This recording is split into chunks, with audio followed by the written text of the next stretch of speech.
Far out. Says we're out of storage space. Doesn't matter. This isn't going to be a clippable thing anyway. That's fine. Also today, Russia launched a new wave of attacks across multiple regions in Ukraine. At least 5 people were killed.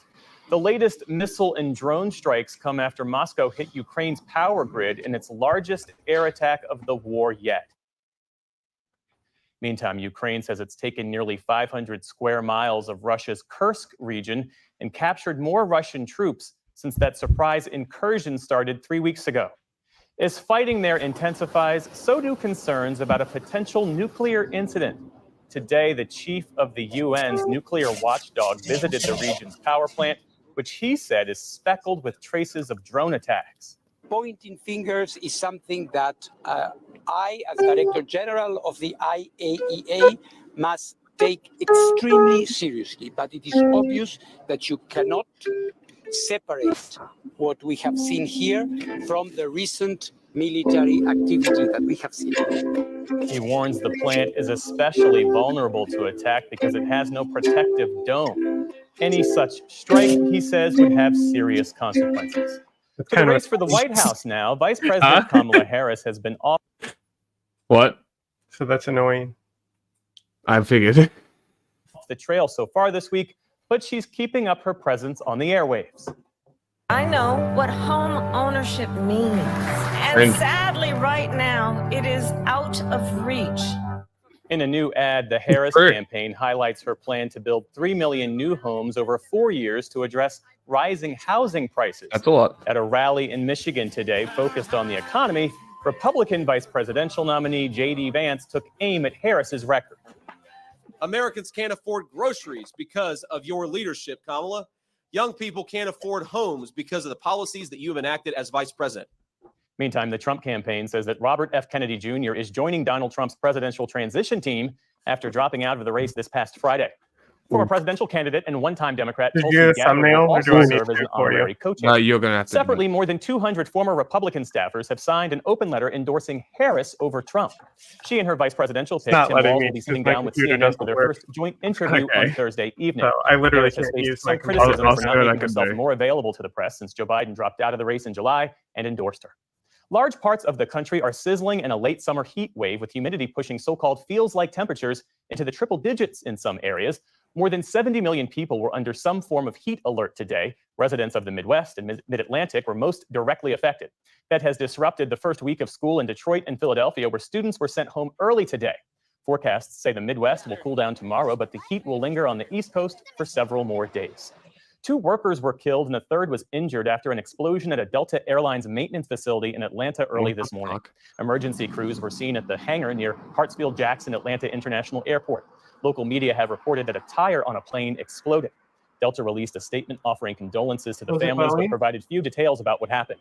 The airline says it's working with local officials to investigate the incident. Health authorities in New Hampshire say 1 person has died after testing positive for the Eastern equine encephalitis virus. It was the first reported infection in the state in a decade. The mosquito-borne virus can result in death or severe mental and physical disabilities. There are no antiviral treatments or vaccines. Several Massachusetts towns have urged people to stay indoors at night because of encephalitis concerns. On Wall Street, stocks eked out tiny gains across the board today. The Dow Jones Industrial Average inched up to another record close, adding just 10 points. Why skip stupid? Welcome to Democracy Now!, democracynow.org, The War and Peace Report. I'm Amy Goodman. At least 9 Palestinians were killed overnight as Israel's military carried out its largest raid in the occupied West Bank in 2 decades. Israeli soldiers, backed by armored vehicles, bulldozers, fighter jets, and drones, launched simultaneous raids on Jenin, Tulkarem, and Tubas. The Palestinian Red Crescent Society reports Jenin's 3 main hospitals were besieged with Israeli soldiers, barring ambulances from transporting the wounded. Other witnesses described Israeli bulldozers destroying roads, water, and power infrastructure. As the raid got underway, Israel's Foreign Minister, Israel Katz, called for the mass displacement of Palestinians in the West Bank. Katz wrote on social media, quote, "We need to deal with the threat exactly as we deal with terror infrastructure in Gaza, including the temporary evacuation of Palestinian civilians and any other step needed. This is a war for everything, and we must win it," Israel's foreign minister wrote. Palestinian health officials say Israeli raids on the West Bank since October have killed over 650 Palestinians, 148 of them children. After headlines, will go to the occupied West Bank, to Ramallah for the latest. Israeli attacks on the central and southern Gaza Strip have killed dozens of Palestinians over the past day. Among the dead are 6 people who were killed when an Israeli airstrike tore through residential buildings in the city of Khan Yunis. A house was bombed, filled with residents. It had about 100 people in it, displaced people who came from Rafah and the cities around Khan Yunis.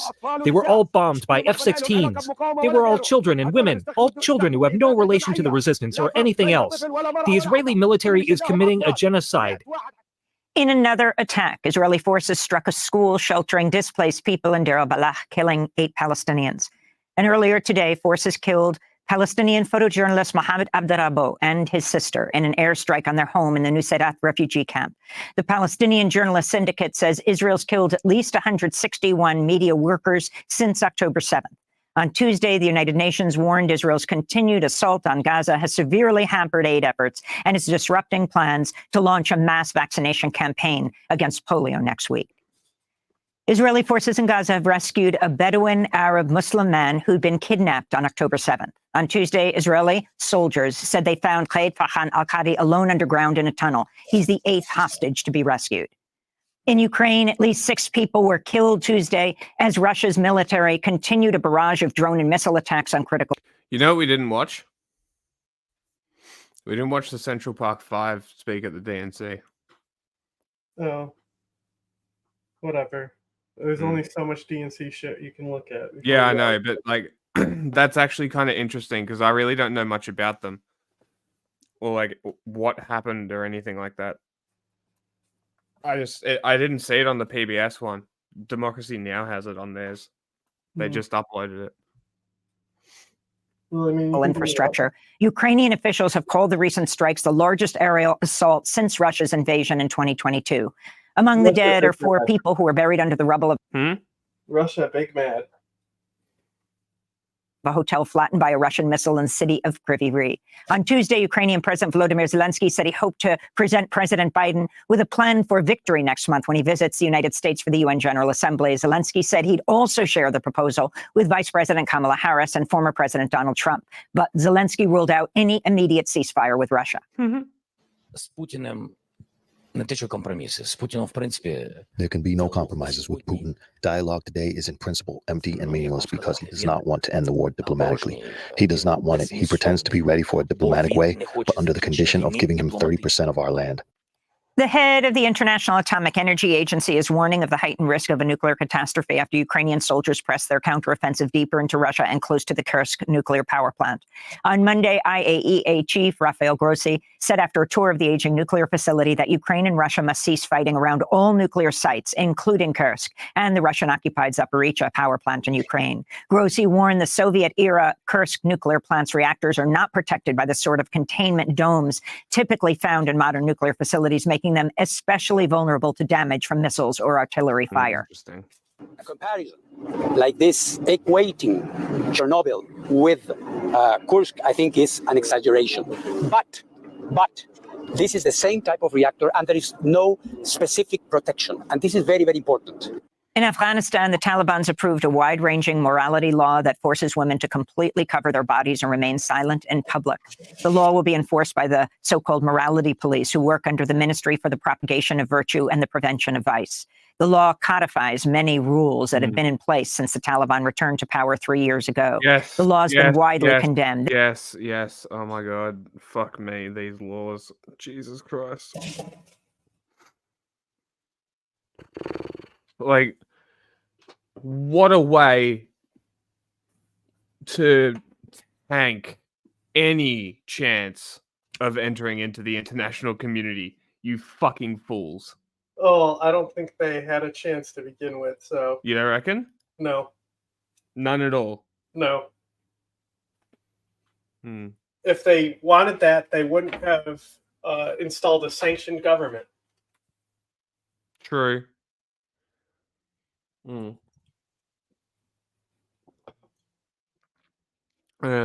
This is Ravina Shamdasani, spokesperson for the Office of the UN High Commissioner for Human Rights. These are partners who are being completely silenced, and they're attempting to render them into shadows. Their voices are no longer permissible. Education is no longer permissible. You cannot even see their faces.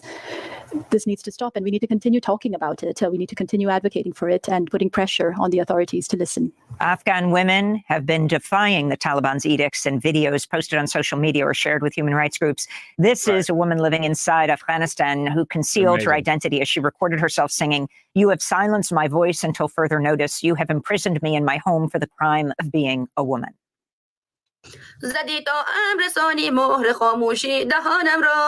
مهیا میکنی تو امر ثانی آب و نانم را مرا با جرم زن بودن اسیر خانه‌ام کردی. In India, protests are continuing over the rape and murder of a young medical student in a Al-qeada hospital earlier this month. On Tuesday, police fired water cannons and tear gas as thousands marched on Al-qeada to demand the resignation of West Bengal's chief minister. In news from Washington, D.C., Special Counsel Jack Smith has filed a revised indictment against Donald Trump for his efforts to overturn the 2020 presidential election. Trump faces the same criminal charges in the case, but Smith reworked parts of the original indictment after the Supreme Court granted Trump broad immunity for official acts he took as president. The case is not expected to go to trial before the November election. In campaign news, Donald Trump's added 2 former Democrats to his transition team, Robert F. Kennedy Jr. and former Hawaii Congress member Tulsi Gabbard. Kennedy suspended his independent presidential... It's so funny that Tulsi Gabbard is on Trump's campaign now. It's so funny. Like, it's people like, oh, this is real unity. I'm like, this is Russian agents grouping together because they're getting picked off. It's so funny. Campaign this weekend, but his name will likely remain on the ballot in some states. Kennedy's reportedly aiming to become Secretary of Health and Human Services if Trump is elected. Kennedy, who was once a prominent environmental lawyer, is a leading figure in the anti-vaccine movement. He has endorsed Trump despite once calling him a, quote, terrible president. And in Mexico, President Andrés Manuel López Obrador has paused relations with the U.S. and Canadian embassies after the 2 countries criticized Mexico's efforts to reform its judiciary system. Part of the reform calls for judges to be elected by popular vote. Mexico's president-elect, Claudia Sheinbaum, who will take office October 1st, defended the proposed changes. What I missed? 2 things. It doesn't matter. It's just news wraps. Afghanistan. Oh, I know. I saw that. I got distracted by chat. What's best? Justices of the Supreme Court elected by the Senate of the Republic or by the people of Mexico? Who says the people of Mexico? Raise your hand. This is democracy. Democracy to elect the president, democracy for lawmakers, and democracy for the judiciary too, so that it is a judiciary at the service of the people. Last week, U.S. Ambassador Ken Salazar criticized Mexico's judicial reform proposal, saying, quote, popular direct election of judges is a major risk to the functioning of Mexico's democracy. And those are some of the headlines. This is Democracy Now!, democracynow.org, the War and Peace Report. I'm Amy Goodman in New York, joined by Juan Gonzalez in Chicago. The day's other headlines take us to Ukraine, where a Russian missile struck President Volodymyr Zelensky's hometown of Kryvyi Rih. 8 people were injured as the city held a day of mourning for 4 people killed the day before. Russia's stepped-up aerial attacks this week come as Ukrainian battalions push further across the Russian border into Kursk. Officials there are installing bomb shelters to protect against Ukrainian strikes, and residents can't believe the war has come so close. Life has changed unexpectedly, like in a dream, you know? Wow, sometimes crazy. you even catch yourself thinking, is it really true? Could it really have happened? Actually had repercussions. Well, it turns out that it did. Crazy. CIA Deputy Director David Cohen said today that Russian President Vladimir Putin will try to take back territory in Kursk from Ukraine. But speaking at a national security industry conference, Cohen called that, quote, a difficult fight. Here in the U.S., the Supreme Court has left on hold a Biden administration plan to cut billions of dollars in student debt. Some Republican-led states are also working to block those loan forgiveness efforts. Last year, the Supreme Court rejected a proposal that would have canceled more than $400 billion in loans. The administration countered with a more tailored approach. This new plan would cap the amount people have to repay from 10% of their incomes down to 5%, and loans of $12,000 or less would be canceled after 10 years. Sarah Palin has won her bid for a new trial against the New York Times. Nice. A federal appeals court ruled today that a judge in her 2022 trial was wrong to dismiss the case while the jury was still deliberating. The former Alaska governor accused the paper of defamation after it incorrectly linked her to a mass shooting in a 2017 editorial. The Times later corrected the mistake. This case could force the Supreme Court to revisit its ruling in the New York Times versus Sullivan case, which set a high bar for public figures to prove defamation. A jury in Nevada has found a former Las Vegas politician guilty of murder in the death of an investigative journalist who wrote critical articles about. That's way fucking bigger than that even makes it sound like. That's really big. Like proving defamation for public figures. Good. Continue suing news outlets for defamation. But like it needs to be yeah, it's a fine line to tread. That's the only problem. But if the news outlet can prove that what they're saying is the facts and they can back it up and have multiple sources saying the same thing, I mean, yeah, corroboration. About him. Guilty of first-degree murder with use of a deadly weapon. Victim, 60 years of age or older. Robert Tellis shook his head as the verdict was read in court. He's been jailed without bail since his arrest in 2022, shortly after reporter Jeff Gehrman was found stabbed to death near his home. Tellis had denied killing Gehrman, saying he had been framed. He faces up to life in prison without parole. A suffocating heat wave that gripped the upper Midwest earlier this week has now moved east. A large chunk of the Mid-Atlantic was under a heat advisory today, while a more severe excessive heat warning was issued in Philadelphia. Humidity there made it feel as high as 105 degrees. Dozens of schools closed early for a second day. Meanwhile, in Michigan, crews worked to restore power to hundreds of thousands of homes and businesses after severe storms swept through last night. The nation's clean energy sector added jobs at more than twice the rate of the rest of the economy in 2023. The Energy Department said today that employment in the clean energy sector, including wind, solar, and nuclear power, rose by 142,000, up 4.2% from the year before. That is more than double the broader U.S. job growth rate of 2%. Overall, the energy sector added 250,000 total jobs last year. More than half of those came from clean energy. On Wall Street today, stocks ended lower. No. Japan's outgoing Prime Minister Fumio Kishida marked the 79th anniversary of his country's defeat in World War II on August 15th. Kishida said Japan must never again repeat the devastation of war, but his speech also reflected Japan's changing role on the global stage. What? Japan will do its utmost to resolve the various challenges facing the world.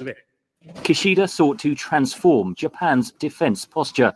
He warned that Ukraine today may be East Asia tomorrow and forged close ties with Kyiv, visiting the country in 2023 before hosting Ukrainian President Volodymyr Zelensky at the G7 summit in Hiroshima. Kishida's policies included doubling defense spending by 2027, developing closer regional alliances, and upgrading the United States military command in Japan.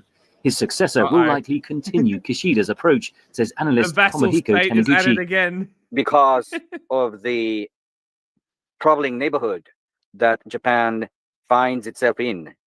Russia, North Korea, and China, 3 of the nuclear-powered nations, and none of which has exercised anything akin to open democracy, and 3 of Mario Kart fostering hostility and hate intentionally and institutionally towards Japan and the US-Japan alliance. Japan's Kishida and South Korean President Yoon Suk-yeol overcame historical grievances to forge a close alliance. We are In a superpower, but we do not have super patience. Japan and South Korea reaffirmed their pledge to jointly tackle regional challenges made a year ago at an historic Camp David summit. But uncertainties remain, Taniguchi says. President Yoon has passed the midpoint of his term. The rest of his term is going to be increasingly a lame duck administration. The opposition parties are sniffing blood already, and the easiest target for the opposition party is to say that the incumbent administration is too weak vis-a-vis Japan. Japan's next prime minister will also have to win the approval of the Japanese public. I think the public supports, in principle, boosting Japan's defenses and the defense budget hikes, but they are actually unwilling to pay higher personal taxes in order to do so. United States ambassador to Japan, Rahm Emanuel, wrote on X that Kishida had helped build a latticework of security alliances and partnerships across the Indo-Pacific region that will stand the test of time. Beijing, meanwhile, said What it have you been deleting? Nothing. Goat carts. would work to build a constructive and stable China-Japan relationship with Kishida's successor. Henry Ridgewell, VOA News, Tokyo. This video is brought to you by Imprint. Frag the Happer. CCP has been that, even while China's domestic economy has slumped, exports and industry have held up relatively well. However, a vicious combination of new protectionist measures aimed against Chinese exports and an acute slowdown in local government spending have now pushed hundreds of thousands of industrial enterprises into ice the last bastion of Chinese economic strength under strain. So in this video, we're going to have a look at how China's economic crisis has finally spread to its industry, These are and why neither of the two obvious remedies are easy for the CCP. Before we start, if you haven't already, please consider subscribing and ringing the bell to stay in the loop and be notified when we release new videos. So let's just start by looking at the data. Every year, China's National Bureau of Statistics surveys over 500,000 industrial businesses to get a sense of how the economy is doing. According to these surveys, between 1998 and 2010, the percentage of firms making a loss fell steadily. This was when China was establishing itself as the factory of the world.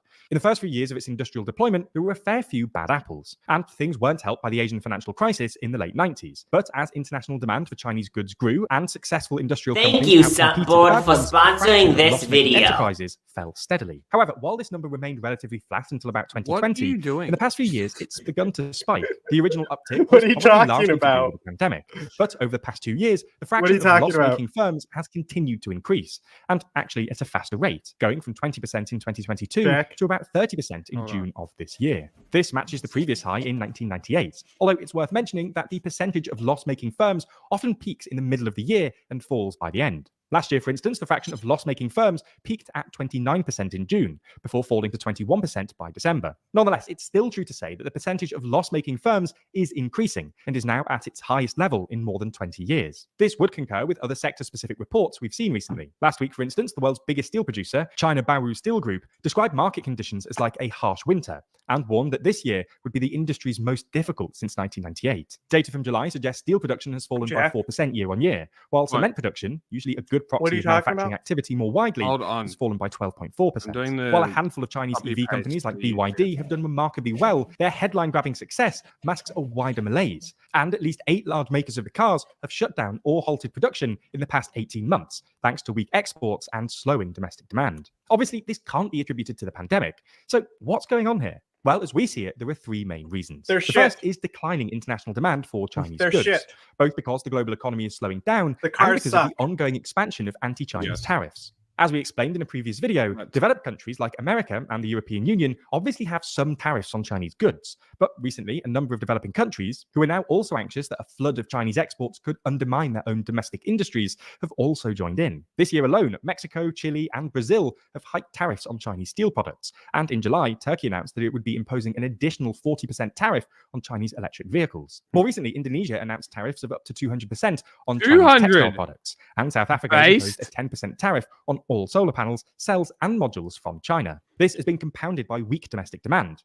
Again, as we've mentioned in other videos, many people think that China's fundamental economic problem is the fact that Chinese households and consumers don't make enough money. This is why Chinese businesses have to rely so heavily on export, because domestic demand for goods is too weak. Anyway, since China's economic crisis began a few years ago, multiple commentators, so you mean to including tell the me IMF, if they have raise suggested the that China wages resolve its in their imbalance country by increasing and pay people better wages, then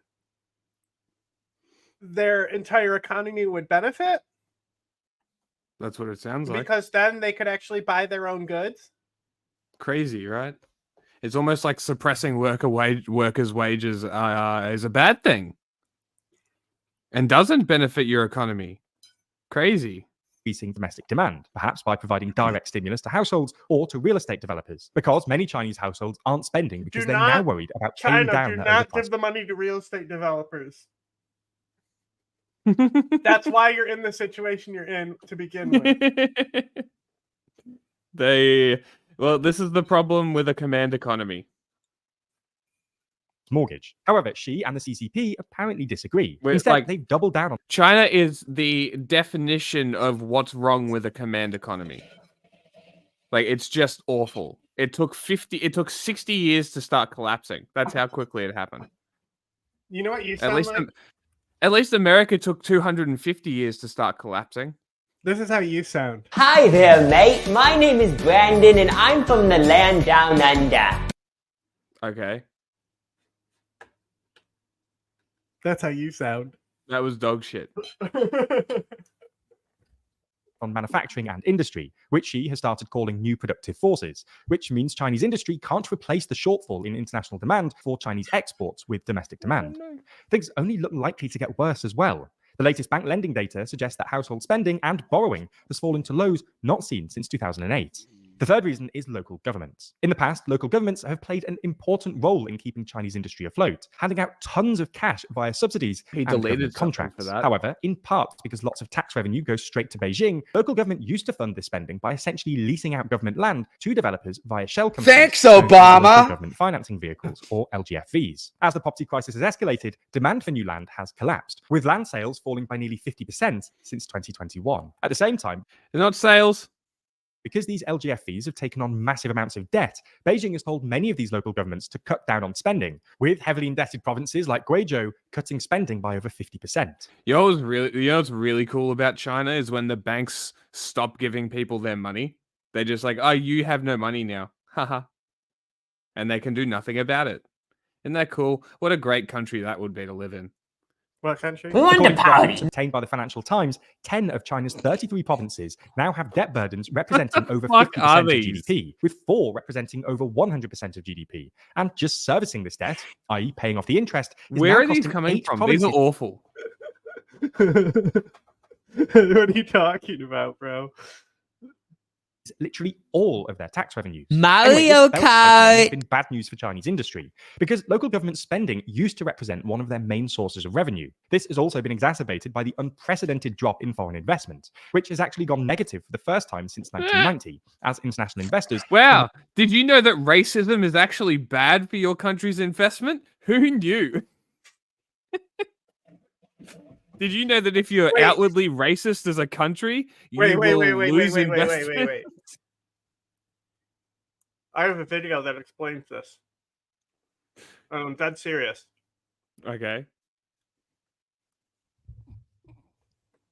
Look at this fucking guy. The question is, Look at can I this find it? Is it a short? Please tell me it's a short. It's not. How do I search my own videos? Go to We your have so history. many. Money out of the country. Oh, that's a good So, idea. is there I've any definitely way pulled to it up. resolve this crisis? Well, broadly speaking, there are 2 ways that the CCP might go about trying to fix this problem, and neither are easy. The first is to stimulate domestic demand, but restoring confidence in the property sector or rebalancing the economy towards consumption won't be easy. And the most obvious political prescription, direct stimulus to households or developers, has already been essentially ruled out. The second is to try to convince the rest of the world to continue absorbing Okay, China's so you mean surplus to tell exports. me But this looks that racism actually costs companies more? Yeah. Sure. That's through a dumb thing that the company thinks is important. Who cares? Be less white. Technology. Similarly, hosted at the education camp for their white male employees. The program called A Can-Do Attitude, Hard Work, and Striving Towards Success, Elements of White Male Culture. Now, let's remind ourselves that America is a capitalist country. You should know this because you're the Capitalist Research Center. What do capitalists need in anything? Jack? Drones. No. Robots. People that can do basic bitch work for Correct. no money. Workers. They need workers. They don't need This is why. can-do attitude. This is why since the 90s, oil companies investing in specifically targeting women with their advertising because they need workers on these oil rigs. So as much as these men want to pretend like, oh, how come women aren't doing this job? They're trying to get them there. I think it's like 10% women now. And at the end of the day, it's what the company needs to do because without that being filled by women, that's a 10% less workforce that they would currently have. So what does this type of training do at the end of the day? And why do companies do it even if it's really, really dumb? Because they think it drives the profit motive. Okay? Capitalist Research Center. It's a good video. It's a good point. But Yeah. we were watching that thing and the pastor, I was like, okay, he's making better points than most people make. Mm. Right? And you know, and he was talking about like abortion and stuff. Like he was saying his like anti-affirmative action thing was a free market answer that cost the company more to be racist. Yes. Yeah. You know, it's a really good business though. Teaching these courses. Now that is a grift of a fucking business. Good Lord. You could have a seminar for an hour that says nothing. Mm-hmm. Just load it with buzzwords and gay flags. Can-do attitudes. And stupid fucking corporate buzzwords. And you can make hundreds and thousands of dollars a year. That's what we should do, actually. We should set up DEI seminars for naughty corporations. And they radicalize the workers. Because just signing up for the seminar gets them points on the index. Exactly. Now these parts of it are stupid, right? But like for example, ever since the affirmative action policy was overturned, the colleges have actually went up in their like DEI grading, I guess we say now. Okay. Right? So they've overcompensated now that the law is gone, right? So they're showing that they don't need the law to begin with. Mm-hmm. But the thing is the people who originally got rid of that law, right? They didn't get rid of it for those reasons or good reasons. They didn't get rid of it because it was going to boost what affirmative action was supposed to boost. Getting rid of it ended up being more effective of that policy to begin with. That wasn't their intent when they got rid of it. No. Yes, educational camps. I agree. Yes, we'll call them retreats. Yes, exactly. We'll call them we can't use any of the reactionary words that There's they like hate. This shitty, it might be Australian, but I'm pretty sure it's British. It's a shitty movie called Severance. It's like over 10 years old at least. Okay. And it's a horror movie, but the plot of it is that it's like semi-comedy. Like it's not a serious movie, but it's not like, it's also like not outwardly like slapsticky. Okay. But the whole plot is that it's a fucking like work retreat that's being targeted by a serial killer in the woods or something. Yeah. I think some guy gets like decapitated by a bear trap or something. That's cool. Basically impossible, at least without substantial reforms to the pre-existing international trade bodies like the WTO or an entirely new trade settlement. If you want to keep learning, the best way is through Imprint. That's the brand new way to learn from the ground up. And seriously, unless you've used the app before, you likely haven't experienced. This is Ali, a Formosan black bear. His species is seen as a symbol of Taiwanese identity and live in the island's mountainous forests. There's only a few hundred left in the wild, but they sometimes end up here, a bear shelter. Ali was rescued 20 years ago with a broken paw and several missing claws. Crazy how bears are like one of the more fragile animals throughout the world. Yeah, and they're gigantic. It doesn't make any sense. It would be like a gorilla being more prone to breaking bones than we are. Well, fragile as in they're like going extinct. Oh. No. It's not that surprising. But yeah, well, obviously it's because of people, but it's really not that surprising. Like bears are they're very interesting animals and they only really eat like especially black bears, they are mostly like fruit eaters, nuts and fruits and shit. So you threaten those plants, you threaten any of the groups under it, and the bear's fucked. Right? They don't get enough food, they can't hibernate, they die. Right? It's how it works. It's the same with the ocean, right? The ocean with the absorption of the CO2, or it might be adsorption, I can't remember which one. Of the CO2 into the ocean, flooding the ocean with CO2, it can't produce enough oxygen in its cycle. 'Cause he's gay. Kills off the plankton. Yes. Kills off the plankton, which kills off the fish, which kills off the bigger animals, which kills the fucking supply chain in the ocean. The food chain in the ocean, which kills us. So, don't, please. How about we stop? Ice That would be cool. I would really like the ocean to not be an acidic pool. That would be great. Aren't the target for indigenous Taiwanese hunters, but they've been found accidentally caught in traps laid out for deer and boars. Now, hunters and conservationists are teaming up to try and save others from the same fate. What a cool looking bear. Since 2014, 18 bears have been captured in traps, according to the Taiwan Black Bear Conservation Association. 6 of them were found dead. Damn. This is Lu Li Wen, an animal She was caretaker measuring at the its Wushikang teeth. Research Center. She says nearly Just trying to eat her 60% of the hand. bears she's found in the wild have had broken paws, which means they likely Broken stepped into a paws. trap, broke free by themselves, and Damn. survived. Like this one, a 1.5-year-old bear named Zeman, who had to have his left paw amputated after he stepped into a snare. Though he was treated and released back into the wild, he was found dead just weeks later. Once injured, it can be harder for the bear to survive. This is a new trap, which hunters and conservationists are hoping will help reduce that number. Pan Wenming is an indigenous hunter and farmer. 因为它的口径小，熊的手掌很宽，你看这样 Hold on. 这样子踩，它不会完全，除非它踩偏了，弹起来它只会打到这个弹起来打到这个手指而已，这样子。 Here's an example of a bear stepping into the new snare. The snare bounces up and hits its fingers, but doesn't trap its paw, and the bear is free to walk away.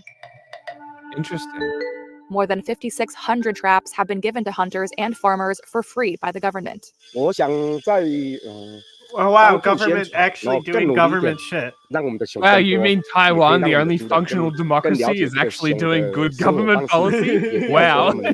让外人对我们来讲是说很刻意的去 Are you telling me that good government policy actually means going to the people who would actually be affected by this and being like, hey, what's the best solution for you? What would not impact you while also benefiting the bear? Crazy. Well, we don't know. We don't know. It could have been the conservationists first appealing to the government, which is true.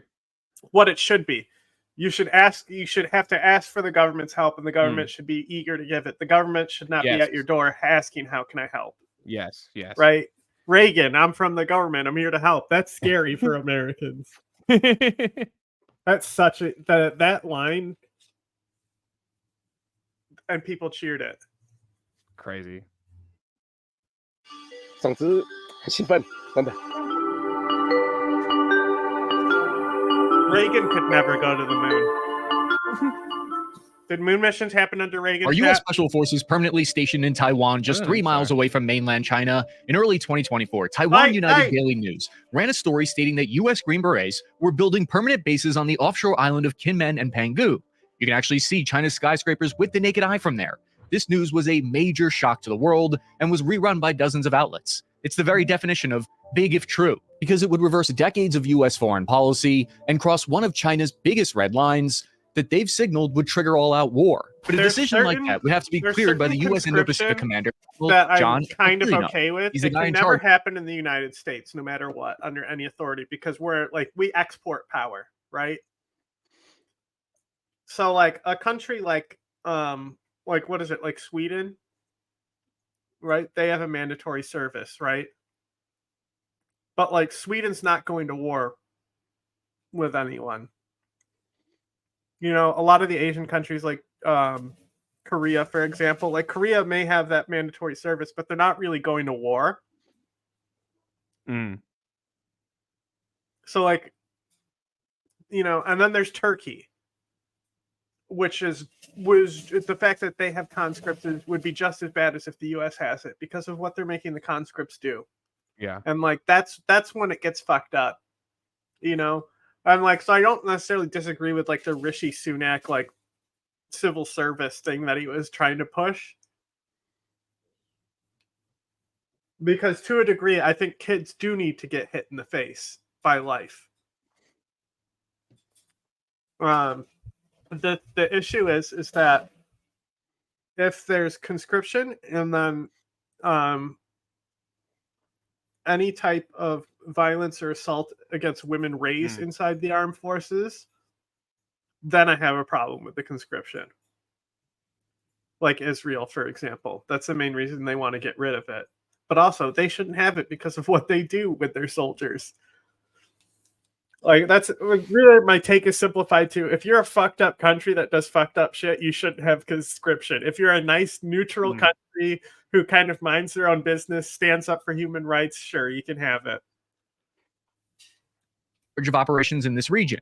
Here's what he had to say about the story when the U.S. House Armed Services Committee asked him about it. Congressman, first, let me just say the article is incorrect. There is no permanent stationing of U.S. forces there. That is just inherently inaccurate. So the U.S. government is firmly denying that's the case. The denial is consistent with the broader U.S. foreign policy of... It would just be Green Berets training people in Taiwan. That's all it is. Standard U.S. Special Forces shit. Yeah, but that's one thing. What the reporting is another thing. Permanent bases being built up right outside of China. Permanent bases in Taiwan. Yeah, I don't know. Like, who prints that? It sounds like bullshit. Yeah, that's a bad source. Yeah. And then it was redistributed because nobody has fact-checking or common sense. And this is why you come to us. Could you Chris. change the thumbnail yet? Nope. I still haven't. I couldn't figure it out. Strategic ambiguity regarding Taiwan. So the big question is, are these soldiers ability to create common sense in their brain? That permanently brain deployed is missing. or rotational? What's the difference between rotational and permanent station troops? And why does that distinction even matter? Here's the facts that we know for certain. Anyway, the United States Congressional Research Document said the DoD's Defense Manpower Data Center reported 41 U.S. military personnel were assigned for duty in Taiwan as of December 2023. What were those 40 soldiers doing there? Well, the U.S. Department... What? I said, I'm going to pull it up on my screen so chat can see it and see what they think of it. What one are you using? The one is easier to read. The one that I said, the one that actually has visible text. Yeah.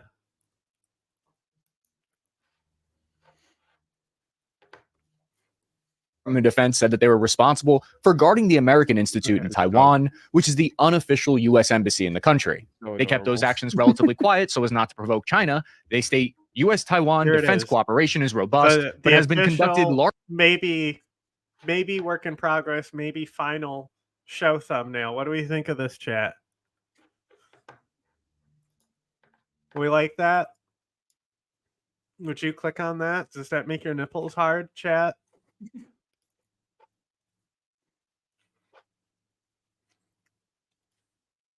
Okay, continue. Is it back? Mm-hmm. Largely out of the public eye due to the unofficial nature of the U.S.-Taiwan relationship and concerns that significant public enhancements of defense ties could provoke Beijing to step up coercion and threats against the island, or even trigger the conflict the United States seeks to deter. But we also know that a year later in 2024, the number of rotational U.S. military personnel in Taiwan increased from 40 to as many as 200. It seems unlikely that they're also just guarding the American Institute. So what exactly are they doing there? But first, I want to talk to you about the folks that made this video possible. HelloFresh, America's #1 meal kit.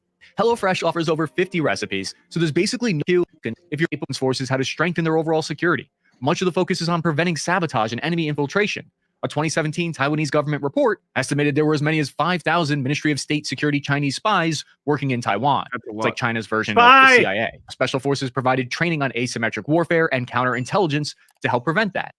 We can get a pretty good idea of what their mission is by looking at the annual National Defense Authorization Act. The National Defense Authorization Act is a United States federal law that governs the policies of the U.S. Department of Defense. It's passed by Congress, and it's critical for outlining defense strategy each year. Congress has required that the U.S. military do several things in this document: practice training and military exercises with Taiwan, as well as maintain exchanges between defense officials of the United States and Taiwan at the strategic, policy, and functional levels. Then there's the 2023 Taiwan Enhanced Resilience Act, which requires the U.S. military do a full audit of Taiwan's ability to defend its critical infrastructure, including its transportation and communication networks. It requires a full rundown to be made on Taiwan's ability to employ their long-range precision fires and missile defense systems. U.S. Special Forces could be tasked with making these assessments and recommendations. Now, according to China foreign policy expert Mao Yu, since the 1950s, U.S. foreign policy has deliberately excluded Taiwan's offshore islands, particularly Kenmen, from its defense commitments. You invade These islands us, were we'll blow up considered the Three indefensible in a Gorges strategic Dam. sense and too sensitive geopolitically. So, first of all, this move, if it was true, would be a major geopolitical shock. It would break a 7 decades-long taboo. If there was a permanent deployment of U.S. Special Forces, it would cross a red line with China that would possibly trigger World War III. There's no This is red part of the reason line. why the distinction between permanent China's and rotational terrified. troops is crucial. Permanent station troops have a longer duration, so that can mean that you're sent to a country for an entire year or more instead of just a few months. This requires infrastructure that includes established dedicated bases, sometimes troops. Hey, this is true. I mean, this is like I've been one of my, I think, favorite theories on why their birth rates are going down is the fact that it's just a massively misogynist country. Like just sexism off the charts. Males are more conservative, the women are more liberal, and it's more of a social divide more than anything else. They literally don't want to fuck them because they're conservatives. It's hysterical. Like all it takes is just don't be a cunt. It's very easy. So they're on rotations of 4 years. It includes housing, support infrastructure like English language schools and family support facilities that would be visible from satellite imagery or from other surveillance. Are you serious? That's I did not know about this. That's very interesting if true. I did not know about this. Why? Like what's the reason? I'm very curious. Surveillance techniques from China. Soldiers would bring their wives and children with them on permanent stations. It requires laws signed between the U.S. and the host nation that cover Look what at the happens Kim if a young. family. You think that's just because they're men or because they're Korean? Am I right? Skull science, am I right? Bro, I still can't get over the guy we challenged. It's like, all right, tell us something we haven't heard before. And his first thing is skull science. Yeah, bro, we've never heard skull science arguments before. You I fucking could idiot. not fucking believe it. Also, I think we should along with that logo, we should have something indicating what the show is about. It says it right there Source of truth. in the text. I mean, yeah. It's a bit we'll see. We'll see. It's flashy. E2 soldier. No, I like the purple. The purple's good. Well, because private normally commits a whenever crime. people have when I've been looking at other people's live stream logos, and they're basically just a standard thing. Like it doesn't have any text on it. It's just like a picture or something, like them at their chair or something with a funny face. Okay. Fair enough. I'm in a foreign country, for instance. There's a lot of red tape there, which would indicate publicly to China that the U.S. was stationing a permanent troop presence in Taiwan. A permanent station is largely political because it implies that the United States would defend that land to the last. It's a diplomatic signal. This means it would be an end of the strategic ambiguity, which has been the foreign policy status quo here for decades. It would represent a formal U.S. security commitment to Taiwan, which hasn't been done since 1979. This move would be even more controversial because it would be a commitment to their offshore island 3 miles from mainland China. Wait. What? Huh? What? How is that Taiwanese land? What is going on? Oh, yeah. I mean, that's where the invasion's going to happen. They're going to be like, we're going to invade, and they take that island. There, Yeah. we invaded? Yeah. And then the U.S. is going to have to measure a response. It's going to be a Crimea situation, you know? Yeah, like that so island is not something that's worth starting a war with the U.S. over, you know? Who's on the island? Like, who are they? Like, what do they want? What do they think? Could it be avoided by doing an actual like census poll of the island? Taiwan is a democracy, right? This is pretty easily Googleable. I know. I'm just talking. I Right? understand. Like Taiwan is democratic, so why not give them the option if China is threatening to seriously invade and annex the island? Why not ask them, hey, do you want to prevent this war and just become Chinese territory? You're 3 miles from the island. It makes sense, right? Yeah, well, give them the option. Hi, do you want to know how to fix this? Stop. No, so basically, you do, if they do invade, they can grant an amnesty, right? Because they're just gonna regardless, China's gonna come in and repopulate the island with their own citizens. That's why I'm saying do it now. Do Right? it before they do it and give the people who are in the island the option to do Well, it's that gonna right be now. depopulated either way. Yes. If China takes it by force. But I feel like you would it's such a tough situation. Like, it's, and again, I'm just sort of theorizing here. Like, would it impact them all that much if they were like, obviously their democracy would crumble immediately. They wouldn't be a part of a free country. Is that a big enough thing to want them to be fought for? I can't comment for them. Right? And neither can America. America can't talk for them.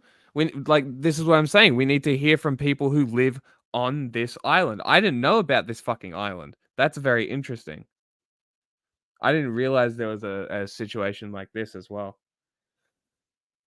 Even more complex. Which has never been done in 7 decades. These are some reasons why permanent troops cannot be quickly pulled. States will defend the land. U.S. forces in Germany, Japan are examples of permanently stationed troops. They're working on a permanent NATO base in Lithuania as well, for example. Cool. Now, on the other hand, rotational troops they're more flexible, dynamic of a presence that can adapt to changing strategic needs. A perfect example of rotational troops were the U.S. Army soldiers who were training in Ukraine in February of 2022. They were there up to 3 days prior to Russia's invasion of Ukraine. Washington was able to easily pull them out of the country, though. If they were a permanent station of troops, pulling them out would have been a much bigger deal and would have likely meant direct war between Russia and the United States. It would make a very big difference if soldiers were no longer just rotating in for 2 weeks, training, having a drink, catching a quick XTD, and then coming back home. Permanent bases are also about foreign policy and diplomacy. Whether you slap a permanent or rotational label on them makes a huge difference, even though a soldier is a soldier. It might sound like a minor distinction. It might sound like I'm splitting hairs, but the difference between permanent and rotational status of troops can be the difference between routine training and World War III from the perspective of both the United States and China. For context, China is currently in high-level talks with Cuba to potentially permanently station Chinese troops from the PLA on their island, located just, you guessed it, 100 miles away from the United States. This is according to a widely cited Wall Street Journal report. This kind of probing of boundaries and controversial. Cuba can do whatever the fuck it wants. America has no jurisdiction there. They have no right. They can be like, please don't. At the end of the day, fuck you. Fuck you and your fucking embargo. Go fuck yourself. Cuba can do whatever the fuck they want to prosper. They have been fucked over for so long by the United States. I don't give a shit. I feel like Americans shouldn't give a shit either. in foreign affairs frequently happens. On top of that, you might not know this, but China has, for the past 2 decades, China and Russia have operated a giant spy base and radar equipment in Cuba. Although it's important to note, Beijing does deny this. Take on what? What are we talking about? The flag, the Formosan flag. Oh, okay.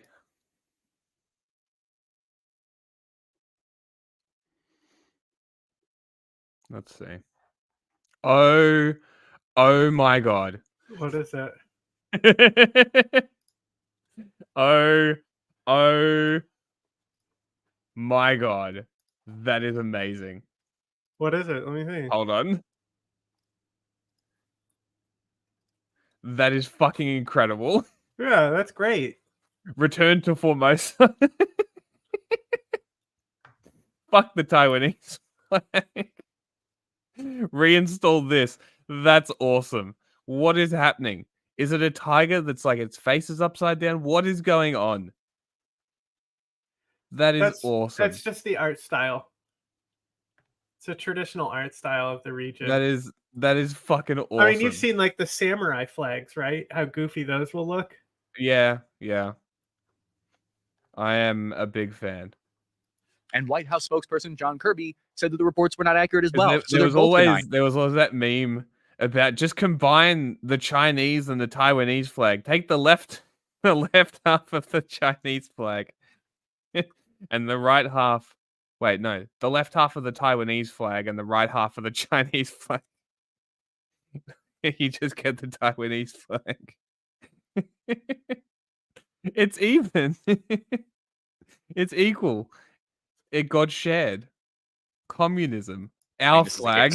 Another hint about whether U.S. troops are actually deployed to Taiwan comes to us from statements made by the Chinese government. The diplomatic response was muted at best. Li Penghu, China's spokesperson for the Chinese embassy, was questioned about the story and said China firmly opposes U.S. Taiwan and its attempts to arm the island. We urge the U.S. to stop enhancing military contact with Taiwan region or arming it by any means or under whatever pretext. Stop creating factors that could heighten tensions in the Taiwan Strait. What we observe from statements on both sides here is that both governments downplay and tolerate adversarial.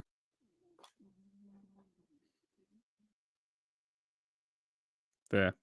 New Chinese flag. Yeah, I know the thing. Reunification.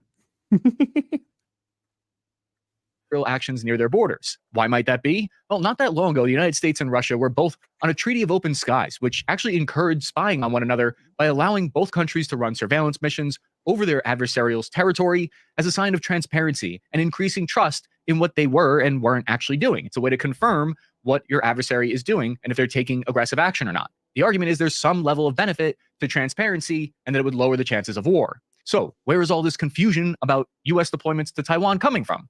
Part of the confusion came from statements made by Taiwan's defense chief, Xiao Ko-cheng, who appeared to confirm the story. When asked about the story, his answer was, we need to communicate with our allies, whether it is a team, a group, or a country. We can learn from each other to see what strengths we have. This is a fixed thing. He also said the training took place on a regular basis. But that phrase, this is a fixed thing, was interpreted by the entire media complex to be confirmation that U.S. troops were indeed permanently deployed there. The fact that some military advisors were unofficially on the ground in Taiwan was an open secret for many years until 2021, very recently, when Taiwan's president finally confirmed their presence. But when asked if they were permanent or not, she confirmed they were not.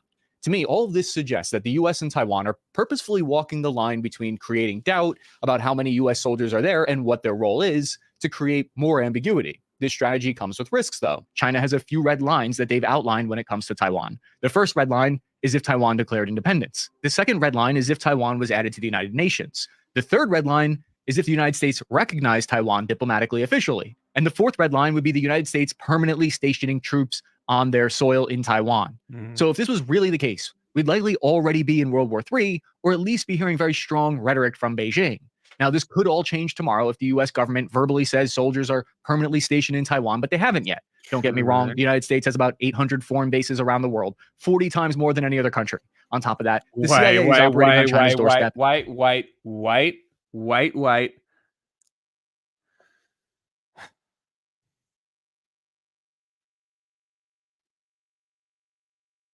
Jesus Christ.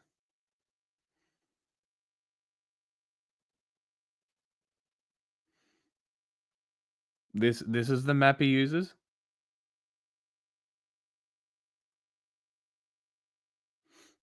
I don't think that word's appropriate. I think we should just call them pedophiles. What are you talking about? I am perplexed by the fact that he chose to use this map. And it seems like a lot of people were as well, because there's a massive replay mark here. They haven't yet. Don't get me wrong. The United States has about... All right, let's actually have a look at this. 6 bases in Greenland 8 in Iceland, 15 in the Netherlands, 32 in Italy, 148 US bases in Germany, 36 US bases in India, apparently. 800 foreign bases around the bases in Uruguay, Bolivia. There's even a base in Venezuela. Crazy. World. 40 times. Damn, 53 bases in Japan. This is crazy information. We've got 30 bases in China as well. Damn. A base in Hong Kong. Shit. I didn't know about the 11 bases in the Philippines either. Man, 5 bases in Australia. This is a really interesting map. Times more than any other country. On top of that's a Jesus fucking Christ. You're so cute. Did he not think when he picked the map? Did he not look at it? What is happening? Did he just use an incorrect map? What is going on? Why would you use a map that says the US has 30 bases or imply that this map is saying that there are 30 bases inside China? What? Am I like off base here? Am I going crazy? You're wrong. The United States has 2 things. What is happening? 2 things. Number 1, I forgot. Number 2, I sent you a new message on Instagram. You let me know what you think of that. Okay, this is more important. What the fuck is going on? Yeah, I know. The other thing was more related to that, but I forgot what it was. Like, no, there's no way the US has 11 bases in the Philippines, let alone 36 in India, right? What the fuck is happening? Iran, 4 in Iran? Iraq, Iran, Cyprus, Egypt, and Palestine. Maybe it's throughout history. Like, Palestine is on the map, is marked on the map. What is happening? Are these just it's just a map of military bases, not the United States. It has to be, but he says the US military has 800 bases. What is happening? This is a major fuck up on his part. This is a it has to be military bases around the world that each country has, right? It can't be America's. Yeah, well, he did say that's more than all other countries, and he shows this map. So maybe it's the all bases on the world, but there's even the 800 number is ridiculous. It can't be 800. Could? There's no way. 800 foreign bases around the world, 40 times more than any other country. On top of that, the CIA is operating on China's doorstep. Ice In 2008, 4 CIA operatives from the maritime branch were killed by a storm right off China's shores. They were attempting to plant a monitoring device to listen for Chinese warships that were disguised as Iraq. But the closest actual permanent base officially is the 1st Battalion, 1st Special Forces Group, forward deployed on the Japanese island of Okinawa. The United States has been aiding what is the modern version. And it's so the top one, it's Tucker Carlson talking to Putin. It says, "Why did you invade Ukraine?" And it's just got this huge like block of text, like in 1400, blah blah blah. And then the next one, it's the one. It was the big guy who always did the war correspondence. He's a black guy from the 90s, and it's it's him talking to Saddam, and he goes, "Why did you invade Kuwait?" And Saddam says, "Cause fuck them." That is pretty funny. Yes, on that one. The one you sent. Yes. You like it better? Yeah, that's good. I just basically did a red shift and then a white hue on the black lettering. No, it's good.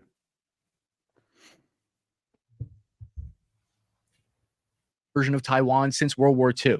America provided fighter pilots, planes, and $200 billion worth of aid to help them defeat Japan. So when the Taiwanese Kuomintang were defeated and retreated to Taiwan, they signed the Mutual Defense Treaty with the United States to continue their alliance. The United States government claims that their forward deployed forces in the Western Pacific are a legacy of this World War II posture. As a result of this treaty, the U.S. permanently stationed 30,000 troops in Taiwan at one point at its peak in the late 1960s. Fighter bomber squadrons, tactical missile Graphic squadrons, and design even is my nuclear weapons passion. were there. During this time, China attempted to forcibly retake Taiwan. During both events, the small islands of Matsu and Kinmen were heavily targeted by PLA artillery and were subsequently turned into island fortresses. However, no islands under the control of the Kuomintang were ever taken by the communist forces.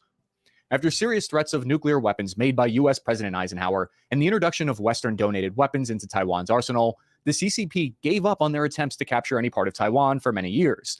This is why it's no small matter about the status of US soldiers in Taiwan. There's a lot of historical baggage here. This stalemate continued until 1979. That's when the US government announced the normalization of US PRC relations on January 1st, 1979. Yeah, those because are when that rookie happened, that's when they numbers, withdrew United all States. remaining military personnel from Taiwan, and they did it within 4 months. Since then, the US military has not maintained a permanent presence on Taiwan. If it were true and there were permanent forces stationed there, they would either act more effectively as a deterrent or they could trigger a full-blown war. It would have served to send a message that the United States was committed to standing behind Taiwan, because an attack on Taiwan in that case would be an attack by extension on the United States. Permanent soldiers would act as a kind of tripwire. They wouldn't be able to stop an invasion, but if it happened, it would drag the US into one. Examples of this are the United States soldiers who are stationed in South Korea and in Europe. There are a relatively small number, but their permanent status is a message that they will not be withdrawn in the event of war. Oh, you know what else is a good Ukraine. example? Now, again, this The could all troops change that tomorrow if Trump the US pulled out of government... Syria. Yeah, yes. Yeah, that is a good example. Reverses course, but so far they haven't. However, in 2024, this is starting to change. China has developed new naval capabilities that give them new options that they never had available to them in the past. Based on looking at their actions, we can see China is training and preparing for possibly a quarantine of Taiwan. Here's a map of the exercises in red. As you can see in red, the drill covered a larger area than it did the year prior. The gray zones marked represents the training in 2022. Gray zone. This indicates to us that China could be preparing for a full blockade of the nation instead of an invasion. We know from the National Defense Authorization Act and the Gray Taiwan zone, more Enhanced Resilience credible than Act, Hassan. Section 5502 states the purpose of the act is to help Taiwan to build capabilities to enable Taiwan. This would be funny. If they blockade them, the Americans should fly in there, and once they get fired on, sink all their ships. To delay, degrade, and deny attempts by the People's Liberation Army to A, conduct coercive or gray zone activities, B, to blockade Taiwan like we were just talking about, or C, to secure a lodgment of any islands yeah, I would say administered by blockades Taiwan. would be a They're declaration. clearly yeah. talking about the islands that Taiwan I think it's administers fair of enough to say Kinmen and that. Penghu that we were talking about in the beginning. What's the difference between a blockade? I mean, I think much less things would be causes for declarations of war. I think that the Philippines could easily declare some kind of limited conflict against Chinese vessels entering their waters. I think they'd be very justified in doing so. The fact that they haven't yet is mind-blowing, to be completely honest. But, you know. In quarantine, a quarantine uses Coast Guard and police maritime units to cut off access to ports and control the flow of supplies instead of outright cutting it off like a blockade. What's the benefit of this approach for China? According to this humanitarian law website, a blockade is an act of war. And Japan will likely join in purely because their islands extend down to pretty much Taiwan. Like it would include their islands as well, so it would enter into Japanese waters, and they wouldn't be happy about that. That is regulated by international law. Therefore, China would need to be careful implementing this strategy so as not to unintentionally escalate their gray zone operations into an open conflict. How would China go about enforcing a blockade or a quarantine? According to after-action analysis by John Dotson and Jonathan Harmon at the Global Taiwan Institute, the military exercise operation was divided into 5 main operational areas, zones in the southwest, west, northeast, and southeast, involved a total of 19 Chinese Navy ships, 16 Coast Guard vessels, and 49 aircraft. While areas closer to the key ports of Taipei were concerned about Chinese Navy ships outlaying islands closer to China, it would be pretty neat if they like dug into the mountains that make Taiwan a natural fortress and did a thing like Switzerland and just turned them into anti-ship batteries. That'd be pretty neat. I reckon that'd probably be a pretty good idea for defense there. War exercises usually include several partnered nations. What they have? Seriously? Amazing. We have to look into that. Add that to the list for Friday. Taiwan anti-ship batteries. Or like turning the mountains into batteries or whatever, something like that.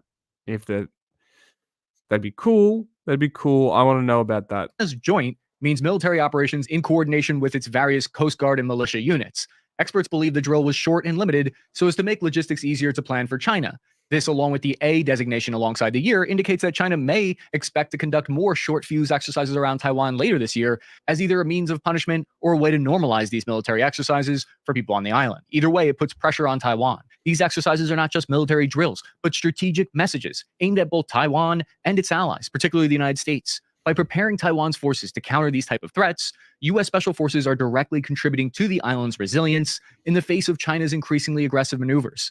The synergy between these training missions and Taiwan's defensive strategy is critical. As China refines its ability to conduct a blockade or quarantine, Taiwan's ability to respond effectively with or without direct U.S. intervention becomes a key factor in maintaining regional stability.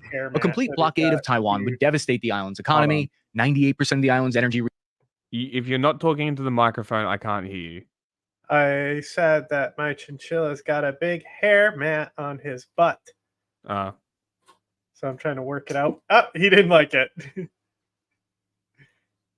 He jump out? No, he just made a angry chinchilla noise. Resources and oil and gas are imported. To thread this needle, any gray zone embargo would need to be backed up by a military invasion force ready and willing to escalate to full-scale conflict. A real and imminent threat is the only way China has a chance of deterring outside interference when their embargo begins to affect international trade. Based on current American polling, the deepening relations between the United States and Taiwan security forces, and the election of their new president, the political timing for this type of operation is not ideal right now. The integration of U.S. Special Forces expertise with Taiwan's defense efforts serves as a crucial deterrent against potential Chinese aggression, underscoring the importance of these training operations in the broader context of the Indo-Pacific security. The situation in Taiwan is a complex and delicate balance of military strategy, geopolitical maneuvering, and international diplomacy. The distinction between rotational and permanent U.S. troop presence in Taiwan and their offshore islands is not just a technicality, but a matter that could escalate tensions with China to unprecedented levels. As both the U.S. and China navigate their red lines, the world watches closely, understanding that the stakes are incredibly high. I'm your average infantryman, Chris Cappy. If you like this video, please check out one of these ones while you're here. Remember to hit the like button if you enjoyed the report. Trade tensions between China and the European Union rose once more on Wednesday. Beijing announced it would open an anti-subsidy probe into imported dairy products from the EU. It comes a day after Brussels published its revised tariff plan for China-made electric vehicles. The EU said Tuesday it would impose duties on imports of Chinese EVs to 36.3%, slightly down from initial plans. Beijing had called on Brussels to abandon the plans and vowed to take all necessary measures to protect the country's firms. China's anti-subsidy investigation of dairy will focus on various types of cheeses, milks, and creams aimed for human consumption. Beijing said it would examine 20 subsidy schemes from across the EU. I'm sure it'll be legitimate. Ireland is by far the bloc's biggest exporter of dairy products to China, having sold $461 million worth of goods to the country last year. Data shows the EU was China's second largest source of dairy products in 2023. The EU exported $1.84 billion in dairy products to China last year, according to official data. China already launched an anti-dumping probe into imports of EU pork in June in retaliation against the EV tariffs. Chinese-made electric vehicles face a new set of tariffs, this time from Canada. The country said Monday it would impose a 100% duty on imports of the cars. That follows similar moves by the US and EU. The levies make no exception for Tesla vehicles manufactured in China. That's in contrast with Europe, which gave Elon Musk's firm a lower rate in return for cooperating with its probe into Chinese exports. Tesla shares fell over 3% following the news. Oh, really? Canadian Prime Minister Justin Trudeau said Ottawa was acting to counter what he called Beijing's intentional overcapacity. We are transforming Canada's automotive sector to be a global leader in building the vehicles of tomorrow. What Canadian actors like China have chosen to give themselves an unfair advantage in the global marketplace, compromising the security of our critical industries and displacing What Canadian car companies are there? What the fuck are you talking about? This would be like Australia justifying banning Chinese EVs, not because they're dog shit and because they're flooding the market, but because it's strengthening Australian automotive capacity. We don't make any cars anymore. America made sure of that. Thanks, capitalism. Fuck yourself. We love monopolization and then shutting down domestic businesses, costing us jobs. Thanks, guys. So cool. Fuck you. dedicated Canadian autos and metal workers. Responding to the news, China's embassy in Canada called the move protectionist and said Ottawa was ignoring World Trade Organization rules. Maple Motors. Hey, China, you're not a part of the world market. Shut the fuck up. You just make our shit because you suppress worker wages. That's all. And because we try and convince ourselves that we need overnight shipping. Okay. The new tariffs also include a 25% duty on Chinese metals, including steel. And Trudeau said punitive measures on chips and solar cells could Historically, follow. Chinese US steel, President not Joe great. Biden in May quadrupled tariffs on Chinese EVs to 100%. But yeah, historically, Chinese steel, not great. The EU has imposed.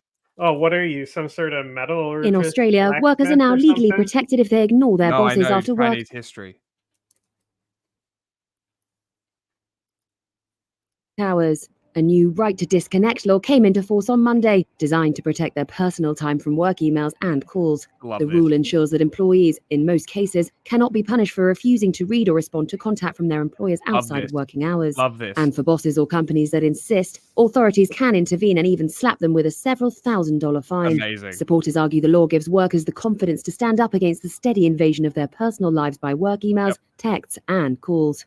Rachel Abdelnoor, who works in advertising in Sydney, said the changes would help her disconnect in an industry where clients often have different working hours. I think it's actually really important that we have laws like this. We spend so much of our time connected to our phones, connected to our emails all day. And I think that it's really hard to... That's funny. A lot of people say that I'm the opposite. But yes, I actually am a big fan of Chinese culture. It's very cool. I'm a big fan of like East Asian culture. That sort of China, Korea, Japan sort of relationship throughout history is very interesting. The more I learn about it, the more I enjoy reading about it. I advise everybody to learn about it. It's very interesting. Basically, all three countries basically fucked each other over for thousands of years. It's really quite interesting, even though it was like oceans apart. Also, Dynasty Warriors. Yes. You've played that? Too. Wait, that's a game? What? Yeah, it's a game. Dynasty Warriors.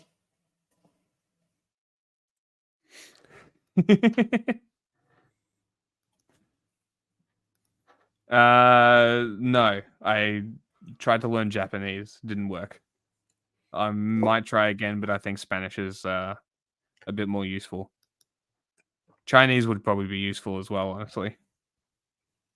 to switch off as Chinese it is. real hard, Australians though. worked an average 281 hours of unpaid overtime in 2023, according to a survey by the Australian. This is like the one good thing that Australia does is it has a lot of employee and consumer protections, and America could learn a lot from Australia's consumer and employee protections, not the unions. I like turtles. Institute think tank. They valued that time as worth some $88 billion US. With this law, Australia joins about 24 countries with similar protections, including France, which introduced its own regulations in 2017. While the law aims to support better work-life balance, it also recognizes the need for emergency contact, allowing employers... Fuck your emergency. You don't pay me, I don't work. How about that? I don't think that's very complicated to understand. Like, if every minute that I'm using my time... Here's what I justify... Hank, let me just say, justifying emergency contact, okay? Here's where it's justified. Let's say you're a key holder manager and the other person, like, their key broke off in the door or something. So you're the only other person with a key that can open the business. Then Okay. maybe it's okay to call. Maybe. At that point, text them. And then they can can go choose. home and get another key because you just forgot it at home. It's your problem. See, I know the characters. I can slowly say it like a child. I don't know what it means. That's about the extent of my Japanese. is to contact staff when necessary. Nice. That vehicle has collided with another vehicle. And as a result of that, a number of members of the community stopped to assist both occupants from both those vehicles. As the community members were assisting one of the females out of one vehicle, the male got out of that vehicle. He was armed with what we believe to be a box cutter, and the female had obviously sustained a number of injuries from an altercation inside that vehicle. Emergency services arrived very quickly afterwards. That male was engaged by the police. A short foot pursuit occurred. You ever see the movie Green Room? Yes, I think. With the box cutter? Possibly. There's a lot of movies with the name Green. Oh, it's about Nazis. Patrick No, Stewart is the king of the Nazis. I don't think so. There's just this whole scene where it's like, and they're just screaming, "Get the box cutter out of his hand!" Did you see Panic Room? Yeah. Okay, so imagine that movie, except even better, and it's multiple people working against Nazis who are barricading them. Yeah, interesting. It's like really good, and the guy in it is dead. Awesome. Yeah, from what because when I was in Japan, there was a Korean dude there. I'm like, can you like quickly explain how the language works? And he explained that it's basically 3 parts to each character, which is very interesting. And each part has a certain I forget, but it's something like that. It's super interesting way that the language works. And it's even more interesting that it's slightly different between North and South Korea. Kind of like it's a little bit different between China and Taiwan, but it's just simplified Chinese in China, where it's more traditional Chinese in Taiwan, which is also like Japanese kanji is more traditional Chinese characters as well. So like what I was saying about the history is it's all intertwined. They all teach off each other and learned off each other and developed together. Like it's super, super interesting. Taken into custody. We treated and assessed 6 patients. 2 of those patients were injured in the motor vehicle accident that was described before. 4 of them had suffered stab wounds. One male patient had sustained slash wounds to his arms and his neck, was transported to Liverpool Hospital in a critical condition. Today I can announce that subject to the bill passing, the overall number of international students starting a course next year will be set at 270,000. This includes higher education courses and vocational education and training courses. And what this means is next year that there'll be about the same number of international students starting a course here as there were before the pandemic. There'll be more in our universities and there'll be fewer in our private vocational providers. There's about 10% more international students in our universities today than before the pandemic, and about 50% more in our private vocational and training providers. Students are back, but so are the shonks, people that are seeking to exploit this industry to make a quick buck. And we're implementing a number of reforms to tackle that. The billion-dollar industry at the center of... Here's an idea. Why don't you go after the universities, making it scammable, you fucking moron? The political migration debate. Australia has long been an international... How are you going to determine who isn't a scammer? Oh, you're from China, you're not allowed in anymore? Like, what is happening? We're going to have the literal Family Guy skin color chart? Like, what the fuck is going on? We're regressing back to John Howard. I fucking hate this country. Study destination of choice. Mainly, I had like 2 options. I had Canada and Australia in my mind. If you want to get some good knowledge and everything, so Australia is like preferred one. Now the government is moving to cap international student arrivals. Speaking today at a Senate inquiry, university representatives said the government is rushing through legislation that will stifle financial viability and put thousands of jobs at risk. We believe the bill, as drafted, is more a political smokescreen than an instrument for good policy. The government says it has introduced... Wait, you're telling me that the university CEO is arguing against having more students which give him money? Crazy. You know that it probably doesn't cost the schools $30,000 a year per student to run a course. I highly fucking doubt it. It really, like, per class, Like, boy. The bill to amend the integrity of education services, including weeding out dodgy operators. How about we improve the education first? That'd be great. Seeking to address issues that came to light through recent reviews into visa exploitation and the migration system. Visa exploitation can range from providing poor quality education products to high student fees and false promises of pathways to permanent migration. The bill consists of 8 parts. The most contentious include the ability for the government to cap international student enrolments, including giving the Education Minister power to limit numbers in specific courses and cancel courses completely. They are draconian, interventionist, and amount to economic vandalism. Universities say they have already been impacted by high rates of student visa refusals, especially in regional Australia, where universities have seen a major decline in international student revenue since the pandemic. They say unintended consequences could impact regional Australia most of all. The impact of having some 60,000 fewer international students arrive on our shores is significant. It would represent a $4.3 billion hit to the economy and could cost the university sector alone over 14,000 jobs. Oh, the line not go up anymore. We scared line go down. Shut up. Education is Australia's largest service export, and the changes could have knock-on impacts into other industries like tourism. The committee will report next week before the bill progresses. Sophie Bennett, SBS World News. This country is dumb. Incredibly dumb. Like, what a strange angle to take for immigration. Like, you're trying to cover for the fact that you're trying to implement racist policy and targeting schooling to do so instead of improving the schooling. Cool.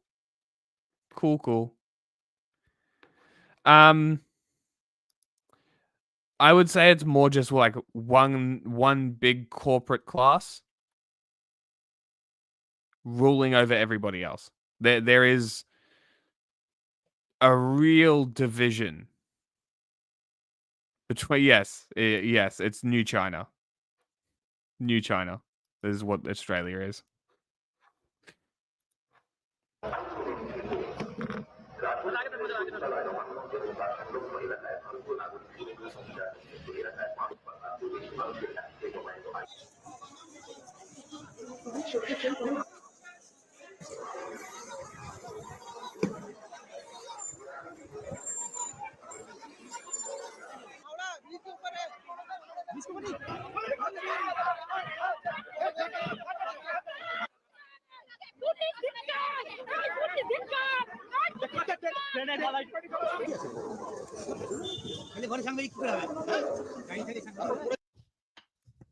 Scores of people were killed in the Pakistan province of Balochistan when separatist militants attacked police stations, railways and highways, accompanied by retaliatory operations from security forces. That's according to officials on Monday. The assaults were the most widespread in years by ethnic militants, who are fighting for Balochistan to secede from the rest of the country. The southwestern province is rich in resources and also hosts significant projects led by China. Interior Minister Mohsin Naqvi said these attacks are a calculated attempt to create chaos in Pakistan. We have a good idea of who planned this and who is behind them. These attacks are a well-thought-out plan carried out in one day. We consider it an attack on bomb us. them. One thing is sure that the entire them. leadership has Keep decided to bombing respond them. with full Bomb force. them again Pakistan's and military said again. 14 soldiers and police and 21 militants were killed in fighting after the largest of the attacks. Just for clarification, I'm talking about the Chinese projects when I play that soundbite. Bomb them. Which targeted buses and trucks on a major highway. Balochistan's chief minister said nearly 40 civilians were also killed. I'm going to hesitate a guess and say it's Pakistan making deals for China to build in that area, and these people are not very happy about that. Therefore, they should do that. I support this. The people dying are unfortunate.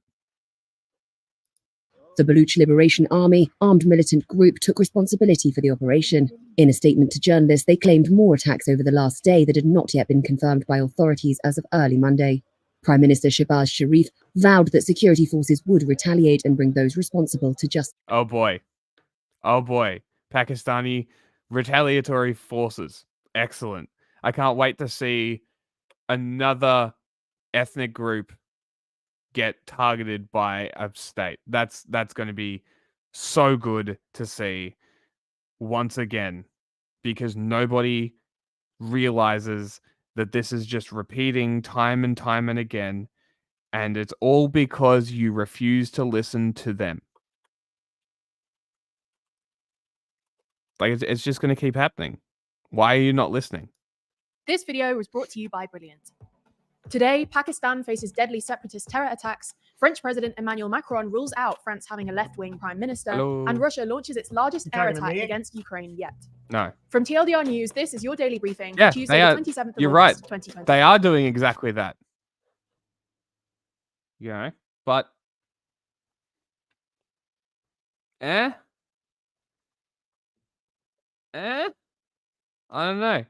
Do I need more information? This is a first learning about these attacks. Need more information, but at first glance, I'm going to take the stance that Pakistan is making deals with China in lieu of the Baloch wants and needs and concerns, and this is the result. That's my initial take. The issue is that the group doesn't believe that the vote to join Pakistan was done democratically. Was it? I mean, it's hard to say. Okay. Because the thing is that it's also that we don't know if the minority or majority in that region want to be part of Pakistan. Okay. It's hard to gauge, unlike the Taiwan-China thing. Yeah, now, okay. When they did vote to become a Pakistan, okay? We know it obviously wasn't a perfect democratic system. No. Nothing is, right? But let's just say it was. It was like a 60-40 decision. Okay. It was a very contested vote, even with the flawed democracy it had at the time. Yeah. Okay. So, well, the thing is like, if it's not unanimous, there's going to be reasons for rebels regardless. Yes, there will be, yeah. Interesting. But yeah, again, initial take. In Pakistan's southwestern province of Balochistan, more than 70 people have been killed over the past 2 days in several coordinated attacks by separatist militants. The Baloch Liberation Army, or BLA, claimed responsibility for the attacks, the most widespread assault by ethnic insurgents for years. Militants stopped buses on a highway overnight on Sunday, demanding identification cards from passengers and targeting travelers from the Punjab province. Some of the buses were also set on fire. Now, the state-run Radio Pakistan reported on Monday that security services had killed at least 12 militants and injured many others. For context, the BLA has been battling the central government for decades, accusing Islamabad of unfairly exploiting Balochistan's rich gas and mineral resources. The province is also the site of Chinese copper mines and other key infrastructure projects, which have also been targeted by the BLA in the past. But whilst the BLA have been battling Islamabad for decades, terrorist violence in general has recently surged in Pakistan. Last year, more than 1,500 people were killed in terrorist attacks. Pakistani officials blame the deteriorating security situation on the Taliban, who took over neighboring Afghanistan 3 years ago, and have since allowed terrorist groups to find a safe haven in Pakistan. There's more on the way, but remember to subscribe and ring the bell for more daily briefing tomorrow. Plus, if you want to support the channel like William Urban, then consider joining the Don't do it for them. Do it for us. Sure. Now over to France, where 7 weeks after snap parliamentary elections, French President Emmanuel Macron has said he will not agree to a government led by the left-wing New Popular. Why you give me 2 minutes of Pakistan and nothing else? What is happening? This is interesting. Let's do this. Moving to Japan now, where a Chinese spy plane has been accused of breaching Japanese airspace in what's believed to be the first such instance in history. The incident occurred at about 11:29 a.m. local time, lasted for about 2 minutes, and resulted in Japan scrambling fighter jets. Japanese authorities reportedly issued notifications and warnings to the aircraft, but no weapons were used. Speaking about this, Japan's chief cabinet secretary described the breach as utterly unacceptable. They went on to summon a Chinese embassy official in Tokyo in protest. Separately, the chief cabinet secretary also claimed that the airspace breach was not only a serious violation of Japan's sovereignty, but it also threatens our security. In response, a Chinese foreign ministry spokesperson stated that they had no intention of invading the airspace of any country. Interesting. In other news, France's President Emmanuel Macron has denied accusations that the arrest of Yes, the let's Telegram keep going. founder, Pavel Durov, in Paris at the weekend was politically motivated. It comes amid rising tensions It between wa- governments and big tech over social media moderation, with this latest move by France marking the most drastic action by a national government against a social media boss to date. On Monday, So they arrested him for nothing based on political motives, and Macron just admitted that. So they're holding this guy with no reason, just cause. Fuck I don't 'em. know how I feel about that. Although it is corporations and governments fighting, so at the same time, your take is also the correct one. Fuck him. Let him fight. Monday, French prosecutors said that they had detained Durov as part of an investigation into the app's moderation of alleged criminal activity on the platform, including child sexual abuse material, drug trafficking, fraud, and money laundering. The move provoked anger in Moscow, with Russian lawmakers. I also don't like. It's going to happen regardless, right? Is it Telegram's job to moderate it? Is the question, right? Like, I really don't have an opinion on like whether corporations should moderate or not. They probably should, right? Because like because I just think about other situations where this has happened, where countries don't moderate their platforms and genocide happens. So it's at the same time, I'm like, I go back to my default stance of like, if the government has to exist, it should exist to protect people. And if that requires regulating what's on the platform, so be it. You're still able to have that activity, just not on that platform, and you're not losing anything. We're not really. So I don't know.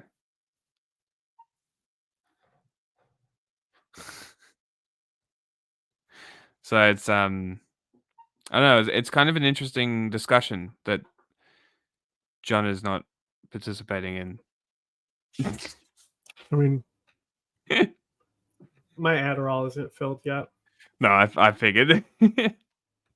I'm just talking. Interact. Need more people in chat. Claiming that it was a political decision. Macron then issued a statement on Twitter/X saying, "I have read false information here regarding France following the arrest of Pavel Durov. The arrest of the Telegram president on French territory took place as part of an ongoing judicial investigation. This is in no way a political decision. It is up to the judges to decide."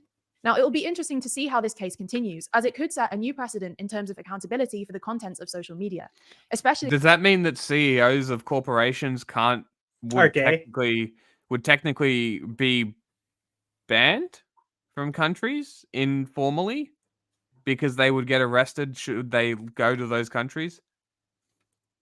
I'm typing my fingers off. I want to see France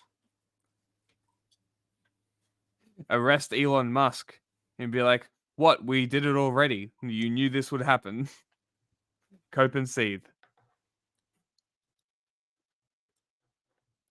As it follows recent disputes between Twitter/X owner Elon Musk and Brussels and the UK government over the spread of disinformation on the platform. And in today's uplifting news, we discuss the reunion of one of the biggest bands in the history of British music. Uplifting? We don't want uplifting. We want more death.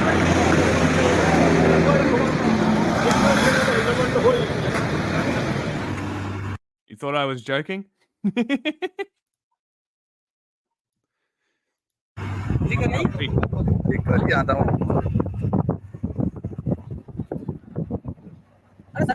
If they just let the buses build up, though, then they'll have, roll proofing. What? Because they can't roll down the hill all the way because there's a stack of buses that have already rolled down. Eventually, it'll fill up so much that they can just drive over it. Bijou is just so cute. News to get to now. Just coming in, this has been confirmed. 3 people killed, 4 look, severely more injured death. after a knife attack. This was in Western Germany in the city of Solingen. That is according to police. A manhunt happening there right now for the suspect, who police say fled the scene. Local media is reporting that it happened during a festival marking 650 years of that city. Megan Fitzgerald following all of it for us, and she joins us now. Megan. Oh, that dog was very asleep. I moved my arm. He straight up just head flopped. Finally. What is CSAM? What is this? Hold on. But the EU pushing criminalization of encryption without keys. Encryption without keys? Really? Okay. This is why I needed to know more, because that is yeah. I feel like that's not great. I feel like because that would just mean that there's always access to the encryption, which means it's not really encrypted. Is that am I off base here? Like, is that how that works? I'm not 100% sure how the encryption thing works.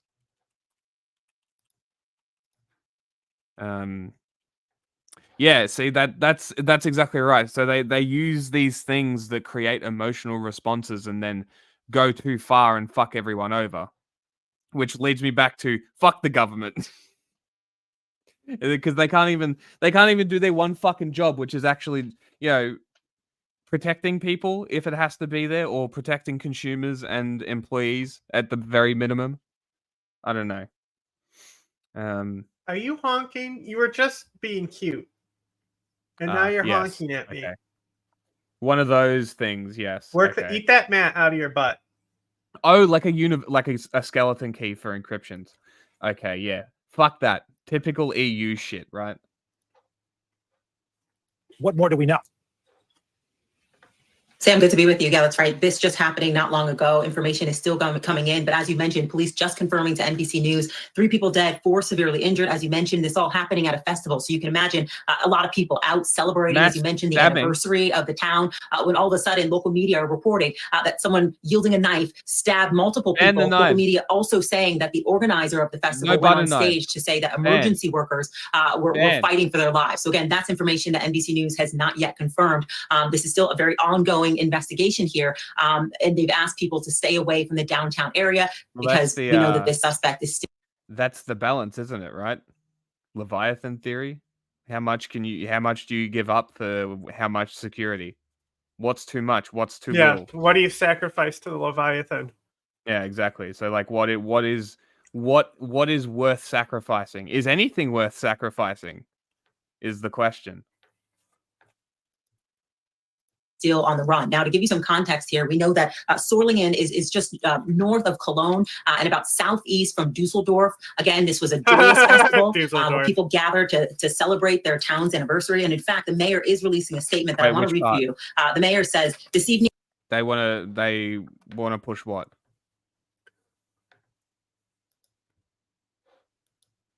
We are all in shock, horror, and great sadness in Solingen. We all wanted to celebrate our city's anniversary together, and now we have to mourn dead and injured people. It breaks my heart that there was an attack in our city. He goes on to say that he's in tears and, of course, asking for prayers.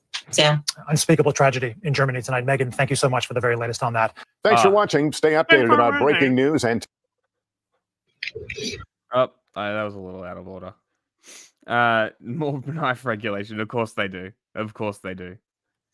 Because once you've banned guns and violence still doesn't stop because the problem isn't the tool, it's the violence, then you just ban more things because that's clearly how you solve the problem is prohibition. We've seen prohibition has worked everywhere it's been tried, every single time. Without fail, government very good.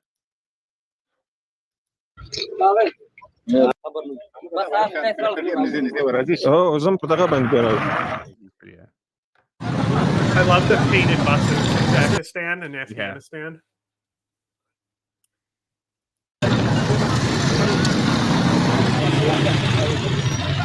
I did not screen these for gore, so... Huh? I said I didn't screen any of these for gore, so... Okay. I'm not paying attention. That's a I problem. will. I haven't seen any, but Like bloody clothes. yeah, if they're alive, it's kind of okay. Mm. Like that's fine. That's yeah.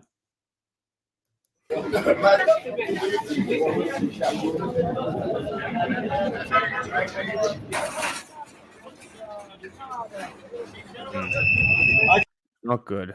A dam in a remote part of Sudan collapsed this doesn't weekend. it blow The your United mind Nations says at least 20 villages. Poor choice of words. how none of the governments in the world did anything about what was happening with Assad in Syria. Oh.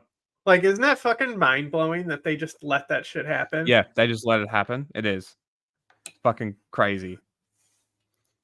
Yeah, I kind of agree. Privacy is more important than safety. In my opinion. People disagree. I mean, in America, yes. You know, I'm not going to install my values on other countries, you know? Yeah. Like Switzerland, they have a very like organized, orderly culture, you know? Yeah, and it anything works. that It works upsets for the that culture they don't like, so. Yeah. So it's yeah, I think that's a better point, is it's really up to the people in those countries how to do things. You can suggest how things should be done or how you think things should be done, but at the end of the day, I don't know. It's not your place. And this is why I always say that I would rather talk to someone from the place than some fucking dipshit suit on the news. Villages were destroyed and at least 30 people were killed, although the death toll could be much higher. The dam is about 25 miles north of Port Sudan and provided the city located on the Red Sea Well, with who drinking else water. would be? Port Sudan. Yeah, well, that's exactly right. Who else is going to? At the end of the day, these people are always going to be the ones using this stuff for the nefarious reasons. You're never going to weed them all out. I mean, That's any time that, like, you know, 4chan did a purge, then then another site sprung up instantly. You know? Yeah, exactly. So like, you know, you're never going to beat it. So yeah, you can only sort of try and keep them off it and let them have their own little one. Like let them have Gab or fucking Truth Social or whatever fucking degenerate platform they want to have their little circle jerks in. Who gives a shit? Well, As long I as they're also not like fucking people's lives up. I don't really care. I also don't care like if FBI infiltrates these groups and stuff, you know. Yeah. Oh, you mean the government's fighting the fascists? Cool. Well, you know, there's that one guy who he was an 09A guy who was part of the Arwaffen group who got arrested and like literally like he's implicated in multiple like there's multiple hardcore things with like underage girls that he's implicated in. And then he also posted a photo of him smoking meth. Great. You know that guy? No, I can't picture the guy you're talking about, no. I think you and Ace are a bit more into the 09A thing than I am. I don't think I looked into it much at all. I think we looked into the book and that was about it. We were laughing at the book. Which it kind of reminded me of this time that I was driving to Sydney with my dad, and this ages ago, and we're driving through country Victoria. I think we might have been in New South Wales, and we found this radio station that was just a preacher radio station, and it was talking about how they could hear hell through the ground, and were playing recordings and shit. And I was laughing so hard at this fucking evangelical preaching radio station that I threw up. I laughed so hard I vomited. That's it's fucking hysterical. I have no idea why I told that story, but very funny. Very, very funny. And is where many civilians fled because of the country's bitter civil war between the army and a rogue militia, the Rapid Support Forces. In total, 11 million Sudanese have been forced from their homes in what's now the world's largest displacement.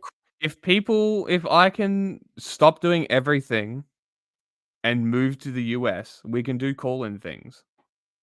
Because like, it would be way easier. It's just like, I mean, we probably could do like a fucking like a Zoom thing, but like I don't know. I think that would be kind of interesting. Just like segments, doing a shorter show that has call-ins at the end or something like that. I think that'd be cool. But people need to I need money.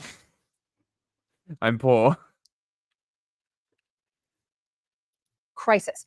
Up to 150,000 people are feared dead, and millions more face unimaginable trauma. In her third report from the front lines in Sudan, with support from the Pulitzer Center, special correspondent Layla Molana Allen follows along with some of the families desperately searching for sanctuary. A perilous journey, reaching along the front line with only the occasional cover of the mountains, as we're led. They specifically do infiltration. They're an investigative reporter that does infiltration into like groups like O9A and stuff like that. Okay. Yeah. So they're always posting like what they talk about inside these groups, and like they'll post like dossiers on these people's crimes and stuff. Yeah. But this guy's really fucked up. We do the guests through the invite system, but we can't generate individual links, and we have to add them or take them out. So it's kind of a bit more. It's not so easy. You can ban. Oh, with like coming into the chat. Yeah, you like can into ban. the actual stream. Interesting. Okay. Yeah, And like I said, if anyone wants to set up the Discord, you can be the mod. Yeah, like I'll set it up eventually. I Reddit, you want to set that up? Go ahead. You can be the mod. Yeah, like if someone wants to set up a Reddit and dump like sources and stories and shit in there, go for it. I'm not going to do it. I don't know how to use Reddit. But if it exists, I'll go on there. I'm just not going to set it up myself. Like a Reddit would be great. Here's a fucked up article about a fucked up person, if anyone else wants to read what I was talking about.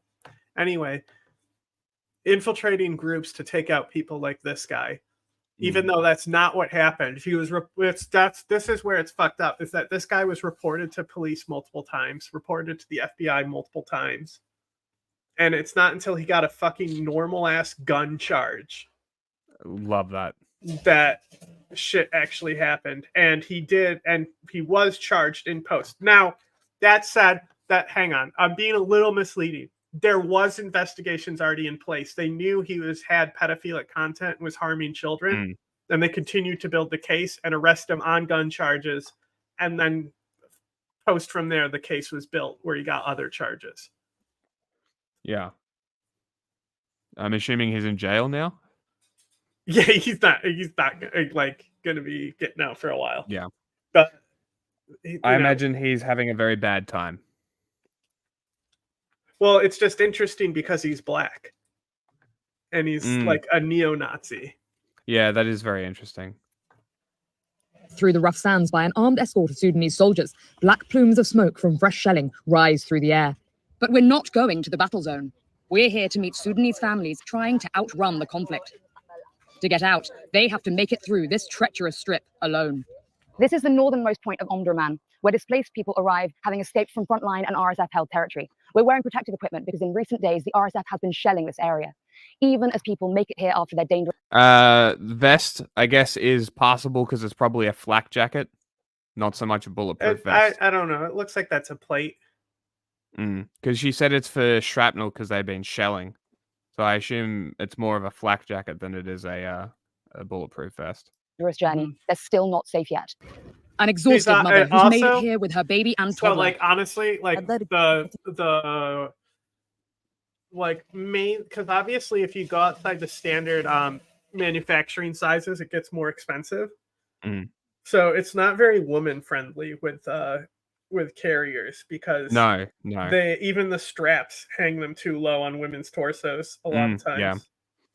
Yeah, They're they for would like need to be custom. Like they would yeah, need to be so they specifically need made for what we women. need is more women and more Asian people buying plate carriers, Yes, yes. and then that cost will come down. Demand a female specific plate carrier. Yeah. But like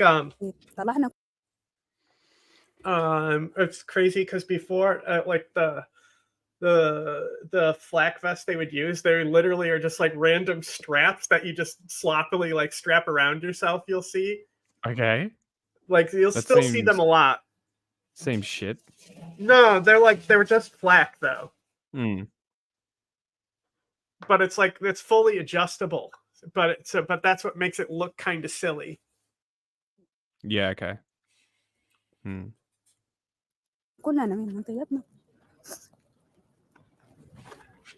fighting is very intense in our area. There's no food there. We have nothing to eat. She's at the very end of her strength. Her eyes glazed, she sits, staring. Hang on, A Chaos brief Kitten. moment of rest. What? If you can actually like put this all in a doc and send it to me, I can forward it to one of my reporters. I just need basically the details on what they have to search to get more details to come up. What are you talking about? I'm talking to chat on YouTube. Chaos Kitten lives of TikTok, all this stuff.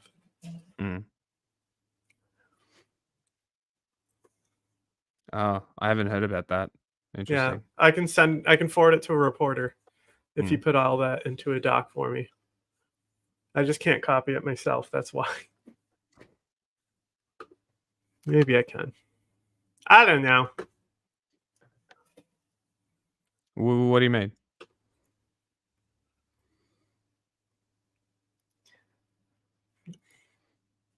Rest before they have to move on again. We're sick, hungry, and we have small children. We are so tired of this war. We won't survive.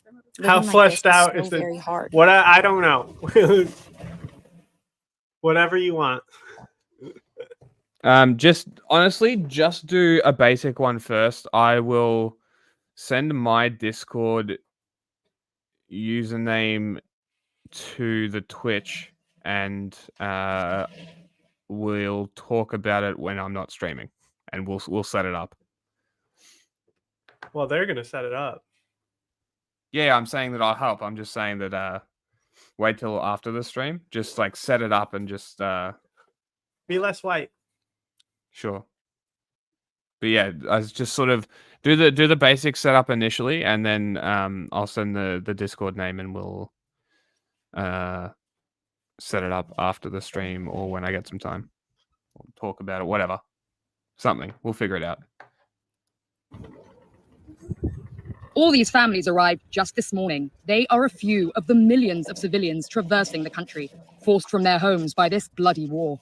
If they're lucky, they can afford a seat in a minibus or a donkey cart. But for most, it's an arduous journey on foot, covering hundreds of miles in the baking heat. They're running from the greatest of horrors: looting, killing, rape at the hands of Rapid Support Forces militiamen. At this construction site in Gaddaref, the air is thick with the trauma of what they've endured. There are thousands of people staying in this makeshift reception center. Am I They're right? practically in the open air. What? I said alliteration. Am I right? Sure. Go back.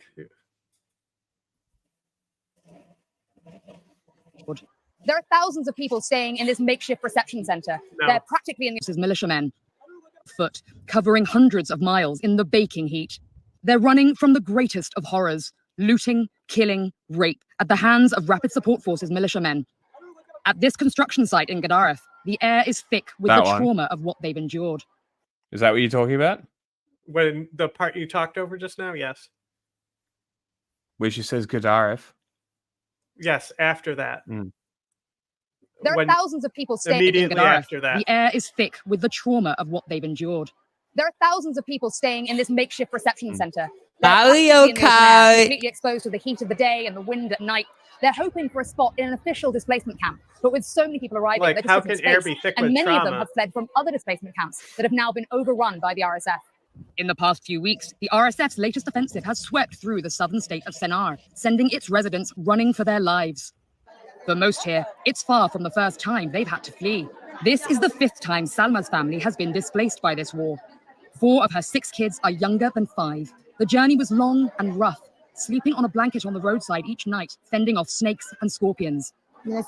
10 days on the road from place to place until we got here. When they said they were hungry, I told them we're almost there. When they said they were too tired, I told them we're almost there. Is she I out would there point and battling promise them, snakes? look, your father will be there. I don't know. That's what she Probably said. not. She said, I fought a snake. That's what the reporter said. I don't know. She's probably talking, like, calling the RSF snakes, probably. I No, don't she know. literally said she was dealing with snakes while she was fucking migrating in the desert. Yeah, snakes exist. I know, that's what I'm saying. Yeah, She's just, fighting like, snakes like Kung Fu Panda. go around them. There when we arrived. But their father was not at the end of the long road. He stayed behind The to Wicked earn Witch money of for the his family East, when they bro. first fled. Salma hasn't heard from him since. The attacks happened so fast, family members are often separated. When What the the RSF fuck are you descended on their talking first about? displacement shelter, her neighbor was out trying to find work. So Salma grabbed the woman's teenage daughters, along with her own kids, and ran. I couldn't leave them behind. Until now, there's no news about their mother, not even a phone call. With no work to be had, they survive on the kindness of others. Volunteers distribute 1 meal a day to the Go families, Cats!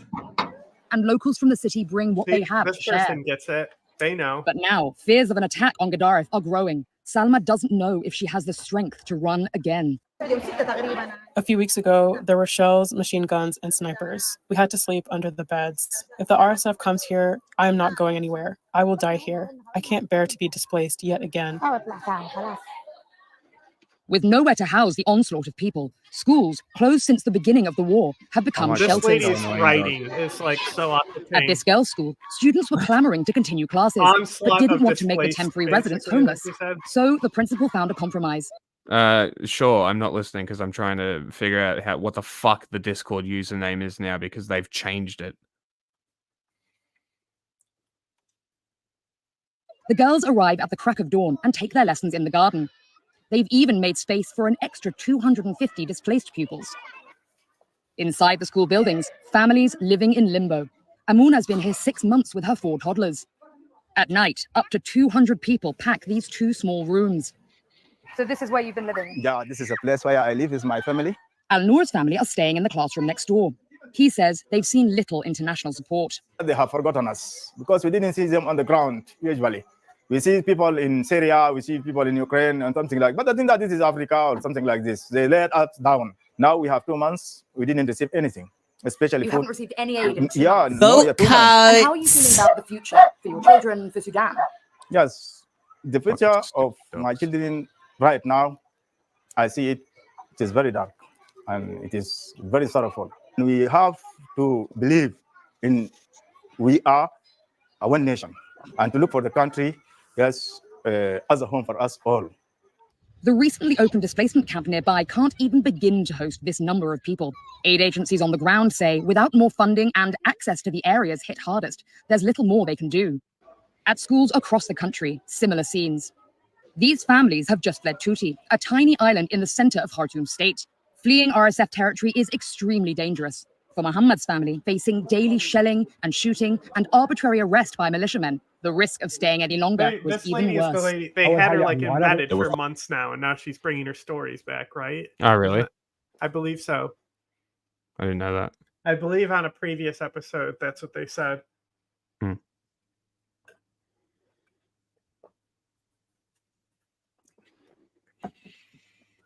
Firing shells, which hit houses and people.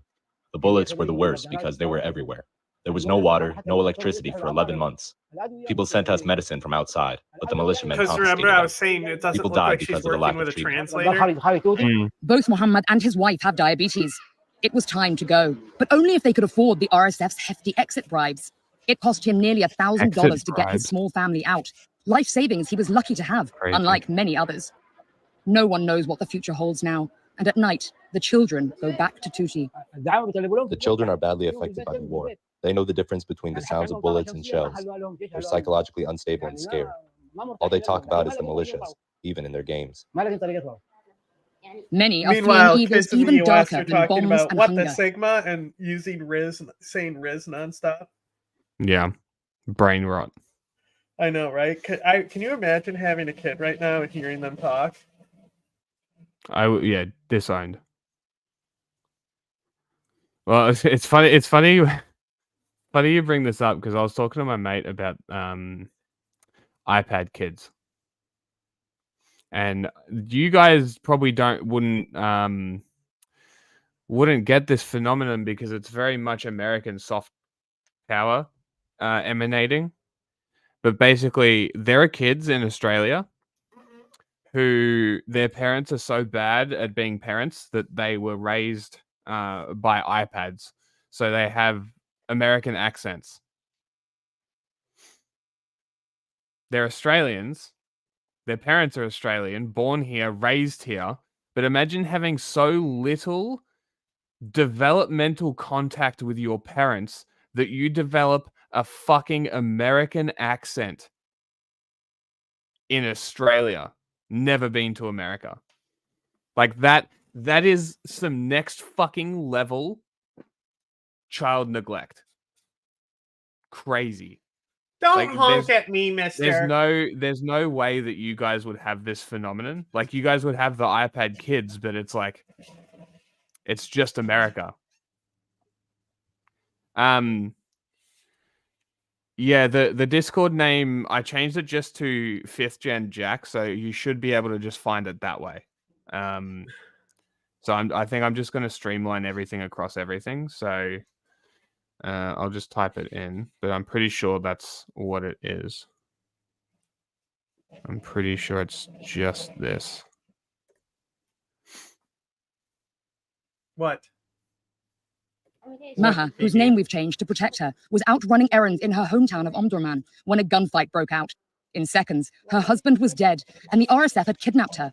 For 6 months, she was held captive, subjected to horrifying abuse. There was beating, sexual assault, and death. Everything was done to us. Finally, they gave her a choice. Work for the RSF, or we will kill your children. That's where the torture and training began. They trained us girls. My role was to be a spy, to gather information for them. Because my children were in their hands, I had no choice but to work with them. Eventually, she was caught. Now, she spends her days in a protection center in the army zone, dreaming helplessly of her 3 young kids. Until now, I don't know if my children are alive or dead. I tell Maha remember we should stop last if it's time too as much. well, I said this journalist is a little personable.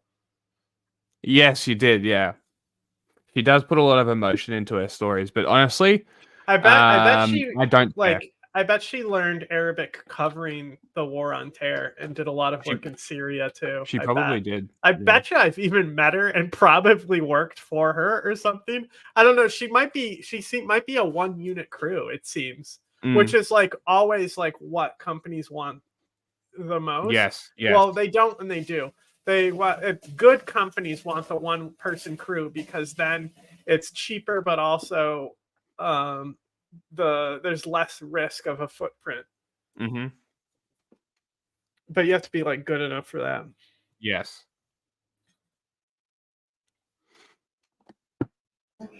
No, she insists. People need to know what's happening. Many other people have experienced similar things. I am not the first girl, nor will I be the last. Some girls were raped in front of their parents. All Sudanese have been psychologically damaged by the RSF. We live in fear. With the war still raging, there's little space for healing. Escape, survive, escape, survive. A nightmarish cycle playing out on repeat for Sudanese families who never know if their next stop will be their safe place or their last. The distances displaced Sudanese families have to cover to escape the fighting are vast, and they're often taking the long way around the mountains to try and avoid the shifting front lines. Everyone we speak to is telling us that when the RSF assaults a new town or village, they attack so fast and so brutally that civilians have to drop everything and run. Crazy. Even those who make it as far as Port Sudan, the military capital on the Red Sea, are little better off. Children arrive in dire condition on the outskirts of the city. Even those who look relatively healthy turn out to have malnutrition. And even for those with some cash, most food is unaffordable now. The price of meat has risen by 6 times in the past 2 months. 75-year-old Khadija has been trying to make money at the central market since she arrived here from her besieged hometown. A sympathetic local gave her some cash to start a business. But Thanks, Obama. I am currently living in a house without a door or window. Rain and wind are over our heads. We have no money. We fled and left everything behind. We only escaped with our lives. All I own is this shawl that I'm wearing. Do I look like I know the price of a can of oil now? I don't have the budget to even ask about it, let alone buy it. Homeless, penniless, constantly trying to outrun the next attack. This conflict, which has devastated the lives of millions of Sudanese, shows little sign of slowing on its path of destruction. For the PBS NewsHour, I'm Layla Malana Allen in Port Sudan. Okay, what a story, huh? What was her name? Layla Malana Allen. Okay, I was checking if it was an Arabic name. Because we all know Arabs are white. For nearly a year and a half, Sudan's army has been locked in a brutal civil war with a militia known as the Rapid Support Forces, or RSF. That fighting has devastated the country and triggered the world's largest displacement of people. The UN is now warning of famine in some areas. Sudan is also one of the most difficult places for journalists to enter, but the NewsHour secured rare access to report what's happening there on the ground. That work is supported by the Pulitzer Center. In her second in a series of reports, special correspondent Layla Malana Allen traveled to cities on the front lines in central and southeastern Sudan, where she met the people caught in the middle of this violence. Ravaged. After a year and a half of war, this is what remains of the Sudanese capital Khartoum's residential suburbs, once home to millions. The bullet-battered streets tell a story of hand-to-hand combat, craters from missiles fired at close range, ripping through walls and rooftops every few yards. A century-old mosque scarred by hails of gunfire. The area's largest bank, incinerated. Life-saving hospitals, gutted. Base. So the RSF were using this as a base. Yes, as a base. So Right. When the army liberated base. this place, so the militia bomb it In and destroy it. Khartoum. Luxor. After months of fighting, the Sudanese army has managed to recapture this area, but danger isn't far. Just across the Nile in Khartoum city, the rapid support... I really want to reinforce there are no good guys in this conflict. I really want to enforce this. Like, the Sudanese army is going to be minor groups that are not affiliated with either faction, but yeah. But like generally, like the Sudanese army is going to be posed here as like the good guys because it's the state taking back Khartoum from the RSF. No, they're both as bad as each other. Ultimately, though, the Sudanese army has to win. Yes, the RSF cannot win. So like any state backing is gonna. It's just like not just like, but in Syria, it's like maybe factions weren't very good people, but they still needed backing because like it couldn't continue with Assad. I mean, it was better for the state to fall into complete lawlessness and instability like Iraq than to continue under Assad.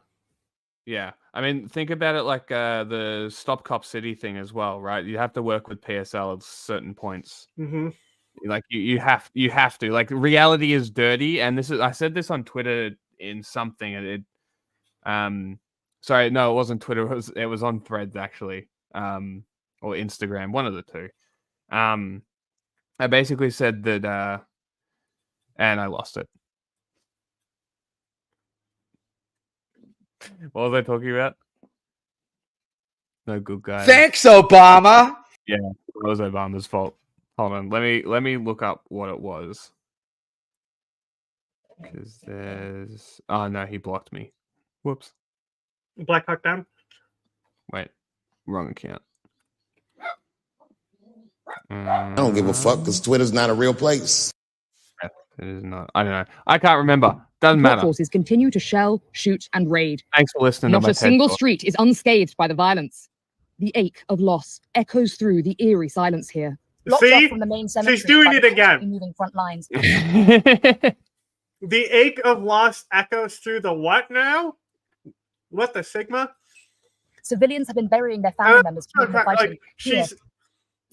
I'm not saying she's a bad journalist or anything. She's a phenomenal journalist, but she's closer to like an author.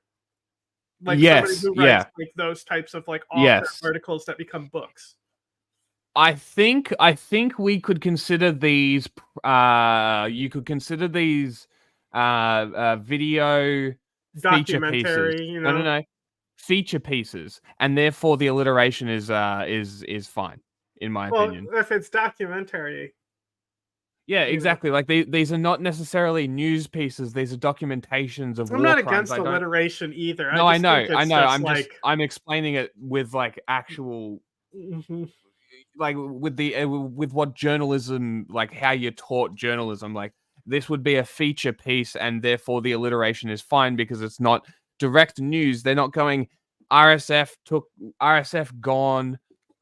Sudanese army took it back.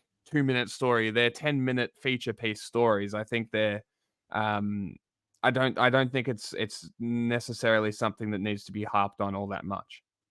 I think PBS is doing it tastefully.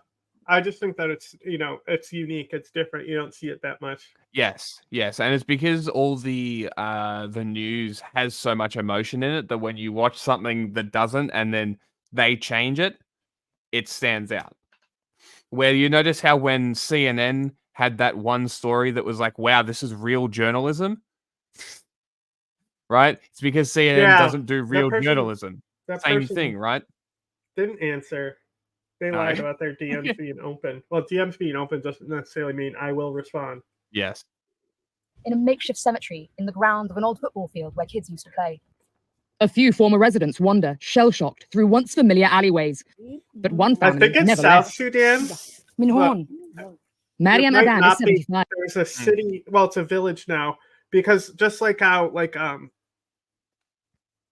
in like Palestine, they'll be called these places camp, but they're literally like concrete buildings, and dwellings. Yeah.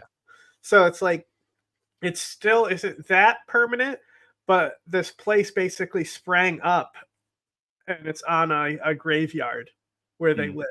So like they literally sleep on these graves. The kids play on the graves and shit. Very cool. Because that's where the convoy ended up stopping, and they never were Yes. it was like a UN organized convoy, and it stopped there and never started again. So the village sprang up on this cemetery. It's very like, I don't want to say cool, but it's neat. I mean, yeah, it would be nice if it didn't exist, but it's interesting. Also, I remembered what I was going to say. Because reality is dirty, right? So working with PSL is a necessity. And I saw this dude was like questioning because someone did a graffiti thing on a train somewhere, and it had Free Kurdistan. And the guy comments, "You mean the same Kurdistan that is pro-America and pro-Israel, right?" I'm like, reality's fucking dirty. One, Kurdistan is not a unified fucking country. Two, it's not a country. Well, it's not a state. So they wouldn't have a unified position on fucking Israel. 3, all 4 fucking provinces of Kurdistan probably have individual policies on how they treat Israel. I would imagine, right? This is just sort of not knowing, but sort of basing what I know about Kurdistan. It's just like this statement was so unfathomably dumb and out of touch. I basically pretty much had to say, reality sucks. Nothing is black and white. I called him out. I was basically like, sorry, the Kurds don't fit into your little box of perfect little brown people. Oh, right? yeah. So Kurds also take a lot of shit from Syrians. Because ultimately the PKK faction sided with Assad for their own preservation. Yeah. But if you just look at it and rationalize it, it's not like they think what Assad did was good or anything like that. No, exactly. It's not an endorsement of Assad. It's literally Assad still attacks them still, but that was the deal. Is like I won't come in and take your territory.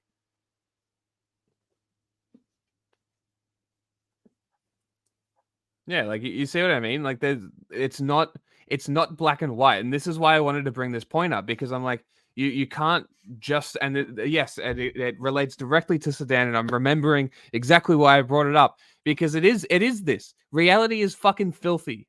Reality is gross. There are no good guys in this situation. Someone has to win, and we would rather it not be the RSF. The people who have committed genocide now twice in the same fucking area. I think we can universally agree on that. we don't have to support the Sudanese armed forces to recognize that the RSF are not the guys we should be supporting. And I'm pretty sure the RSF are the guys that Russia is arming as well. So we've also got that. So as the RSF swept through town last spring, their neighbors fled in terror. But when militiamen came to their door, the Adams refused to leave. well, yeah, it's if it's American support, they can definitely put conditions on that support and force people to sort of rise to the top. But then you also have that like, oh, they're puppet states of America. They're just U.S. agents. Valid criticism. But at the end of the day, I still have to go back to like, it's not America's place to influence. So I kind of agree with them at the same time. Again, reality is dirty. So is my opinion. We've seen everything that happened here. We saw the lights of weapons shoot across the sky. We heard all the sounds, and we're still here. A shell hit the house, shattering the glass and walls. That was the first shell that hit our home, injuring me here and here. Mariam's brother was killed, but miraculously, the rest of the family survived. For a year, they lived on almost nothing, sheltering in their stone house as the bombs rained down. Trying really hard to When the figure area out was what under this the place control is, of the but RSF, they cut off the water and I electricity. don't even know for sure if it's in South Sudan. And because but it's like trying to get, graveyard and refugee camp. They don't really come up with like they give you different results, huh? Yeah. Electricity. Last fall, we had to drink rainwater because there was no other water. Hot take, Schools all have been shut drinking since the water war is began. rainwater. All 5-year-old Abak wants is to see her friends and teachers. She doesn't know who's still alive. I love studying. They were teaching me the letter A for apple, B for boy, and C I for think we chicken. saw this. I have friends at school, but Maybe it was played. Yeah, because I mean, this is the one. Because I remember them talking to this girl where she was learning her letters. I couldn't remember if we did play it or not. I mean, we can keep watching if you want. I'm not phased, really. If we did watch it, I think we can safely move on. But yeah, just to reiterate before we do move on, yes, Sudan is not in a good place. We have our Janjaweed special, which we have, which Still we did probably pretty much. some of the best reporting on the situation. Yeah, and it's still not outdated. No, and funniest part is it was done within a day. Hours. It was within hours. Yeah, within the day of it happening, right? So like we've got plenty of information. We are definitely like one of the only people who consistently shows Sudan and what's happening in Sudan and Africa in a wider But it is wider constantly place. name dropped in these people's politics. Yes, so and that's what I was leading these to. Watermelon emoji politics. They drop the name Sudan all the time. Mm-hmm. And yeah, so they like Sudan, Congo, they always say these things, but they don't really fucking talk about it. They don't actually give a fuck. They're just using it to solidify their position on Palestine because they're really just supporting Hamas at the end of the day. They don't give a fuck about Palestinians. And this is not a criticism of Palestine at all. This is just recognition that people are using Hamas to further the goal of Palestinian liberation, but I'm contesting that maybe we shouldn't be celebrating them all that much.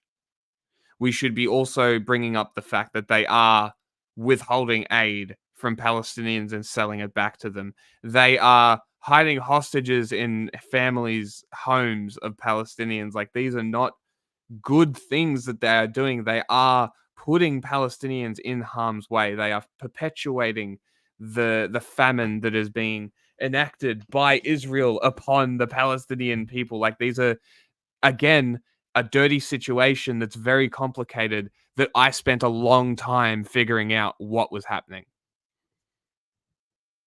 It's just Palestinians are dying. people are dying. Sudanese are dying. People in the Congo are dying. And none of these people actually care. And I understand that they're trying to signpost it, but nobody is actually learning about these conflicts, these situations, what's happening. And it's honestly doing more harm than good, I think. Because then you get disinformation narratives, then you get people able to poo-poo the efforts because of this disinformation, basing it on that, and you just continue this shit show and nobody benefits. It's so fucked. But what can you do? There you go. That one's for you, John. Okay, I'll get it. That's easy.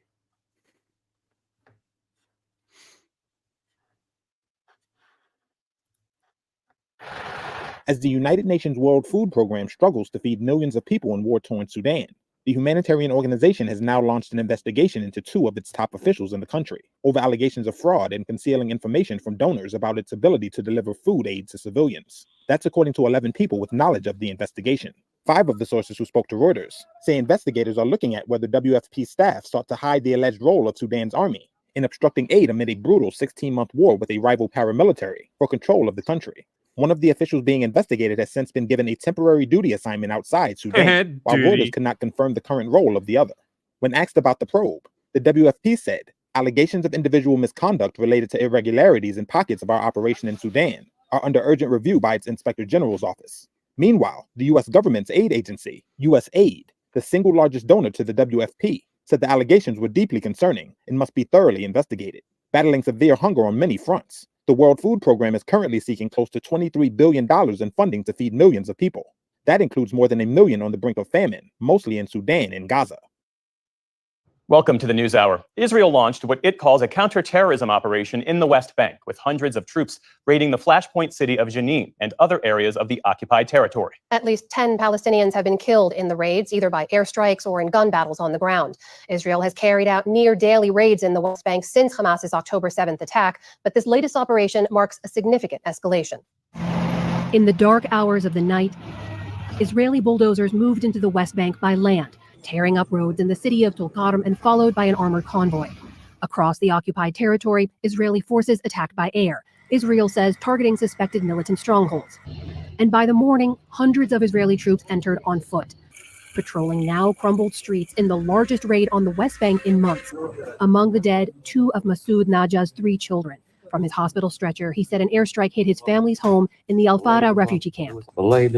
In seconds, very fast, we felt like something came down on us from the sky, and there was an explosion.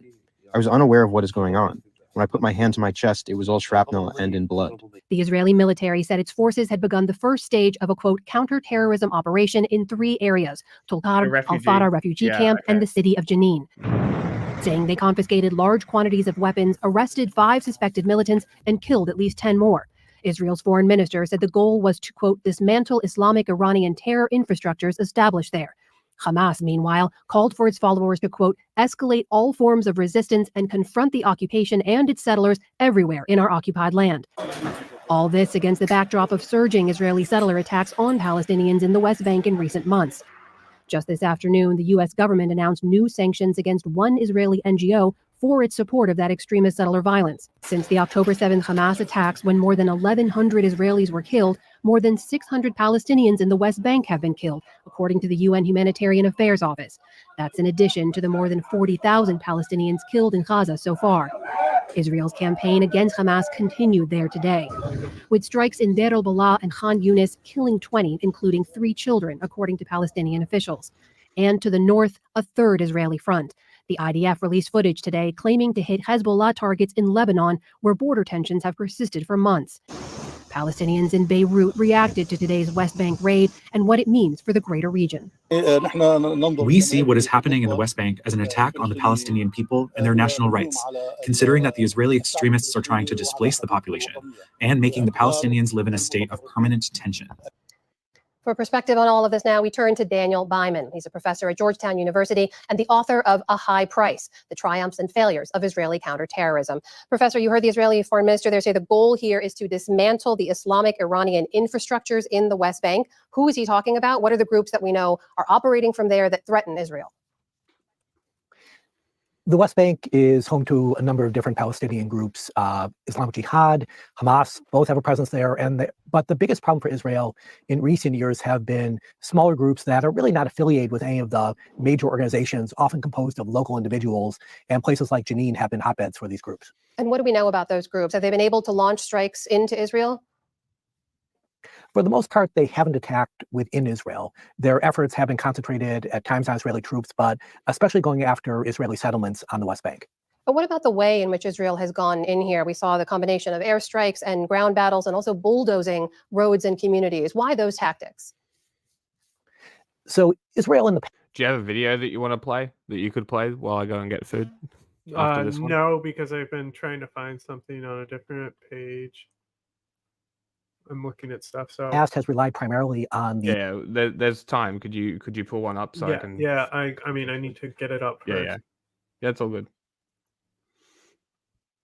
The Palestinian Authority, the government, or I should say the de facto government in the West Bank that has run it in conjunction with Israel. And their security forces have become weaker. Israel has over time ignored them. So Israeli officials are deciding to take action on their own because they feel the Palestinian security forces won't do so. To do that, though, these groups are often deep in the West Bank. They're in neighborhoods that I know are one of these certainly hostile to fucking Israel, travel and Israeli vloggers forces have been here. I know a travel vlogger has been here. Okay. But this article is more than 6 years old. Forced to live in a cemetery, the secret shantytown for Juba's homeless. Juba is the capital of South Sudan, right? So you got the classic tire and a stick kid. But like you see here, they have like, you know, their clothing is hanging over a grave. These are graves all over the place, right? So like, but like I've seen a travel vlogger actually go into this place and like film. I just don't know who. Okay. Now let me, that's it. I'm not going to spend any more time trying to find it. Maybe I'll remember to find it later because it is very interesting.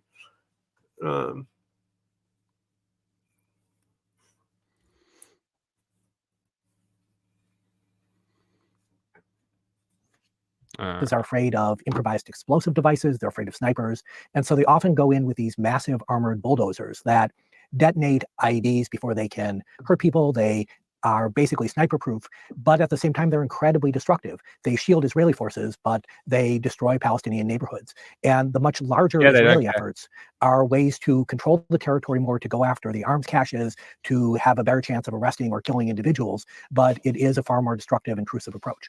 Professor, the ongoing violence and the increase in violence in the West Bank hasn't gotten as much attention, obviously, as Israel's war against Hamas in Gaza. But when you pull back, it's worth reminding folks the West Bank has been under Israeli military occupation for decades. It's home to some 500,000 Israeli settlers and settlements largely deemed illegal or illegitimate by the international community. How does all of that factor into this increase in violence? 500,000. I didn't realize it was that many. What? Fucking crazy. 500,000 settlers. I don't think he sent me the list. Oh, you want the list? Sure. Violence we've seen recently there. So the West Bank is far more sensitive politically for Israel than Gaza. When Israel left Gaza in 2005, it was something that there were only a few small Israeli settlements there. It was controversial, but at the time, it was nothing like the controversy in the West Bank. And the Israeli settlement numbers have grown. Their political power has grown. You have members of the current government that are actively arming the settlers or otherwise supporting them. And the settlers themselves have been responsible for a lot of violence on Palestinian communities, at times pushing them out of their land, at times because there's more on this. So the dynamic. There's a Democracy Now! One, but it could have a bit of gore in it, and then the Surgeon General was the next one. And then we're doing American stuff. So there's plenty of stuff to choose here. So we'll choose something from one of the lists that you added that I didn't. I don't mind. are quite different than they Yeah, are I'm in trying Gaza. to find something. In just about the minute and a half I have left, this is now essentially a third front for Israel here. The war in Gaza continues. We know they're trading fire with Hezbollah forces across their northern border. Can Israeli forces sustain a fight on all three fronts? So the violence in the West Bank is far less in terms of the requirements for Israeli forces than what was needed in Gaza in the past. And since the Israeli operations in Gaza, while still considerable, are not comparable to their peak 6 months ago, Israel does have some spare capacity. Also, a lot of what has been used in the West Bank has been police forces, often, obviously, paramilitary forces. So the West Bank requirements are real, but they're not overwhelming. On the other hand, if there were a conflict with Hezbollah in Lebanon, that would be far more demanding than any of these conflicts, and that it would be very difficult for Israel to sustain conflicts in the West Bank, and especially Gaza at the same time. That is Georgetown University Professor Daniel Byman joining us tonight. Professor, thank you very much for your time. Thank you, brother. At least 9 Palestinians have been When you're ready. killed and 11 injured as the Israeli military launches its biggest operation in the occupied West Bank in close to 2 decades. Damn. With hundreds This of person troops doesn't have a backed by armored video vehicles, bulldozers, fighter jets. I was checking to see if that French girl has a video on this thing that's happening in France, but she didn't. No, the last one she uploaded was about some movie, I think. What it's like actually like in France. Check the DEI girl. Did you clip the get out of my snatch thing? No, not unless That's I saw a good it. Yeah. soundbite. It was in the most recent one. The most like it was on Mondays, wasn't it? Wasn't maybe last week. I can't remember. You stream a lot. And drones launching simultaneous raids on the northern cities of Jenin and Tulkarem. In Jenin, Israeli forces have surrounded the city, blocking exit and entry points and access to hospitals and ripping up infrastructure in the Jenin refugee camp. Israeli forces have also been closing down the main roads leading to Tulkarem and other cities. An Israeli military spokesman told a news conference the raids were the first stage of an even larger operation in the West Bank. As the raids got underway, Israel... Cool. Is that what they're doing? Yeah. Israel's just like tearing up concrete here. An even larger they're just tearing up concrete. That's this very is what fucking we'll watch cool. now. Look, it's an ad for Bernie. All right, I'll be back. Just check this out. We're gonna watch Like this Dr. Mr. Steve Beat Brule. video. Anyways, let's check it out. We're not ready. We don't have the fruit. Check it out. Yeah, that's copyright.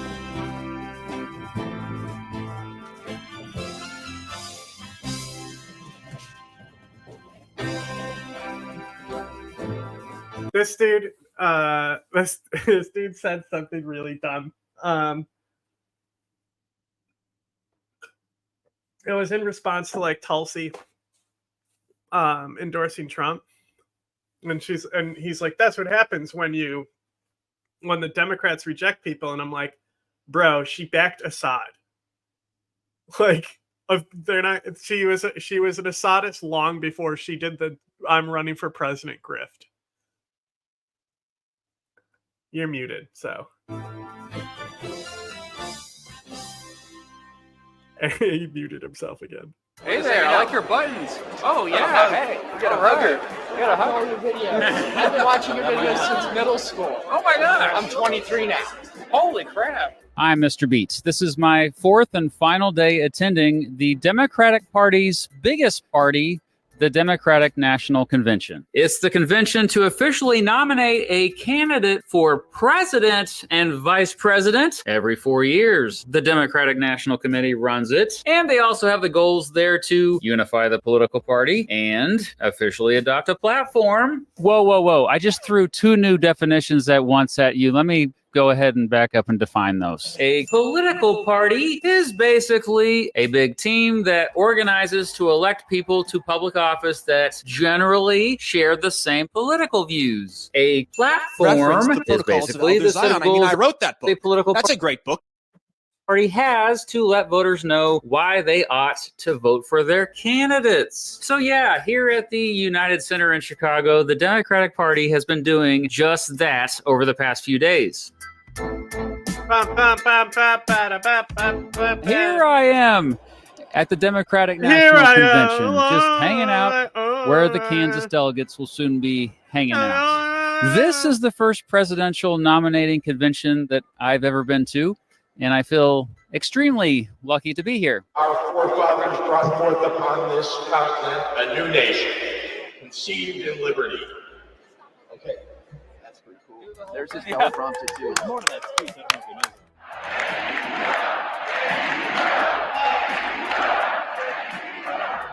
The torch has been passed. Now it is up to all of us to fight for the America we believe. Security has Obama saying we need to fight. Hilarious. been tight, especially with the ongoing Israel-Hamas war protests going on outside the convention. I saw a little bit of that. Some dude with a gun yelled at me for taking this picture, for example. Inside, it has been chaotic, but there's been a lot of positive vibes, a lot of people excited, a lot of adrenaline pumping, a lot of smiles, laughing, and woot-wooting. I have even run into former Republicans and people praising Republican presidents. I think Calvin Coolidge is an above-average president. Because he vetoed so many bad ideas. I've watched lots of speeches, lots. Yes, many of them boring, some of them uplifting. Hey, what do you think Jack's alignment is?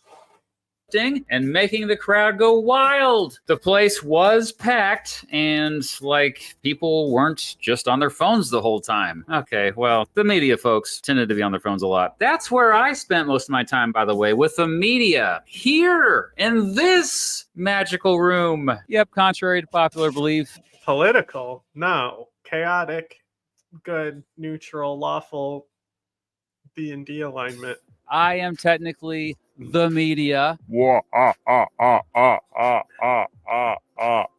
Okay, I need to stop doing that. I'm so sorry. Okay. I don't think anybody who is critical of you coming to this place in this moment of history is a serious person. I wouldn't give those. It's a historical event. You're in the middle of history right now. We are living it. And in that media area room thingy, I got to spend a lot of time live streaming with some really cool folks, mostly other political streamers like I'm Really Important and Pondering Politics. However, we all learned a lot speaking with not only other folks in political media, but also actual activists, politicians, and even delegates. Yeah. So I got in by getting elected among the other state delegates in my district at the Texas Democratic Convention, which was in El Paso a couple months ago. How'd you get elected? Well, I think I just put together a pretty decent campaign, to be honest. I've been pretty involved in college organizing in my time in university. I just graduated back in May, so there's only about a 2-week turnaround between graduation and convention, but I had been the president of my university's Democratic student organization for about 2 years. My name is Nick Roberts. I'm 24 years old. I'm on the Indianapolis City County Council. I've been involved with Democratic politics for 8 or so years and involved with both the Biden campaign before and the Harris campaign now, and excited to support them here in Chicago. Is that his son? My name's Rishi Kumar. I'm a delegate from California, a pledged delegate. You end up running for that seat. I did that in 2016. I was a Bernie Sanders delegate, and it's great to be back again at a DNC convention for Biden and Kamala Harris. This is your third convention? Second, yeah. Oh, your second. Yeah, 2020 was kind of weird. Yeah. More on that in a bit. Now, the Republican Party also had a spectacular party to nominate their candidates for president and vice president a few weeks prior in Milwaukee. I wish I could have been there to witness it too, but alas, I was not invited to it. But hey, there's always 2028, am I right? Regardless, the Republican National Convention is similar to the Democratic National Convention. Chaotic what? And generally serves the same purpose. So why are nominating conventions even a thing? Well, first of all, please remember that there is absolutely no requirement for political parties being a thing. The Constitution doesn't mention them, and George Washington... Yeah, that's the thing, is it's like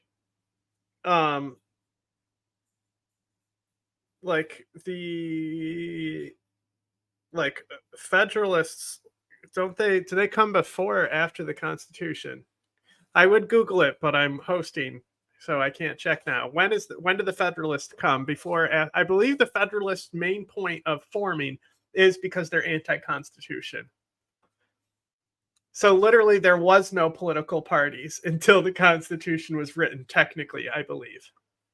James Madison, and Alexander Hamilton all warned against them. And yet, Madison and Hamilton ended up starting the first political party in American history, the Federalist Party. What the heck is up with that, Madison and Hamilton? Anyway.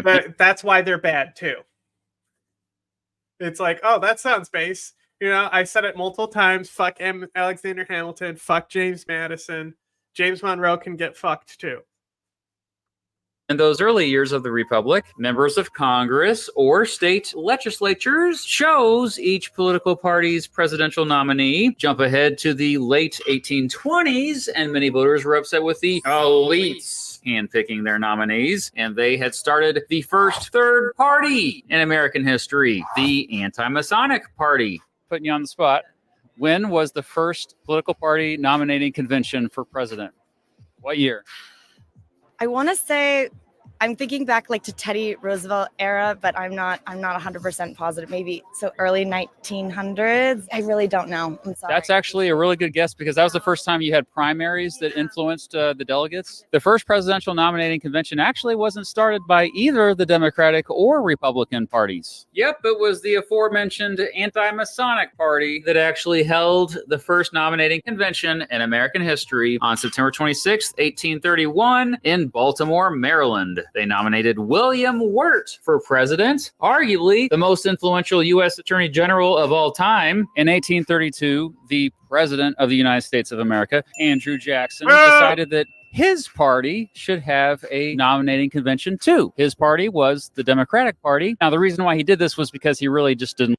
Yeah, well, you should look at what the anti-Mason party evolved into, because keep in mind, the party just before Jackson comes in is when we get to like a weird age where it's like the era of good times is in this era or something like that. It's called something like that, but they might develop into like a nationalist party or a nativist party.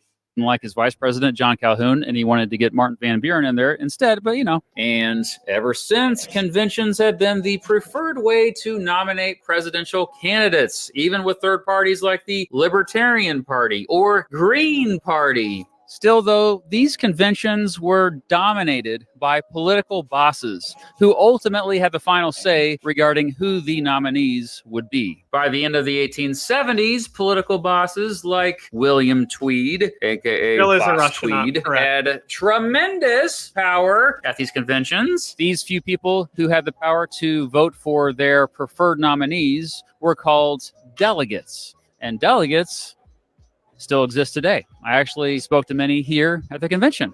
It's pretty cool. A few weeks before convention, the party emailed out some lists of all of the other state delegates within our district. But what I started doing shortly before convention, I would start making individual phone calls to people. If people don't know that much about the race, they vote for at least the person they've heard of. And I made sure that everyone would at least had the chance to maybe hear about me. And then right before convention, right before we went into our little caucus rooms where we were going to vote with our district, I was just standing outside of there giving my push cards. Who's Jill, the Green Party nominee, Jill Stein?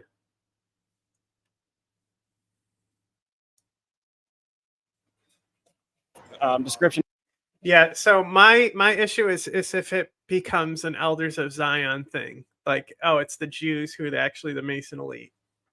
Of me had some of the endorsements I'd gotten from. That's awesome. It was quite a process. Thank you. I'm a Silicon Valley geek, a high-tech executive, and a state senator actually pulled me in to run for delegate of the state party. And I'm a community organizer, activist. I was doing a bunch of things. We ended up running a slate, and then I became the executive board member of the California Democratic Party back in 2013. So Indiana breaks it down by congressional district. We have 9 congressional districts in the state of Indiana. I'm in the 7th, which is mostly Indianapolis. We have some spillover in other districts, but it's mainly Indianapolis. We have 8 delegates, 4 men, 4 women.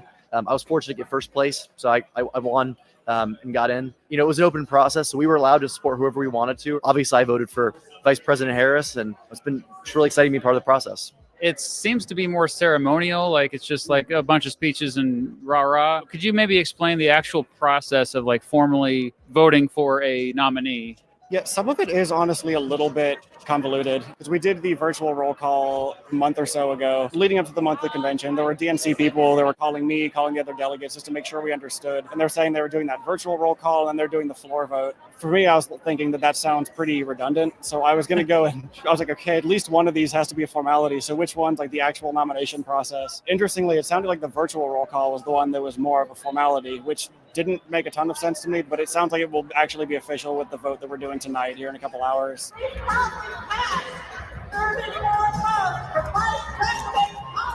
Yes, so this book is about artificial intelligence and how it's going to change the world, understand the challenges of the deep fake, of the cyber terrorism, and make sure we drive policies that will address the interest of America.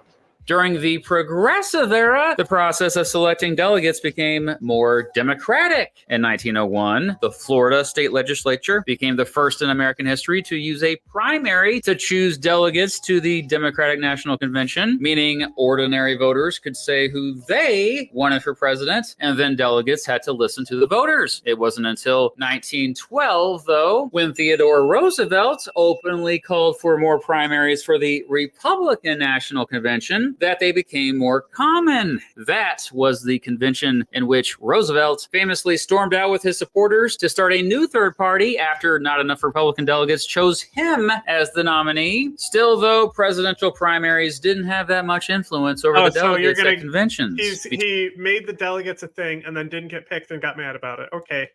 Cool. Between 1932 and 1968, there were only about 16 primaries each election year on average, and most of those were, quote, non-binding, meaning the delegates didn't have to listen to the voters if they didn't want to. So what changed in 1968? Well, it was a crazy election year. While most of the Democratic voters wanted a presidential candidate looking to immediately end the Vietnam War, the Democratic Party ignored the will of the voters and went with Hubert Humphrey instead. This led to many delegates who supported a more anti-war nominee like Eugene McCarthy to become quite upset. And there were even riots and police brutality outside the convention. Well, the Democratic Party learned its lesson, and ever since 1972, it has done a better job listening to its voters regarding choosing its nominees, and so has the Republican Party, by the way. Today, by the time the convention happens, we pretty much know who the presidential and vice presidential nominees will be. Despite being overwhelming, this was such a tubular experience for me. Tubular. Mr. Beast. Hey, yeah. Mr. Beast, get money. I got to meet a bunch of cool people. Honestly, it's been incredibly inspirational to run into so many viewers of my channel here that are already changing the world as media producers, organizers, activists, volunteers, delegates, and even politicians. Off topic, what channels would you guys like on Discord? Okay, so specifically, okay, we want a general chat, obviously. Maybe just one that's just posting anything we upload. So a general, even if it's like Rumble uploads, anything that we post will just be in there. And that one will be like a locked chat that only is those. And then like a specific one for Ukraine. And then, I don't know. That sounds good, maybe. I even got to see and meet a bunch of famous people. In fact, I saw so many famous people. No, it's just as long as it's organized where topics are in one spot. But I think the only thing that would really be like going off topic in a general chat is conversations about Ukraine. That after a while, I stopped caring. Heck, I got to chat with former students at 10 Walls while waiting in line to get in. Overall, though, I got a close-up look at how a political party's biggest party... Anime? You can do, I guess, movies or something. Movie anime. Please. President and Vice President of the United States, Kamala Harris and Tim Walz. Thank you all. I have got to watch history happening in real time. And it's pretty cool.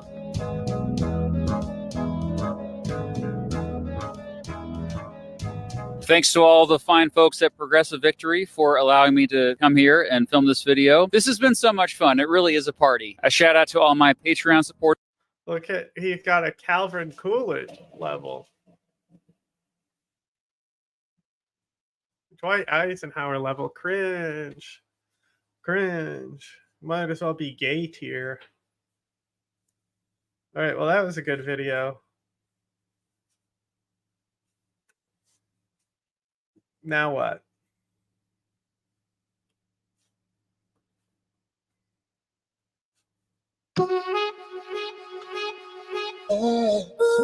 Crazy sound. Watch Jesse this Waters is under copyright claiming because they force an ad. fire, but it was fire that he welcomed because he's been struggling to gain traction in that 8 p.m. time slot that had been previously filled by Tucker Carlson, which is a really low bar because we saw how Bill O'Reilly and Tucker just faded into obscurity quite quickly after losing their jobs due to different things they did wrong. Bill O'Reilly with sexual misconduct, Tucker Carlson for repeatedly lying about the results of the election and making claims that resulted in a lawsuit by Dominion and others against Fox News.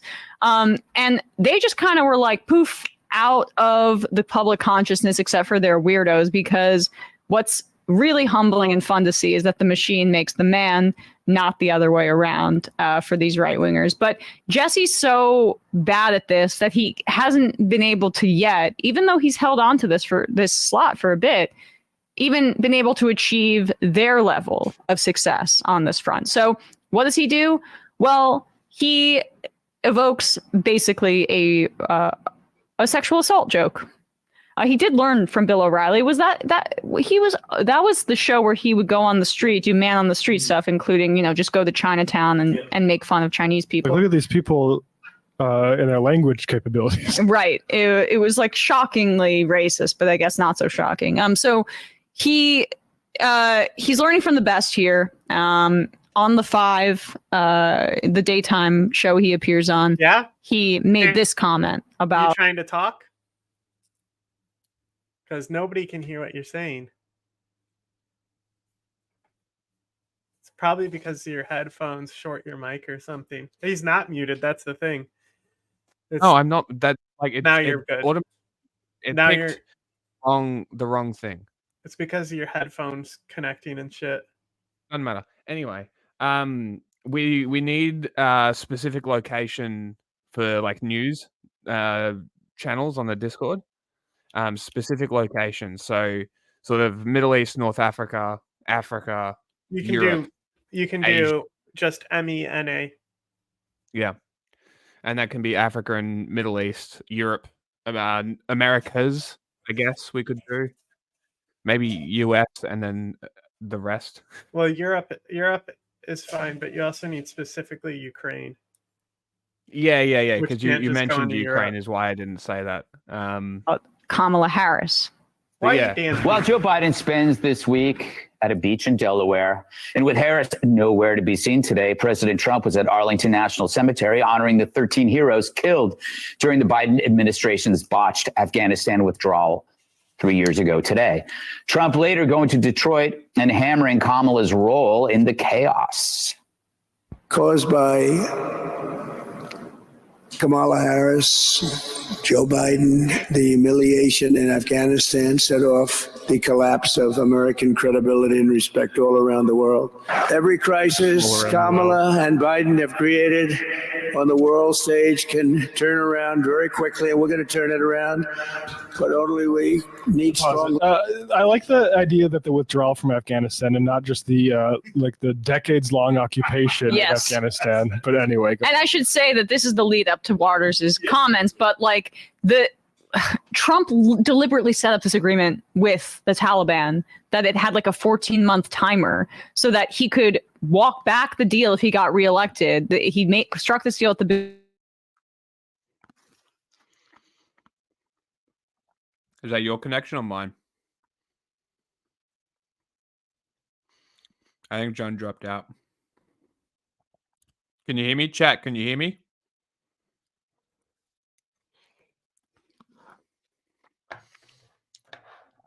Was it me? I don't know. Okay, he dropped out. All right, back to mine. That's fine. As most parents can attest, raising children can be challenging. But today, Surgeon General Vivek Murthy. What is happening? Nothing. My shit's crashing. You are back, yes. I have a low connection. issued an advisory. Yeah, I took over, so don't stress. Oh, you got to finish this video. We've been putting this off for 20 years. So I'll take the PR hit. And he did take it, right? We need to withdraw and end this occupation and this war in Afghanistan. The Taliban did take over, but that was because there was a puppet government there, and it was a matter of time when the United States withdrew. So Trump set this up to mess with Biden, and so he's trying to keep running on it. But I have my doubts about how salient the 2021 Afghanistan withdrawal is on like what people are going to do in voting for Kamala Harris in 2024. But I digress. That's the setup here. On the world stage can turn around very quickly, and we're going to turn it around.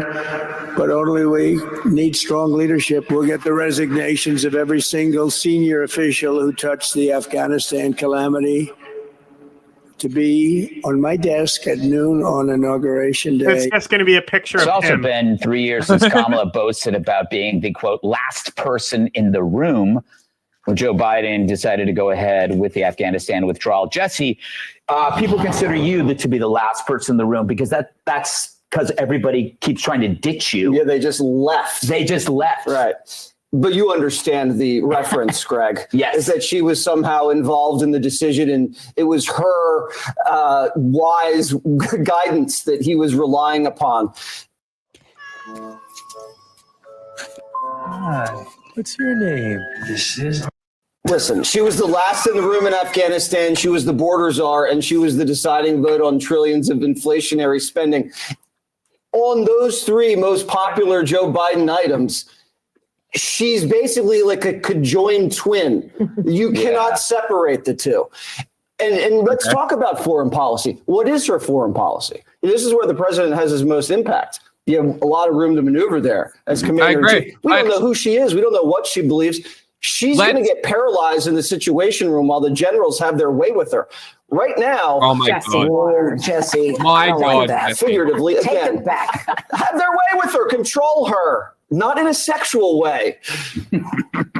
You're now having F-16s getting sent over to Ukraine, and Ukraine's actually now invading Russia, and you're going to have her as commander-in-chief? That's nuts. Okay. So Juniper J makes a good point, right? Saying if 12 service members died during the Afghanistan withdrawal, I would wonder how many would have died in the past 3 years if we had stayed. They're not concerned with soldiers and Marines dying. Yeah. That even offended Judge Janine. You're Dana Perino go, Jesse Waters? Like even freaking Bush comms person, Dana Perino clutching her pearl. We are here to validate and sort of massage your misogyny. But please don't just say Stop something making our like she's job going so to hard. like rape in front of us. Give us something to work with, Jesse. Yeah. Also, inflationary spending, that's what we're blaming inflation on, is the checks. Like how There's no data that backs that up. We already know. We've gone through what persistent inflation and things like rent and food is related to. It's price gouging. It's reflected in the quarterly earnings reports. The supply chain inflation from COVID has long since subsided. It's now gouging at this point.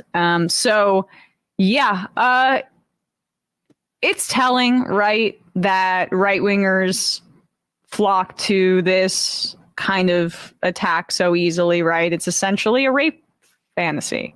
Like when AOC got first elected to Congress and she was running on abolishing ICE, that was something that she talked about. There was a Border Patrol secret chat that depicted photos of her getting sexually assaulted by Trump and others that circulated. I've seen some of those images. It's disgusting. And it's the go-to, right? Like if a woman is powerful, that's how they think. Like what they think is. Okay. Anyway, don't cut this. Don't cut this. Leave this out of the cut. This was just a filler part. Don't put any of this in the cut. It was just filler for when Jack was gone. What are you talking about? Talking about not putting a marker in. Oh, it's not being edited anyway because the storage is full, right? Yeah, it's also today I might clip the task and purpose part, and I might clip some of the earlier stuff. We'll see how the later stuff goes, but for the most part, it's just short stories mostly. Bold so it's move, not really... Cotton. What? Bold move, Cotton. Let's see how it pays out for him. Serious public health concern for the country. The Surgeon General joins us now to talk about his concerns and his recommendations. It's so great to have you here. Welcome back to the NewsHour. Well, thank you so much, Jeff. So there is a baseline level of stress and worry that comes alongside the many joys of parenting. But what's different about the kinds of stress that you're warning about now? Well, parenting has always been challenging. And to be clear, and I say this as a parent myself, parenting is full of joy and meaning and purpose, but it also can be quite stressful. And I've experienced that a lot myself as a parent. What really struck me as I was doing work on youth mental health. Bro looks suave as fuck. The dark skin with the silver hair looks great. Fucking white people with gray hair doesn't look so good sometimes. I'm jealous. I'm jealous. Fucking hell. Do you reckon is it dyed? My whole family is like goes gray super early. Like, yeah. If anything, my brother and I are like the abnormalities so far. Yeah. I don't know why. My hair, I have so much fucking hair. It's crazy. But like, I think I've got like 2 gray hairs and they've been that way for years. But like, do you reckon, so I always wonder, do you reckon they just dye it when they see the gray hair? They're like, fuck it, let's just go for it. Or they let it happen? It depends. But like, fucking I am jealous. I remember like getting picked up from daycare as a kid. Whenever my dad came to pick me up, kids would say, "Hey, your grandpa's here," just because he had gray hair, right? Because none of the kids' dads had gray hair, right? Yes. Yep. That's fucking funny. And I was like, "That's my dad." And really what's funny is he's mind... younger than my mom too. Oh, that's funny. I really don't mind the gray hair thing, honestly. I don't know why people are so scared of it. Who gives a shit? Gray hair's cool. Yeah, balding is worse than going gray for sure. Exactly. I'm glad that like I have really good hair genetics, even though I just go gray early. Yeah, like even though I'm still not that gray. Like even my brother's not that gray, and he's 3 years older than me. But if I go as gray as he is now, I will get really gray in the next 3 years if that's the case. Yeah. Yeah. Yes. Are you talking about my drink? It's the peach one. It says Ultra Peachy Keen. That's a shit name for a can.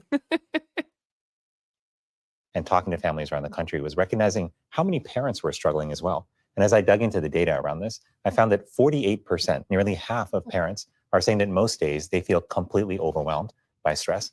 That is an extraordinary number that should raise alarms for all of us.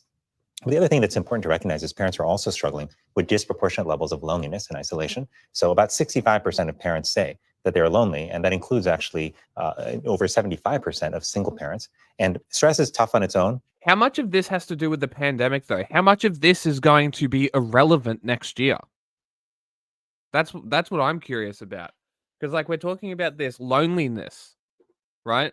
It feels like a very flashpoint lockdown pandemic thing. Like, obviously, people get lonely, but, like, widespread 75%?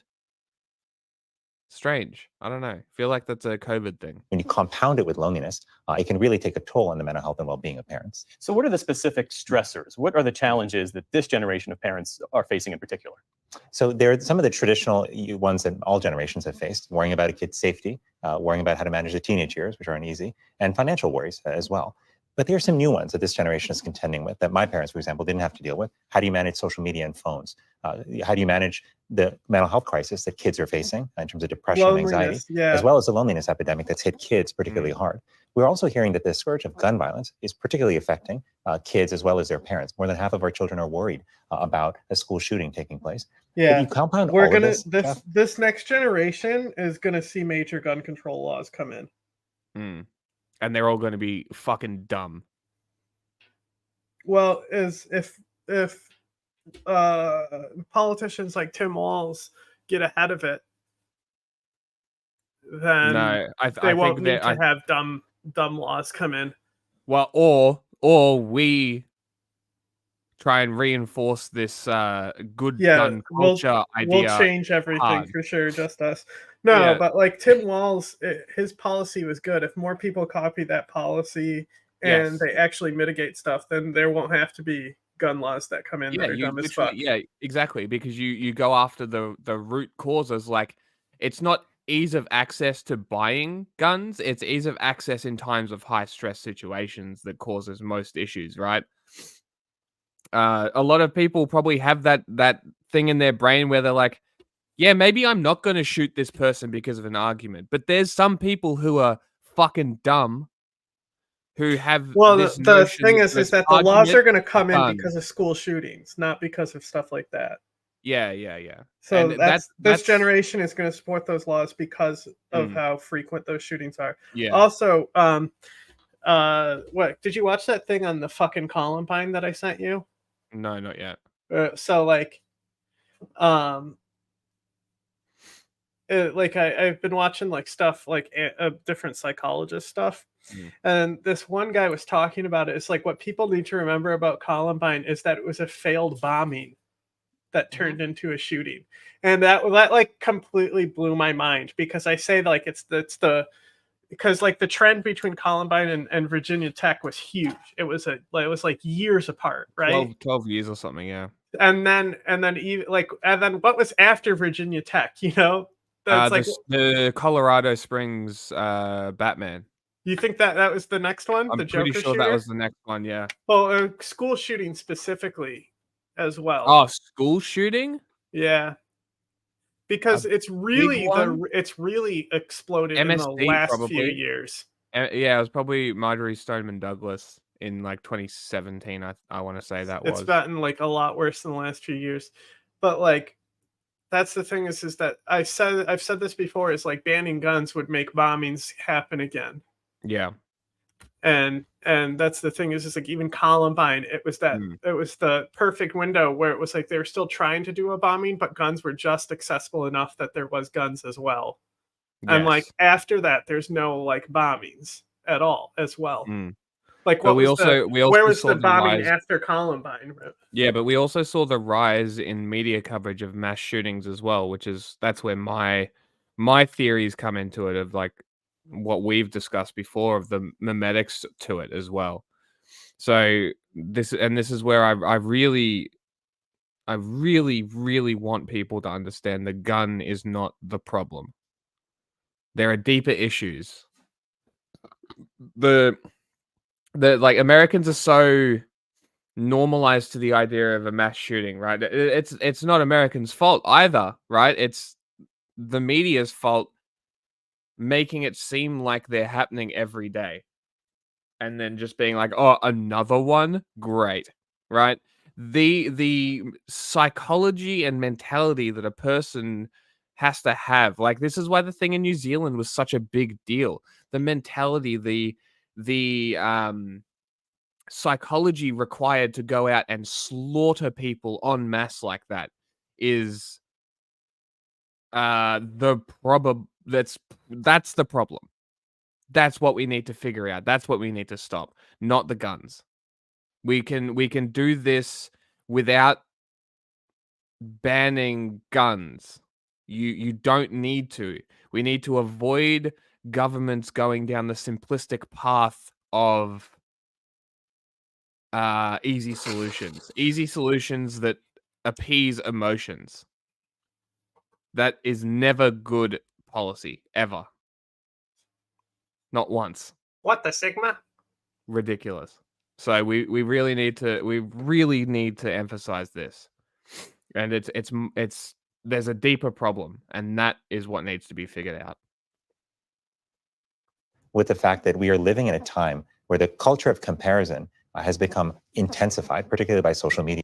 Well, the weapons of war narrative is fucking stupid anyway. It's so dumb. Like they're literally sold out of the factory without the capabilities that military guns have. They're not military firearms. They're not weapons of war. And if you want to say that they're weapons of war, all weapons are weapons of war. And in that case, then rocks and sticks are weapons of war, and therefore nothing is a weapon of war. Therefore, the term is fucking meaningless. The term is meaningless. We need to stop it. We need to stop using assault weapons too. I'm fine with both. I don't care. They're meaningless and the nebulous. Better Way 2A. Did you see? It's a bell curve, Mm. and it's like the two ends is assault rifle, and then the middle one where the bell curve is like it's actually a modern sporting rifle. Like, not only am I going to use assault rifle when I say the word AR, I mean a specific type of Western rifle. Right, it's all of them. You know, when I say AK, I'm talking about all the Eastern rifles. And this is why I talk about the guns. Because nobody fucking cares. That's why. You know, it's a fucking assault rifle. It's an Except AR. It's not. If you hear the word AR, you think of a very specific gun. Do you not? Yeah, because that's what the AR-15 is. Okay, and when you hear the words AK, you think of a very specific gun, right? Yeah, an AK-47. So who cares? Okay, what about the Iraqi AK? That's not an AK-47. What It's about a the variant. Egyptian AK? Exactly. variants. That's my point. Is who gives They're a still fuck? AK-47s. I know. I'm saying I don't care. This is a non sequitur. This has nothing to do with the term assault rifle. What I'm saying is when I say assault rifle means select fire. It's when very I say specific. assault rifle, I'm talking about a very specific gun, and it's the AR because AR stands for Yes, assault and rifle. this is why because don't nobody use that fucking term. cares because only nerds are the ones going. Actually, if the modern No, sporting it's not. rifle It's not that and if the nobody fire select cares. switch, It's not that nobody cares. It's the people are actively ignorant, exactly like you're doing right now. Nobody cares. It's active ignorance, is what it is. Who cares? It's active Everyone knows what an ignorance in assault order rifle to is. further a narrative I play by Call of using Duty. nebulous I play terms Call of and Duty. It's conflating under the and assault rifle fucking category. muddying the waters so that When we I get say into I want an these assault stupid rifle- fucking discussions. And When then I say people I want an call assault rifle, what do I think? AR-15 is a term for every rifle. First of No, all, it fucking isn't. No, I didn't. You're wrong. I didn't say You're that. wrong. I You're never wrong. said that. You're I never wrong. said that. You are I wrong. never said that. I never You're said wrong. that. You I are never wrong. said that. You're I never wrong. said that. You I are never said that. entirely I wrong. never said that. I never said You that. are wrong. I never said that. I never said that. It is I never said factually that. accurate to I say never that you are said that. incorrect. I never said that. I You are didn't say wrong. that. Didn't say that. You didn't listen to what I said. I definitely did not say the words AR-15 because that's fucking cringe. Who fucking says AR-15? Fucking Beto O'Rourke? Everything you said was wrong. That, is the well, point. I didn't say AR-15 because that's what a doofus would say, along with calling it a modern sporting rifle. This is exactly right. It's a platform. It's a Yeah, base. it's an assault rifle. No, it isn't. Yes, it is. No, they aren't. Mm-hmm. An assault rifle is a very, very specific type of rifle. Mm-hmm. Yes, exactly. And the you one that's cannot get in them. Call of Duty. You that you pick up cannot and it get says them. The assault rifle You class. cannot acquire them. Mm-hmm. You need extensive Whatever, background nerd. checks to Whatever, acquire nerd. them. Whatever, You see nerd. why this matters? Because Whatever, you nerd. are talking You're about definitely gonna assault get rifles. the policies you want like this. I don't give a shit. People need to Well, then understand you're the gonna differences get all your because poli- they're you're gonna get using all your the guns incorrect taken. terms. You're gonna get You're all your- wrong. You're It's a wrong. modern You're sporting wrong. rifle. You're wrong. You're wrong. Everybody who talks about this subject is wrong. You're wrong. No, it is correct This guy, that you're a nerd. The Surgeon General You're a nerd. is also wrong because Yeah, he's it's saying correct that assault you're a nerd. rifles. Nobody's You gotta- killed by fucking assault fucking- rifles. You're wrong.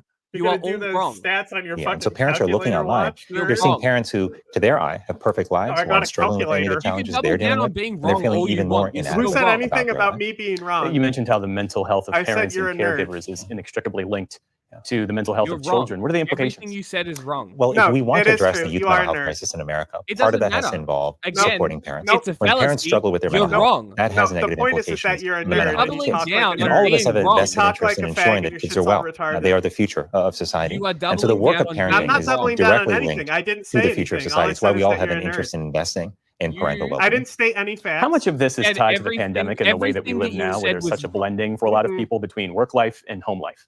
Well, I think the pandemic certainly created an increase in stress in many parents' lives. I still viscerally remember what it was like to have to You're an NRA homeschool our cuck. kids during that time on top of work and how challenging all of Sure. that was. And I think we're still living That's with why some you of the say after things effects like of that modern stress. sporting rifle, But the pandemic like the also changed NRA how we live wants our you to, lives. I think in cuck. some You're ways, the only being able to do person on hybrid this work stream was that helpful thinks for that many modern parents. people are As it gave them the drunk. flexibility to be able to be Just there so you're for aware. meal times, for example, at dinner. What? Or being able to be there to pick up their kids, or be there during the day if their He child needed needs to something. call the fuck down. But I think mean, being he's the available one all the time, who's going on and on via and on. I video only or said whatever that it's remote an means. assault rifle Yeah, because because it's in everything Call you of said Duty. was fucking stupid. That's It's why. an assault Everything you said rifle. was It's fucking Call of retarded. Duty. It's called an Everything you assault said was rifle. fucking retarded. That's why. What I said is I don't maybe your care choice. that they call That them also weapons creates of war. additional stresses for parents because it can Yeah, create and this I'm expectation. telling you that they are as retarded as your opinion is on this situation. Nah, it doesn't Dumb. matter to me Dumb what and their wrong. opinion is. Dumb That and you're wrong. available all the time. Dumb And so wrong. one of the and things so that's that's why really they shut important in up. the workplace is to have a culture Dumb and where wrong. the The NRA should leaders shut the fuck understand up what as the well. stresses are How that about parents are that? managing, NRA where should they have shut the fuck policies up as well. that They're support just parents, as like dumb as predictable wrong schedules, where and parents wrong. can schedule in Modern balance everybody work and else. life. But there's also some Modern degree of sporting flexibility so that rifle. if issues come up, like a sick child, a parent has the ability to respond in that scenario and care for their family without worrying that they're going to suffer at work. What are some other big picture recommendations to address this crippling level of stress that so many parents face? So fundamentally, we need a culture shift in how we value parenting. We need to see parenting for what it is, which is essential for the well-being of society. And we have to use that shift to then power change in 3 areas: in policies, in programs, and in individual practices. We talked actually a little bit about programs. These are some things that workplaces can do differently. And healthcare systems can also focus more on screening parents in particular for mental health struggles. But at a policy level, we've got to do a lot more there. We've got to invest in paid leave so parents can be with a child who's sick, for example. We've got to make childcare more affordable, make mental health care more accessible, and address the harms of social media, which is a major worry for parents who are navigating much of that on their own. But finally, I don't want people to lose sight of what we can do as individuals. Because the truth is, all of us have parents in our life. Most of us do. Yeah. And when we reach out to those parents, when we help them with basic errands, when we offer to just babysit their kids, even for 15 or 20 minutes, so they can just sit down and take a breath or take a shower or get a meal. Those are incredibly important moments where we not only provide assistance, but we remind parents that they aren't alone. The truth is, parenting is and has always really been a team sport. It's only in relatively recent years that we've come to put this pressure on parents where they feel that they've got to do all of it by themselves. Otherwise, they're failing as parents. And the truth is, we need each other. We need fellow parents. We need friends. We need family. We need neighborhoods and communities that support parenting. And if we do, then kids, parents, and all of us will be better off. Parenting is a team sport, is what I hear you say. Absolutely. Absolutely. U.S. Surgeon General Vivek Murthy, thanks so much for being here. Thanks so much, Jeff. What did he say? But first, to the nation's affordable housing shortage. Millions of Americans are priced out of homes and apartments. And for people with disabilities, finding an accessible place they can afford can be even more challenging. Judy Woodruff reports as part of our series, Disability Reframed. 34-year-old Jensen Caraballo considered himself lucky when he moved into this apartment more than a decade ago. It sounds like it's a fucking video game sequel. You know? I thought they were gonna go more pun with it, but it's I don't know. Like fucking hell. After searching for Why 2 give years, it why give it a special name? I don't understand. Why not just do a normal report like anything else? What do he you found don't a understand. one-bedroom You don't in Rochester, understand. New York. I know that he's a nerd, and I'm purposely making him upset because has to calculate his statistics on his calculator.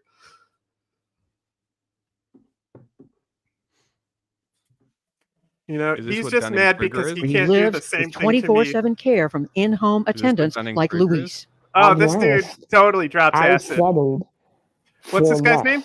I needed Hang on. Go a back. don't Go know. back. Go back. What's this guy's name? Jensen Caraballo? I'm pretty sure I fucking know this guy.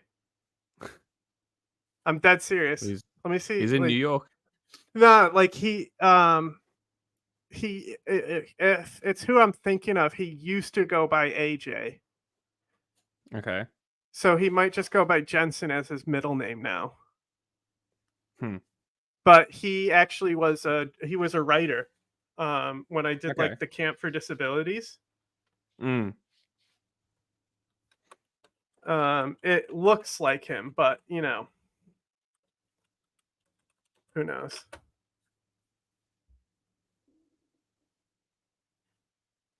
Gimp on Wheels is his fucking Twitter handle.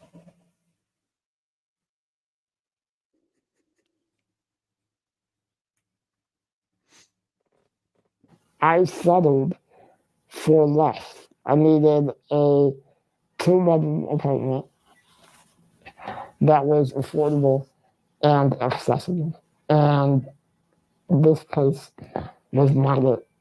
But it was the only way that I should live independently. So I settled for less. Caraballo has spinal muscular atrophy, a neuromuscular disability, and has used a wheelchair since he was a child. At 15 years old, he moved into a nursing home. I remember feeling neglected. Living in a nursing home as a teenager was very challenging and honestly traumatic. I felt stripped of my autonomy. But his apartment is far from ideal. The bathroom is too small for him to close the door, and almost everything in his kitchen is inaccessible. You have to back in order to open the refrigerator, right? Yes. And then what about on the sink? I had no access. He says he moved in because there were no other options in his budget. Dude, this is Caraballo fucking receives crazy. Supplemental Security Income, or SSI, a monthly benefit program many people with disabilities rely on. He uses the SSI payment and a housing voucher to help cover his rent, but says it isn't enough to pay for the apartment and all of his other monthly expenses. Sometimes there's a bill that doesn't get paid. Sometimes Don't we love capitalism? Don't we love that? This guy has done nothing wrong, has a birth, like a disorder? Is that what you call this? Yeah, What- it's what like a would you- muscular spinal. Is what disorder, they said. right? So this guy's done nothing wrong. These are the type of people who should be supported entirely by a society. No rent, nothing. All the help that they could ever fucking need. Purely There, because now I'm they've following done him on 2 different platforms. absolutely fucking nothing wrong to anybody to deserve this. And capitalism says, fuck this guy. What a great fucking system. You know what you should do? You should fucking die. That's what you should do. That's what capitalism says. Like, you can't afford to pay rent for a house that you can actually live autonomously in. Fuck you, die. Capitalism. Don't we love this? The negative in my bank account. I asked for family and friends to chip in. Fuck yeah. Fuck yeah. We love this. We love disability payments that get cut off when you make money, perpetually keeping people poor. Fuck yes. Welfare. If they are able to. That takes a lot out of them to have to ask for help. This is my story, but it's not just my story.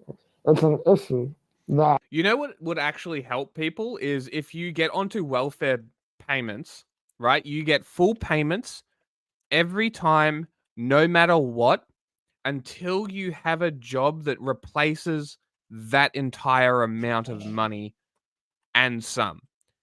And you also get it for 3 months of consistent employment. So it allows you to save See, that's the something thing is, in it's the like same time. that's the thing. This is like this is exactly what I need, and I've applied for it and still haven't been able to get it. Because it's like I would love to have it disappear after I make 2,000. Because if I'm making 2,000, or if I save more than 2,000, then I'm fine and stable again anyway. Yeah. I mean, that's my problem as well, is I can't get any savings. It's just fucked. I don't need disability. But like the NDIS here is very manipulatable. Like you can manipulate it to basically get your entire house redone. It's very cool. There's people who I know that have used the disability services to basically redo their entire house. It's very cool. It's very, very, very cool. I mean, it raises the property value of the entire neighborhood. Sure, it does. The internal housing. Sure. The internals of the housing, raising the prices and Well, you know. pricing people out of a Well, that's the whole like community that's an hour outside the of the not in city. my backyard people. That's always their issue is something lowers housing value. Yeah, exactly. So if they Good. don't want their taxes to go to a park, then ultimately they're deciding where the tax dollars are going to go into other people's homes. Mm. You know, they don't want low income housing. Guess what's going to happen? That's going to go back into the housing and further the society that they want to live in, where their house retains value. Yeah, and then you add speculation on top of that. Great. Look at that. I wonder why housing's unaffordable. Crazy. Has impacted the disability community for a very long time. Is that he's got like More a than poster 4 of himself million back people. there? I did see that. I wasn't sure if it was him or not.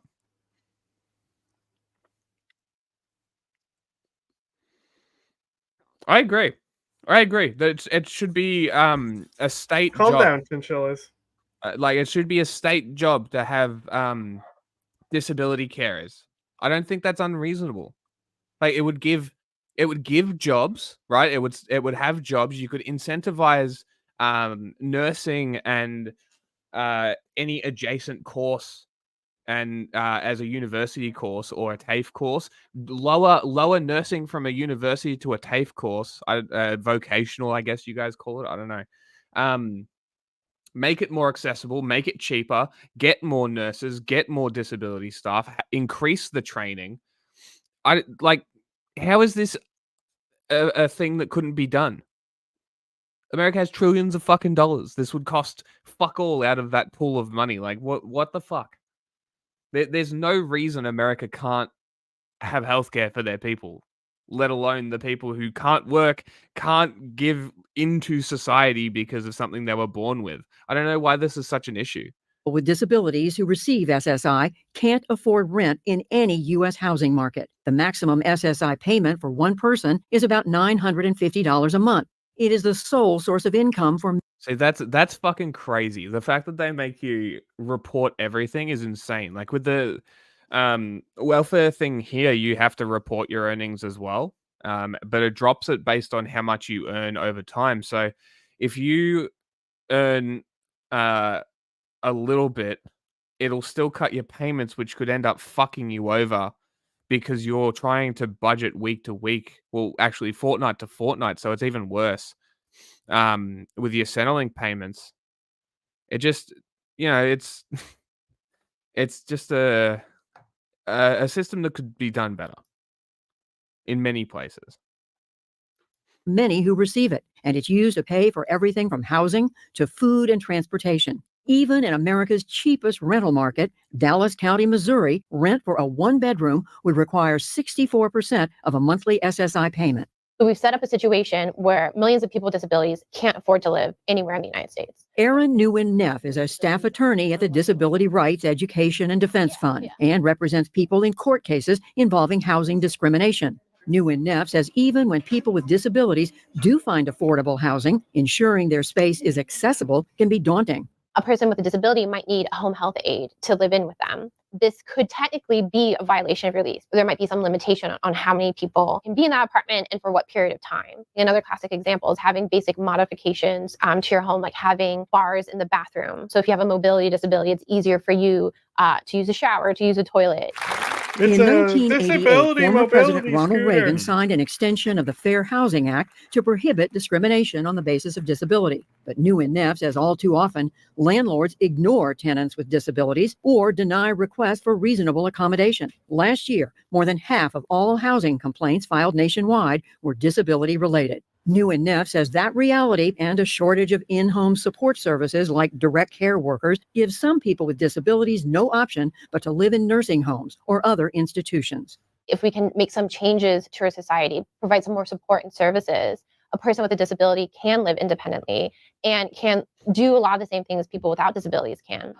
Just off a light rail station stop in San Jose, California, a new apartment building offers an alternative. The Kelsey Ayer Station is home to people with and without disabilities across various income levels. Whether you're a person with disabilities who SSI is your sole source of income and you have almost no money to pay rent, or you're middle income making $100,000 a year, that this community meets that diverse level of affordability. Michaela Connery is co-founder and CEO of the Kelsey, the nonprofit that co-developed the building. She started it with her cousin Kelsey, who had Nonprofits. multiple disabilities and was an advocate for inclusion. The solution ended up being a nonprofit, huh? Who knew? Who would have guessed? Sounds like this might be caused by something like capitalism. Profit motives. Is what makes the building girl unique. in my lobby. There's a I'll what? impress her with my gameplay. That video. I'll impress the gamer girl with my gameplay. Have you seen that? It's like his inner monologue, and everyone's laughing at him. No, I have no idea what you're talking about. Focus on fostering community with resident outings and monthly meetings led by so-called inclusion concierges who connect residents to services. From, I need a transit pass, how do I get there, to, I'm in a crisis Okay, and I need write my this org service down and case to manager to email. all come together. Kelsey Nonprofit, California. Co-founder and CEO of the Kelsey, the nonprofit. The Kelsey. Okay. And that's around the arts. Do you have any suggestions? And from the beginning, people with and without disabilities took part in workshops to decide what the building's design and services should look like, including 33-year-old Isaac Haney Owens, who has autism. He showed us around the Kelsey Sensory Garden. It gives people a place to be able to decompress if they need to get away from the Sensory stimulation garden. that's going on in the building. We want to show the world that people with and without disabilities can live together and not be separated from each other when it comes to housing. 25% of the building's units are reserved for people with disabilities. Dude, that's- They include that's kitchens sick. and bathrooms with removable cabinets for wheelchair This is users why- and dimmable light. Bro, that's awesome. That's fucking cool. For Platform the people with fuck light out of it. sensitivity. Floors Yeah. are coded by number, color, and symbol to help with wayfinding. 39-year-old Trevor Luckin moved to the Kelsey in June. He loves being in the kitchen and dreams of starting his own cooking show. I put the butter in and then put the egg in after. And then I take my bagel seasoning right on top. Luckin has Down this syndrome story I and says did he watch enjoys already, by the did way. you? Yeah, it was really good. So using the building's gym and having his own space. Having your own room where you can do what you want to do. What does that mean to you? It's more comfortable. I just like it because I can get my own privacy. The building project was financed with a combination. I also think that I don't know, but I feel like most groups, like people who are grouped together, you would feel more safe in a community of people like you, right? Racist. Sure. But like you know what I mean? Like surely this would also have like a reinforcing idea of like, especially because being out in the general public, I imagine that people with disabilities get side-eyed and laughed at on the daily, right? Sure, like people are pretty much scumbags. That has to happen. Am I too cynical about humanity and their opinion on disabilities, or am I pretty much there? I don't know. But I feel like this also adds that kind of community too, because they also do community like sort of group. I guess you could call them care, but they're carers, but they take out a group of people with disabilities as opposed to single care, and they do activities with them, and that's all through the councils here. That's pretty cool as well. I don't know if America does that or if they have services like that. I don't They imagine do. that they would. They do?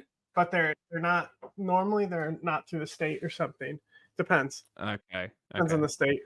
Yeah, I imagine that it would be a non-profit that does it, sort of thing, again, because it seems like everything in America has to come down to somebody else doing it because the government won't. Of government funding, philanthropy, low-income tax credits, and loans. Connery says she hopes to expand the housing model to more states, but the biggest challenge is funding. having that either philanthropic or public subsidy to bring into these is crucial to make sure you you serve the deepest need. I sent you a Because video. It's the Reddit TikTok cringe. Pull that up for yourself. What?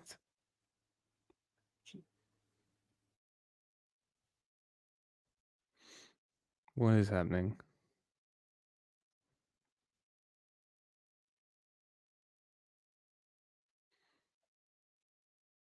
Oh my god.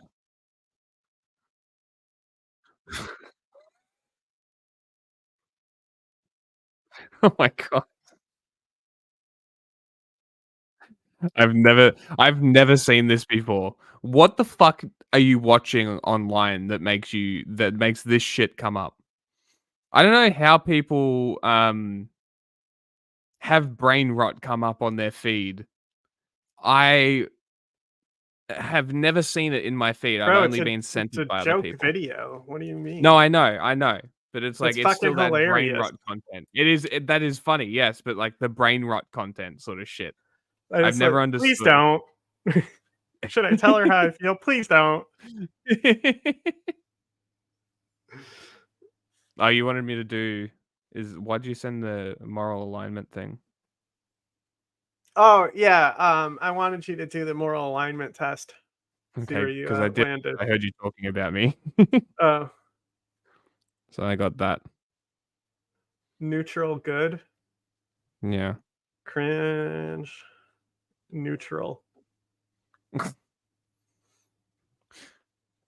affordability is so critical, and having units available for folks with disabilities who have no familial support and no other funding available. If we only wanted to serve people who were middle and high income, then maybe you could explore a for-profit model. And attorney Nguyen Neff says making housing affordable and accessible nationwide starts with policy. Having adequate rent regulation or rent control to help keep Did you hear what she said? Yeah, gangster. That's great. rents regulated and low for people with disabilities and for low income people, increasing funding so that people with disabilities have greater access to housing, but also changing the way we look at housing to remove the profit motive and center the people living there. Back in Rochester, Jensen Caraballo says ultimately changing the status quo around housing starts with shifting how others think about disability. I think we often feel shame and embarrassment.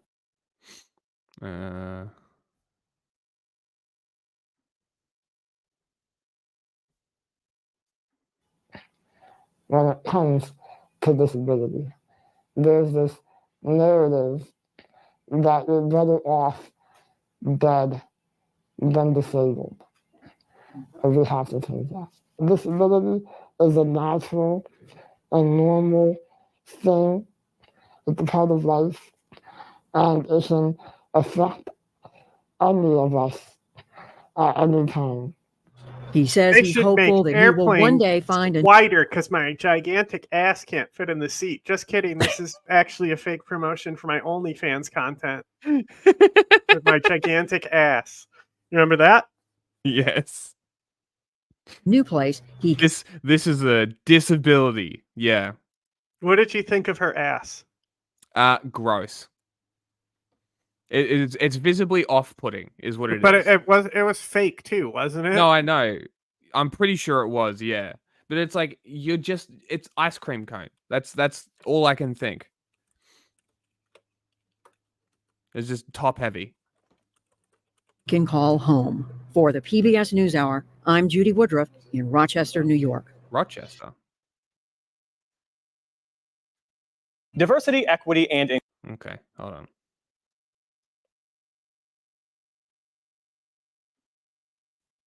A federal judge in Texas has temporarily blocked a Biden administration program that could offer legal status to undocumented immigrants who are married to U.S. citizens. Our White House correspondent, Laura Barone Lopez, has been covering all of this. Laura, thanks for being here. Thanks for having me. So who is behind this lawsuit, and how is the Biden White House responding to all of this? So it's important to note this is a lawsuit not based on merits, but a pause as litigation plays out. And the lawsuit was filed by 16 Republican-led states, attorneys general, led by Ken Paxton of Texas. And he called this Biden's unconstitutional scheme would have rewarded more than 1 million illegal aliens with the opportunity for citizenship after breaking our country's laws and incentivized countless more. And these Republican-led states claim that the administration's actions would cause financial harm to their states because they would have to pay for services like education, healthcare, driver's licenses for these undocumented migrants. And these states were assisted by America First Legal, which is founded by Stephen Miller, longtime Trump advisor, architect of many of his immigration policies. He was a part of this lawsuit. Now, the administration says that they are going to defend this policy known as the Keeping Families Together policy. And in a statement today,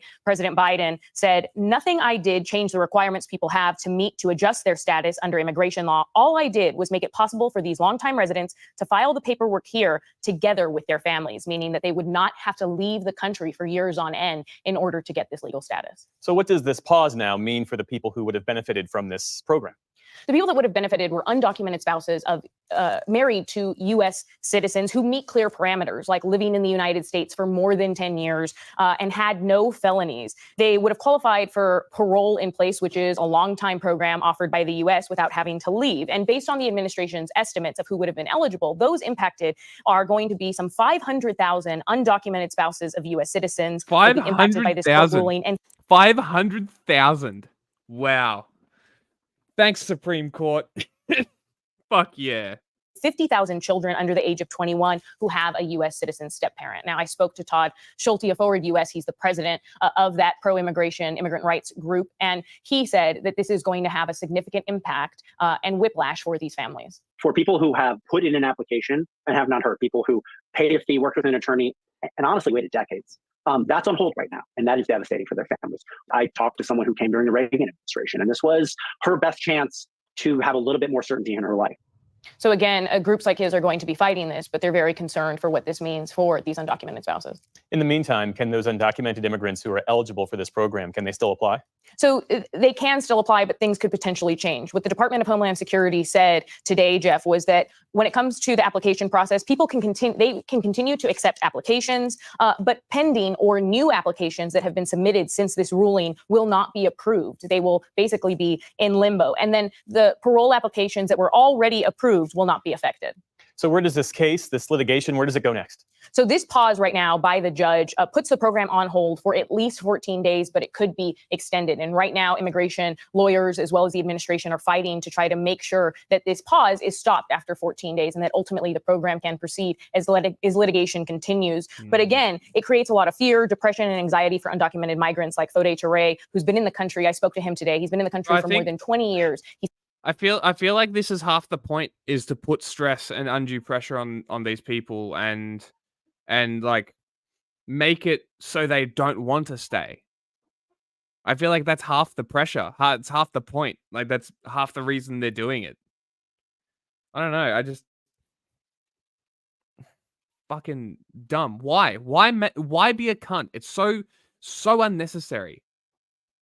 He said that when he heard the news, he was playing with his 1-year-old son, that it drove his wife to tears. And his ultimate message is that this is not just targeting undocumented migrants like himself who work in the U.S. and who have created a life here, but all of his family members who are U.S. citizens, his wife, his mother. And he said that Texas is targeting not just one undocumented migrant, but 5 United States citizens with their ruling. Laura Barone Lopez. Laura, thank you. Thank you.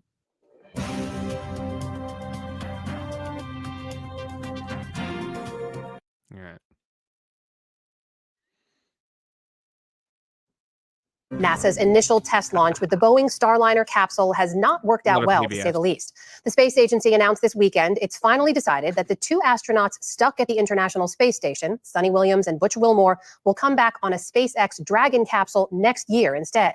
The pair were initially sent on an 8-day mission in early June. NASA Administrator Bill Nelson said the priority has to be safety of the astronauts. Space flight is risky. Even if it's safety, why were they on a Boeing? Safest. And even at its most routine. And a test flight by nature is neither safe nor routine. And so the decision to keep Butch and Sunny aboard the International Space Station and bring the Boeing Starliner home uncrewed is a result of a commitment to safety. So here to discuss the latest now is our science correspondent, Miles O'Brien. So Miles, we know NASA's been weighing whether to try to bring Sonny and Butch home on the Boeing craft or a SpaceX craft. What do we know about why they ultimately decided to go with SpaceX? Well, Amna, they just couldn't be certain about the thrusters, which are key here. Now, all of the people making these decisions, we should point out, lived through the searing tragedy of Columbia back in 2003 when the orbiter disintegrated on reentry. It's really important that these thrusters work as advertised when they're supposed to, because it's a very unforgiving, risky portion of the flight, to say the least. If they come in too hot, that's a problem. If they come in with not enough speed, they could skip off the atmosphere. So since they went through the testing, they tried to understand the problems with these thrusters, which manifested as they approached for docking, and they just don't feel confident that they know enough about why they failed to understand if they might be reliable enough to get the crew home. And so at that point, there was no logical or safety rationale to put two human beings at risk for this return of the Boeing Starliner. So it will go back uncrewed. So, Miles, if they can't be sure it's reliable, what does this mean for the future of the Starliner and also for Boeing's relationship with NASA? I mean, will they still work on missions together? Yeah, I mean, Boeing and its predecessor companies goes back to the very beginning of NASA, the first spacecraft. They've been contractors on, you name it, just about every program, including the shuttle and the International Space Station, for example. There's no indication that there's going to be a separation of these two entities. Boeing and NASA will probably continue to work together, highly likely. Both leaders of both organizations are saying so. What's really interesting right now is what happens on the next flight for Starliner. Will that be an uncrewed mission to test out these thrusters, which are so bulky, or will they allow astronauts to be a part of that next flight? That's an open question. So an 8-day mission has now turned into a several months long mission. If the decision has now been made about how Sonny and Butch are going to get home, why will it take so long to actually bring them home? Why until 2025? Yeah, why is it Gilligan's Island? People are asking, for sure. Basically, there are no seats for them to return home on the spacecraft which are attached to the International Space Station. They're not going home in the Starliner. There's a SpaceX Dragon there, but no seats for them. So what are the options? Well, they could build a whole rocket for them to come pick them up, or much more efficiently, a crew which is set to arrive next month it's a 4-person crew. With 2 of those crew members will stay home now, opening up 2 seats. And Sonny and Butch, for all intents and purposes, have been volunteered to be a part of this mission, which lasts 6 months into February. So it's the most efficient for the flow of the space station, but probably not the most convenient for Butch or Sonny.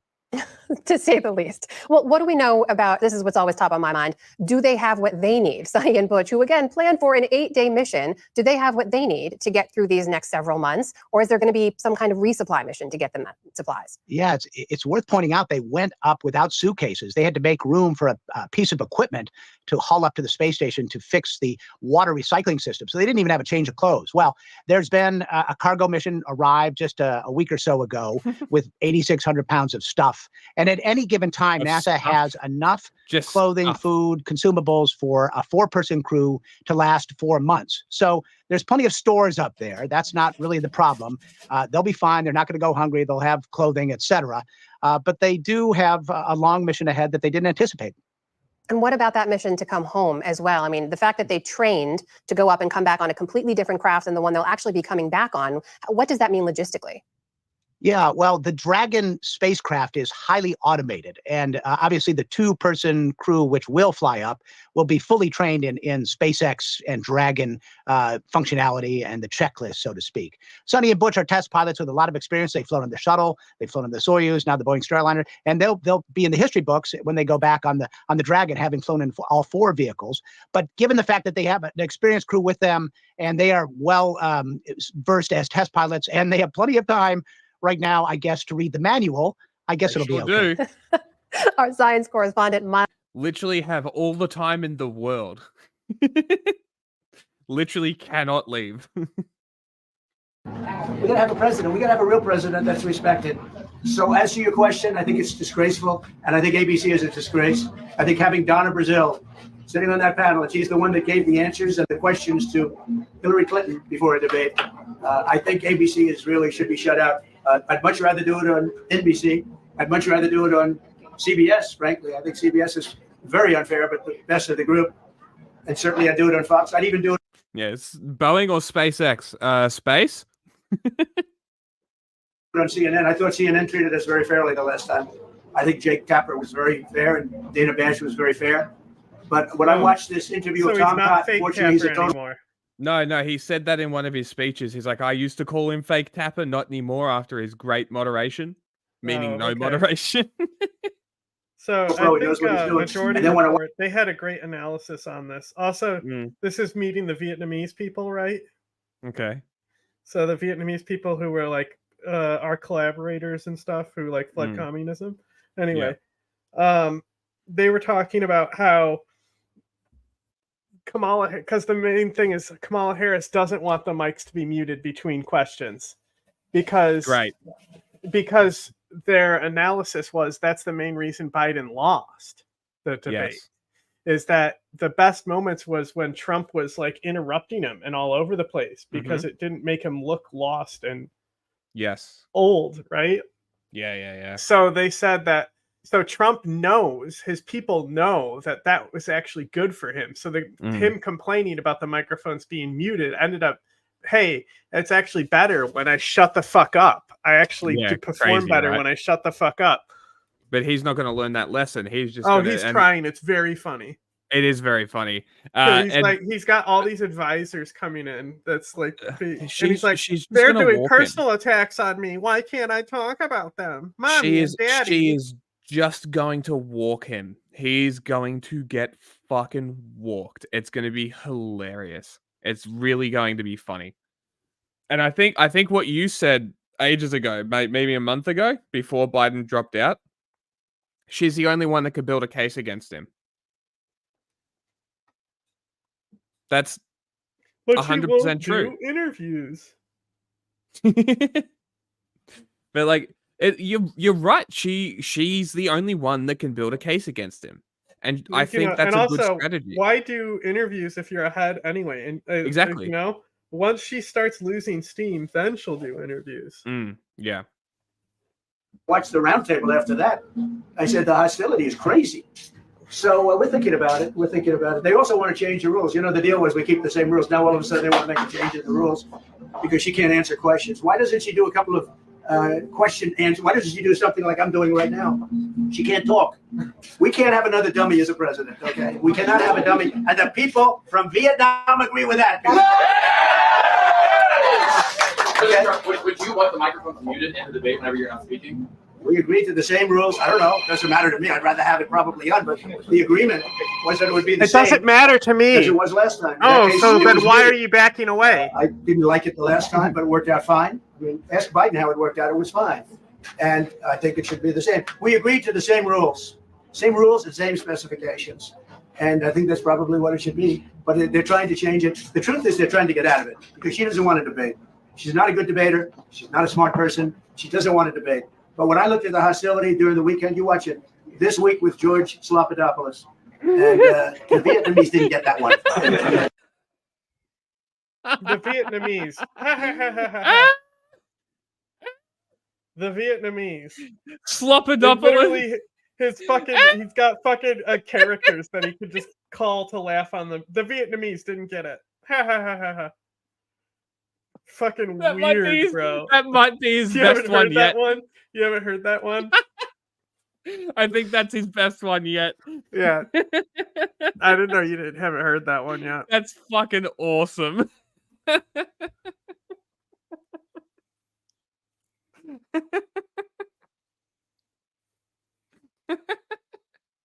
Thank you, Board, for sponsoring this video. What the fuck? What? You got it. If you didn't get it, I couldn't. But did you get it? I'll explain the joke to you because it's always funny when that happens.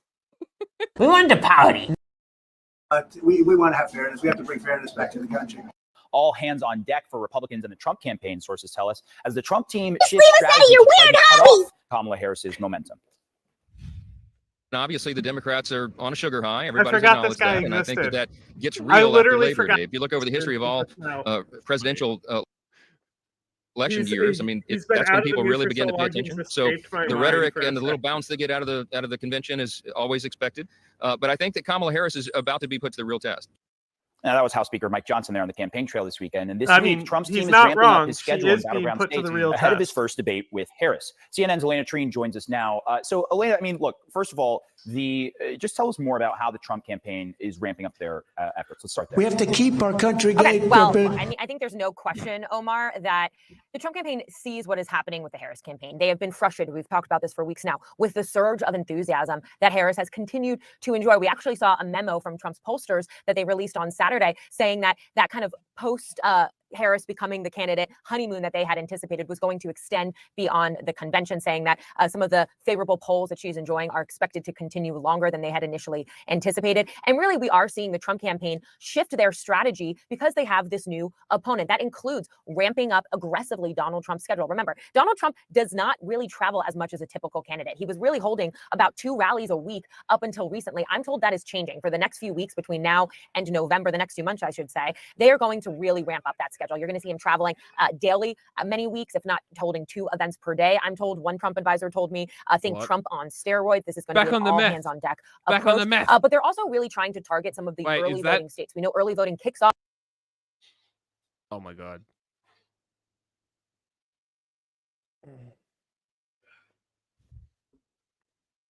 In North Carolina in just 11 days, as well as in other states throughout September. They're really going to be targeting their ground game strategy to kind of hit those states with that focus on who are the voters going to the polls first. And then, of course, you're also seeing Donald Trump behind the scenes simultaneously prep for that September 10th debate. So they have a lot going on. Now, I think to keep in mind here is that this strategy is completely different from the one that they had when President Joe Biden was still at the top of the Democratic ticket. I can tell you, I mean, after the RNC convention in July, Trump's team was really measuring the drapes. They thought that they were going to have a much that I just had to get up and watch it. Like I couldn't take it anymore.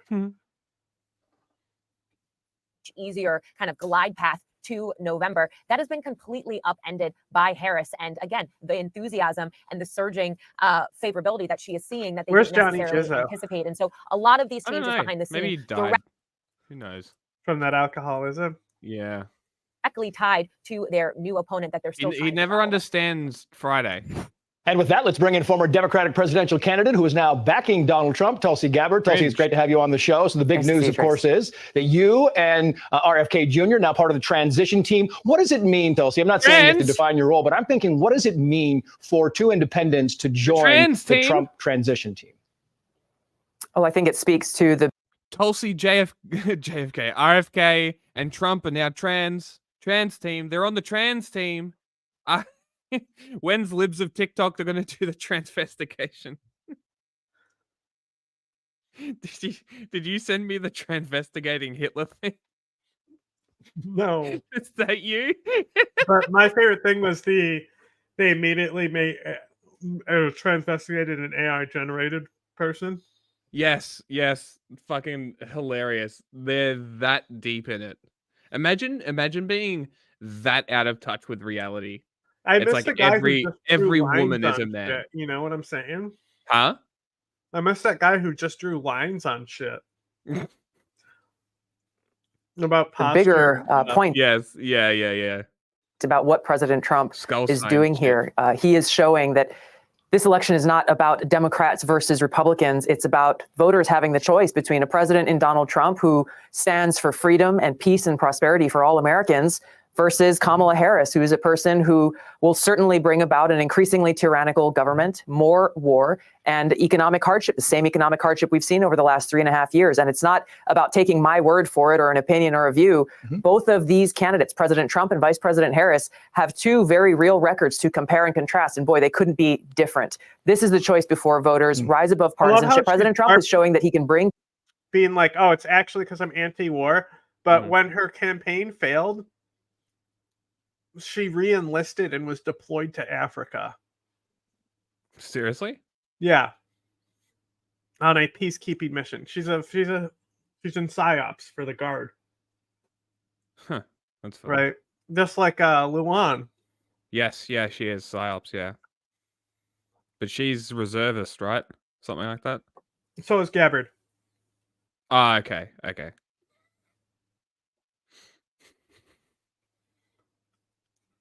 people together who may not agree on every issue, but who value what is most important, which is protecting and defending our fundamental rights and freedoms that are enshrined in the Constitution and making it possible to live in a truly peaceful and prosperous society.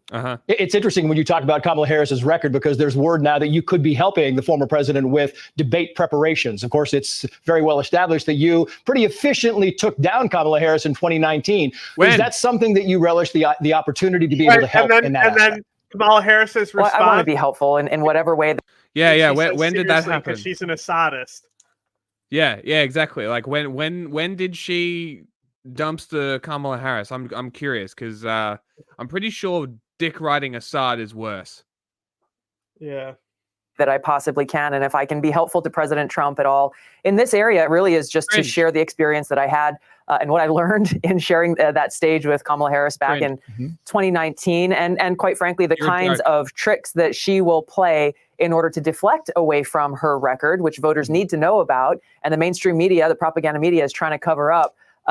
She will rehearse some lines and deliver them very well. They destroyed the tapes, huh? President Trump knows the issues and he knows her record. And I look forward to seeing him challenge her and expose the truth about who Kamala Harris really is. I wanted to get your take on a couple of hot issues. One, this Mark Zuckerberg letter where he comes out saying, listen, admitting that the Biden-Harris. All hands on deck for Republicans in the Trump campaign, sources tell us. Other way. Mark Robinson is warning his supporters that Democrats now have the upper hand in this race. Good luck, Michael. Win. He's got to win. He's got to win. Gotta win. He's a good man. The lieutenant governor still has the support of former President Donald Trump, who welcomed him on stage at yesterday's rally in Asheboro. But that support hasn't helped Mark Robinson in the polls. The latest poll by High Point University shows Robinson trailing Democrat Josh Stein by 14 points. No way. And new data from The Ad Trump Impact. vote didn't help the fringe racist candidate once again. It's almost like he needs to back the people who don't like him in his party. Yeah, crazy. Company that tracks political spending finds that 3/4 of the nearly $78 million spent or reserved for the governor's race supports Stein. Robinson tells supporters in a fundraising letter, quote, "At this point, if nothing changes on the fundraising front, not only do we risk losing this race, but the White House too." Political scientist Michael Bitzer agrees. He says Robinson's campaign struggles could hurt Donald Trump's chances in North Carolina. If the Republican gubernatorial candidate is sagging or performing outside of expectations relative to the top of the ticket, that therein lies some warning signs. The Robinson campaign didn't respond to questions about the disparity in fundraising, but did defend its campaign fundraising letter. Political scientist Michael Bitzer says it's scare tactics. This video is brought to you by Brilliant. Today, Mexico. What? After the 2020. Oh, it just cut off. Thanks for the editing. This video is brought to you by Brilliant. Today, Mexico falls out with the US and Canada. A Pacific Island police pact is agreed, and Donald Trump faces a fresh indictment. From TLDR News, this is your daily briefing for Wednesday, the 28th of August, 2024. Our main story today is that Mexico's president, Andrés Manuel López Obrador, more commonly known as AMLO, is halting diplomatic relations with the US and Canadian embassies after their ambassadors criticized his proposed judicial overhaul plan. The judicial overhaul plan, suggested by AMLO in what are his final weeks in office, is part of a package of constitutional changes he has been seeking and which are yet to be approved. On Monday, a congressional committee approved the proposal, and it now requires a 2/3 majority in both chambers of Congress.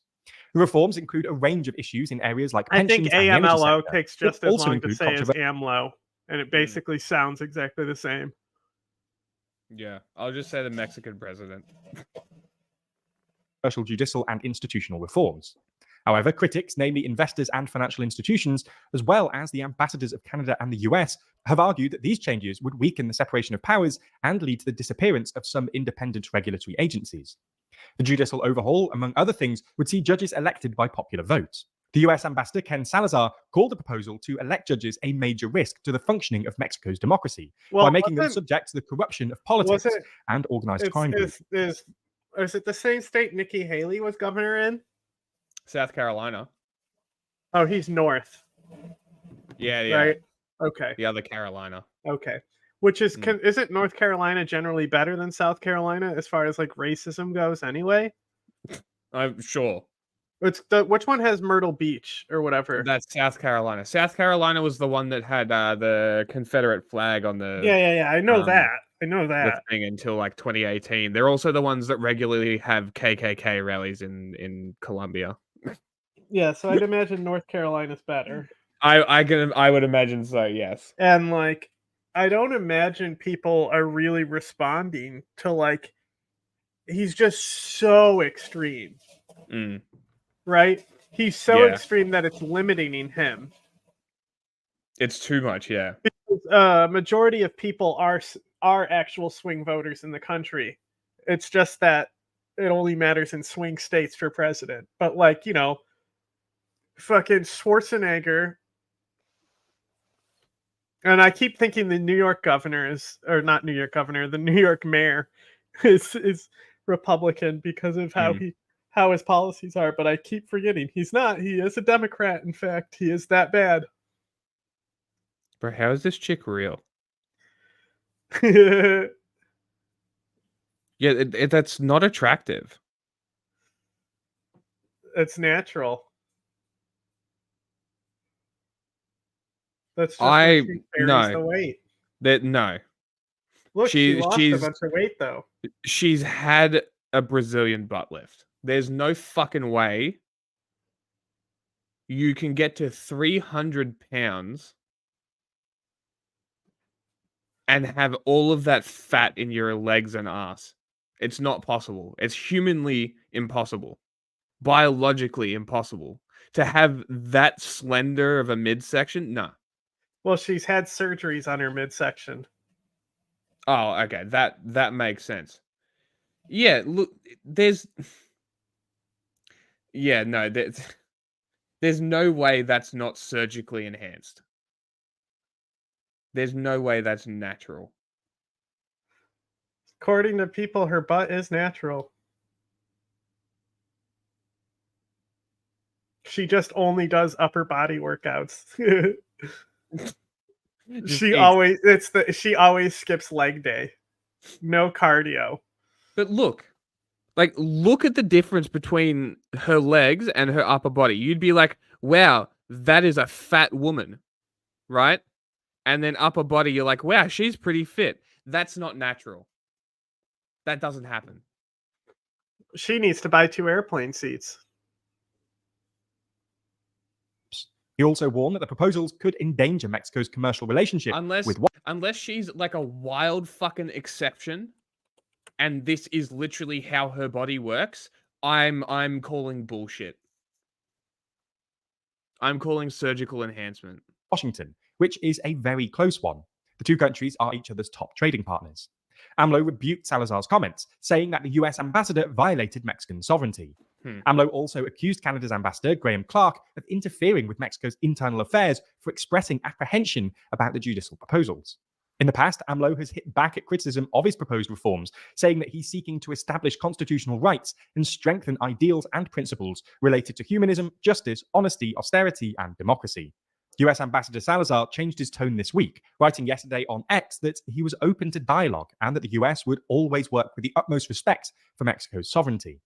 Nevertheless, at a press conference yesterday, AMLO said that there will be a pause in relations, clarifying that the freeze was with the embassies, from where the criticism came, not with the countries. Later on Tuesday, Mexico's foreign minister backed AMLO in a message posted on X, saying decisions about Mexico are made by Mexicans. She reiterated, however, that the relationship with friends and neighbors in North America was a priority and remained fluid and normal. Isn't there still a trade thing between these countries? Why are these 3 countries not basically a single continent? I don't understand why there's even borders between Mexico and Canada. Like, what the fuck? Okay, so hard long time obviously ago, soft borders is a long time ago, 3 countries came to this continent and slaughtered everyone there. Okay, the first country to fail is Spain. After Spain fails, these colonies are turned over to be natural. Okay, the second country to fail is France. After France fails, basically Britain takes over Canada, and in this failure, Britain bankrupted themselves, so America was able to gain independence. which Okay. makes it also a different entity because it was rebelling against the British, who were being reinforced through Canada because Canada is the British territory. No, I'm talking Then- about right now. I'm talking about right now. Then they tried to annex Mexico and started a fake war by the filibusters or the gerrymanders because they wanted to expand slave states. Yeah, but Portugal isn't important in the big three that end up like shaping North America. Mm. Like they're important in the early. Portugal was all early. They were the first ones in and the first ones out of colonialism. Like they dive out before most countries dive in. They learn pretty early. Oh, this is actually not profitable. It's not that they cared about humans, that's for sure. Yeah, definitely not. Basis. There's more on the way. Yeah, the Remember to Dutch were subscribe here for and ring the about bell 5 for more minutes daily as well. briefings. The Dutch were everywhere for about 5 minutes. Well, the Dutch are also responsible for building up the native arms. Mm. They were kind of the chaotic empire. They just dump arms. Well, because they were mainly here for the fur. Yeah, they were traders more, weren't they? They were Mhm. the Dutch So- trading company and shit. The Beaver War, I believe that's caused by the Dutch. Okay. But it's like when the Iroquois are colonial imperialist for a little period of time. Mm-hmm. No, killed off entire tribes. Yeah. Donald Trump faces a revised indictment accusing him of illegally trying to overturn his 2020 election loss, as prosecutors have narrowed their strategy following a Supreme Court ruling on presidential immunity. Jack Smith, the special counsel handling the case, filed a superseding indictment on Tuesday that retains the original charges, but makes considerable cuts in an attempt to respect and implement the Supreme Court's holdings. The conservative-dominated court ruled in July that former presidents, like Trump, have broad immunity from criminal prosecutions for actions within their constitutional what's powers interesting as about president. the Dutch, though, The new superseding indictment effectively argues that is that because the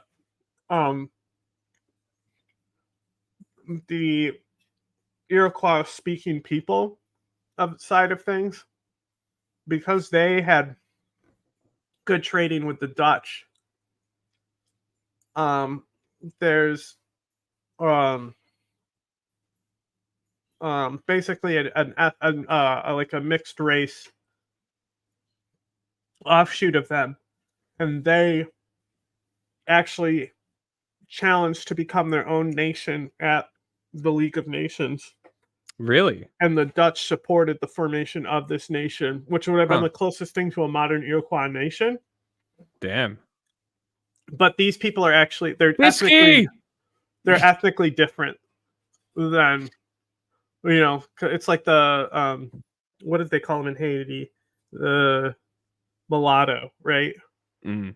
Or a completely different ethnic group. But so yeah, they were pissed at Canada, and so they tried to form their own country. And Winston Churchill, who technically was in charge of Canada because they're part of Britain, is the one who killed their membership into the League of Nations. It would have changed a lot of shit and how we look at autonomous movements in North America today if that bid went forward. Yeah. Who's pissed at you? Who's angry? Who do we have to kill?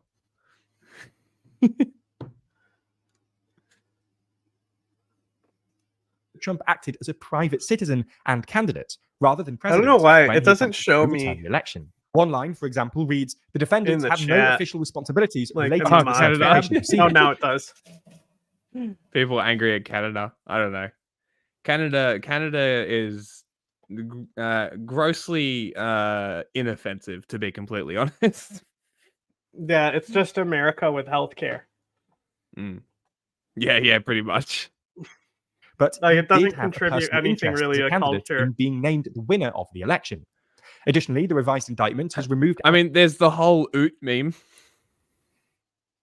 That's a cultural W for Canada, I guess. Maple syrup. Their only soft Maple power syrup victory. isn't necessarily Canadian. Like I have maple syrup where I am. I literally could tap Sure. trees in my backyard, right? I mean, yeah, but it's a Canadian product, right? It's like a specifically Yeah. stereotypically Canadian product It because is no. they So export that it. poutine is the most stereotypical food from Canada specifically. Ah, But cheese like, curds and gravy. Yeah. but like even then, the like Midwest is just as like the like ethnic similarities in accent and culture is like basically Canadian. yeah. You said like their accents sound the same, Yeah. you know. And also like look at Sarah Palin. You're telling me she's not Canadian? You know what I'm saying? She's Alaskan. Yeah, she's like culturally though, that's what she's like as a Canadian. I mean, sure, but that's Alaska, right? Alaska would be its own culture, I imagine. But I they're very imagine Canadian, Alaskans just like the are Midwest is very distinct. Canadian. Yeah. Yeah. Like it's not Yankee, Minnesota. you know? There's like Canadian is above It's a Yankee in the mix. like elevation, right? Yeah. Yeah, it's kind of up and over is kind of where it blends. Almost in that Louisiana Purchase area. At the top of that The area Midwest. almost. Yeah. Yeah, that's what I said. Stop fighting. Hey. Let's move on. Brand new footage from January 6th of Nancy doing? Pelosi, her reactions as the insurrection was unfolding, and her mission this morning, the morning after, to make sure Donald Trump would, quote, pay the price. But first, I want to play for you a never-before-seen moment with her daughter, who filmed it all. Pelosi describing how she felt. What do you mean? When Don't that care day about was us reading finally the over. chats. You're done with Donald Trump. How does it feel? I just feel sick that he did. He's not going to the country today. He's got to pay What do you mean, Raven? You'll remember so many members of Congress, including Nancy Pelosi, had to be whisked out of there to safety. Pelosi, the next morning, in a candid call with staffers, then worked on a speech to address the nation. Her focus then... Bisky needs the horny bonk again. He's going off about Barron again. solely on Donald Trump. Wait a minute, let me just say this. Don't assume I think they our focus gender. has to be on the president. Let's not divert ourselves. I've never liked Son. I think he should have been gone a long time ago. Ma'am, the press is very focused on this. Schumer just now a political breaking news alert that Schumer is going to fire the Senate Sergeant at Arms. I don't even know who that is. Yeah. But it's immaterial. Heads are rolling is what we're saying. Well, I don't want. Whoa, heads are rolling. Okay, so now you're using guillotine language. Right? Guillotines. Yeah. Like, how are you going to say the heads are rolling after these people were screaming, hang representatives? Yeah. And you're going to use language like that? Like, come on, cringe, bro. If they You know that's what I will that means, respond, right? But I'm not doing it. Yeah, on the yeah, the fly heads are because rolling. It's a diversionary tactic. The heads are rolling? Yeah. I know it's a reference to the French Revolution. No, but the thing is I believe Robespierre specifically said heads will roll. Oh, really? I think. Fuck, okay. We'll have to double check that one. It might have been like Danton or someone. Yeah. CNN Sunland Safardi is joining us now. What more are we seeing in this video? You really get the sense of fear and urgency. No, you're not gonna punch Trump. But you'll punish Barron, right? And frustration and pain after what happened on January 6th that day. Yeah, that's absolutely right, Sarah. This video really does a good job of capturing the emotion, the chaos, and the real-time reaction of many lawmakers, including Speaker of the House, then Speaker of the House Nancy Pelosi, as the Capitol was under attack. And one of the most striking moments, I thought, was this video where she's rushed through the halls of Congress. You see her walking quickly, escorted by her security staff. She is also accompanied by senior staff there, and she's lamenting, oh, where's the National Guard? Why weren't we more prepared for this level of violence as it is unfolding around her in the Capitol? And you can just sense her anger and her frustration. Here she is speaking to her chief. Oh my God, bro. It's worse. Okay. So what do you mean? it said it would be nice to be able to present a use of the expression that dates from the time of the French Revolution or Tudor England. Sadly, there isn't one of the earliest uses of the phrase. Okay. It came much later. Heads will roll is widely thought to have first been uttered by Adolf Hitler Oh He my did God. indeed make such a threat, which was widely reported in British and American newspaper. In this citation from the English newspaper Daily Herald, September 1930, giving evidence, Hitler declared, "If our movement is victorious, there will be a revolutionary tribunal which will punish the crimes of 1918. The decapitated heads will roll in the sand." Oh my God. However, Hitler was far from the first to use the phrase, which had been in use for almost a century in 1930. The expression can't have been very widely used at that time, though. Several newspaper of the day reported the expression "heads will roll" to have been coined by Hitler. Hardly a mistake they would made if they had been familiar with the word. Interesting. That's a much word. I'm not going to use that from now on. Cool. Gotta love it. Everything is connected to Hitler. Oh, I wonder Girl, why what? so I'm many gonna young need men are leaving one the explanation. Did you search Democrats. up heads will roll? No. What did they search? I said you'll punch Trump, but you'll punish Barron. But what did they search up? Punish, I think.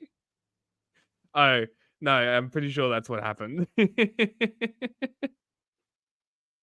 For Republicans. 58% of young people lean Democratic. 2012, 53%. And in the last This is two pretty major election easily years, that Googleable. percentage held steady at 55%. But in 2023, that number dipped for the first time since I searched up 2005. punish And in you'll notice Urban right here, Dictionary. they started to lean more Republican. And that's partly because of one specific group, young men. Young men have increased their support of the Republican Party from 35% to 48%, a 13 percentage point increase in just 7 years. And this is a new trend. While 2020 exit polls show that young men backed Biden by 15%. We are literally the last political space online that is a holdout, that is majority men, that isn't like insanely politically. It's not even a joke. Straight up. All of that red pill. No. Like, you're not this kind of fucked up, but it's its own type. Content has created this like insane vacuum, not wrong, dude. though. Andrew He's Tate, not wrong. hustle culture, PUA, all this red pill manosphere. It's really fucked up. Gender wars on TikTok don't help either. Percentage points. A February 2024 Wall Street Journal poll found they favored Trump by 14 percentage points. And this loss of young male voters is a major issue for the Democratic Party going into November. The question now, can Kamala Harris bring some back? Here's what's driving young men to support Republicans and what it could mean for the presidential election to come. America great again. I'm not Republicans gonna lie. I also think have men are been getting dumber. It successful is in genuinely making their cool, is what it is. They successfully made it seem cool. Mm. I'm still trying to figure out how. Well, 'Cause, like, because even, the lib like, it is was not never a cool. fuck these people person. Mm. Like, libs are not fuck the establishment type people. So because the young people are more radical, then they turn towards these things being like, yeah, Yeah. fuck what's going on now. Yeah, and then they see, and this is my experience, right? You get introduced to feminism through this avenue, right? Naturally. So you initially get primed with the male dominated sort of chauvinism, conservatism is cool, counterculture kind of shit, and then they hit you with the anti-feminism. And then you're now primed to be against all feminist narratives instead of actually listening. Well, I mean, we saw literal grade school teachers talking about their second graders quoting Andrew Tate and having no idea what they're saying. Yes. Yeah. So it's I don't know. It's a hard thing to deal with because it's literally just being informed. The less informed you are, the more likely you are to fall for this shit. And men are increasingly Is Barron less 18? educated. I believe he is, yes. Is he of age for... I believe he's 19. He has to be at least 18 before we talk about devouring his small body. He is 18. You know, have you ever seen how squirrels carry their young? No. They they fold them up. They pack them up into a little ball and then pick them up. They Seriously? Like picture folding a fitted sheet. Okay. You know what I'm saying? You know how to fold? Do you actually know how to fold a fitted sheet? Because I don't. I have no idea. I have no But idea. you've I seen it assume that done. you tuck the insides and then fold it like a normal sheet. That's how I assume. I've just never done it. Terrifying. Like men are so young men are so predisposed to like right-wing radicalization. We're getting dumber, bro. We are. Worse educational outcomes overall, like year over year. See? It's actually getting. This is what I'm saying. Men are becoming less educated, therefore more prone to right-wing thinking. That's the thing. The connection is dumber you are, the more right-wing you are. Right-wing.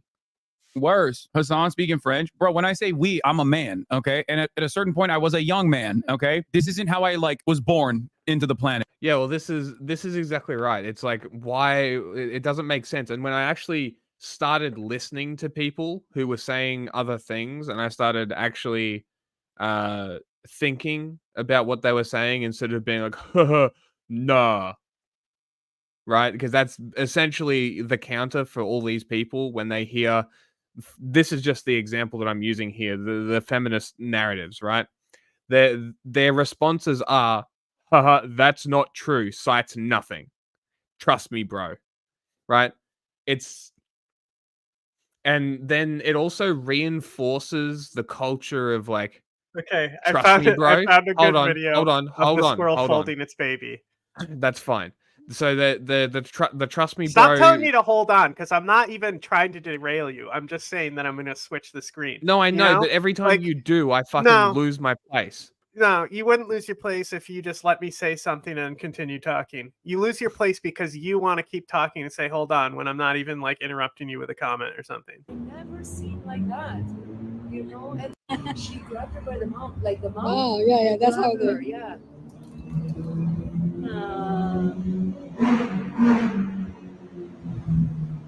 Oh my god, that's so cute.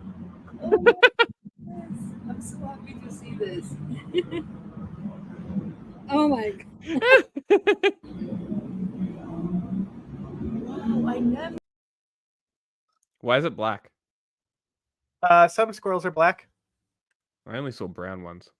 Some, it's rare. They're rare. But yeah, like this trust me, bro, dude, bro culture is just sort of reinforce this the ignorance of being like, I know this is true, just trust me. And it's kind of how I am with the gun stuff, because I don't save my sources. And I don't save the information, which I really should, and I've been starting to. But this is something that I've been slowly realizing is all this stuff that I look up, I should save and archive somehow, because then I could also go back and have stuff to pull on. And this is what they don't have. All they have is a dude on YouTube saying shit, like Tim Pool. A lot of these people will have started with Tim Pool. I can almost guarantee it.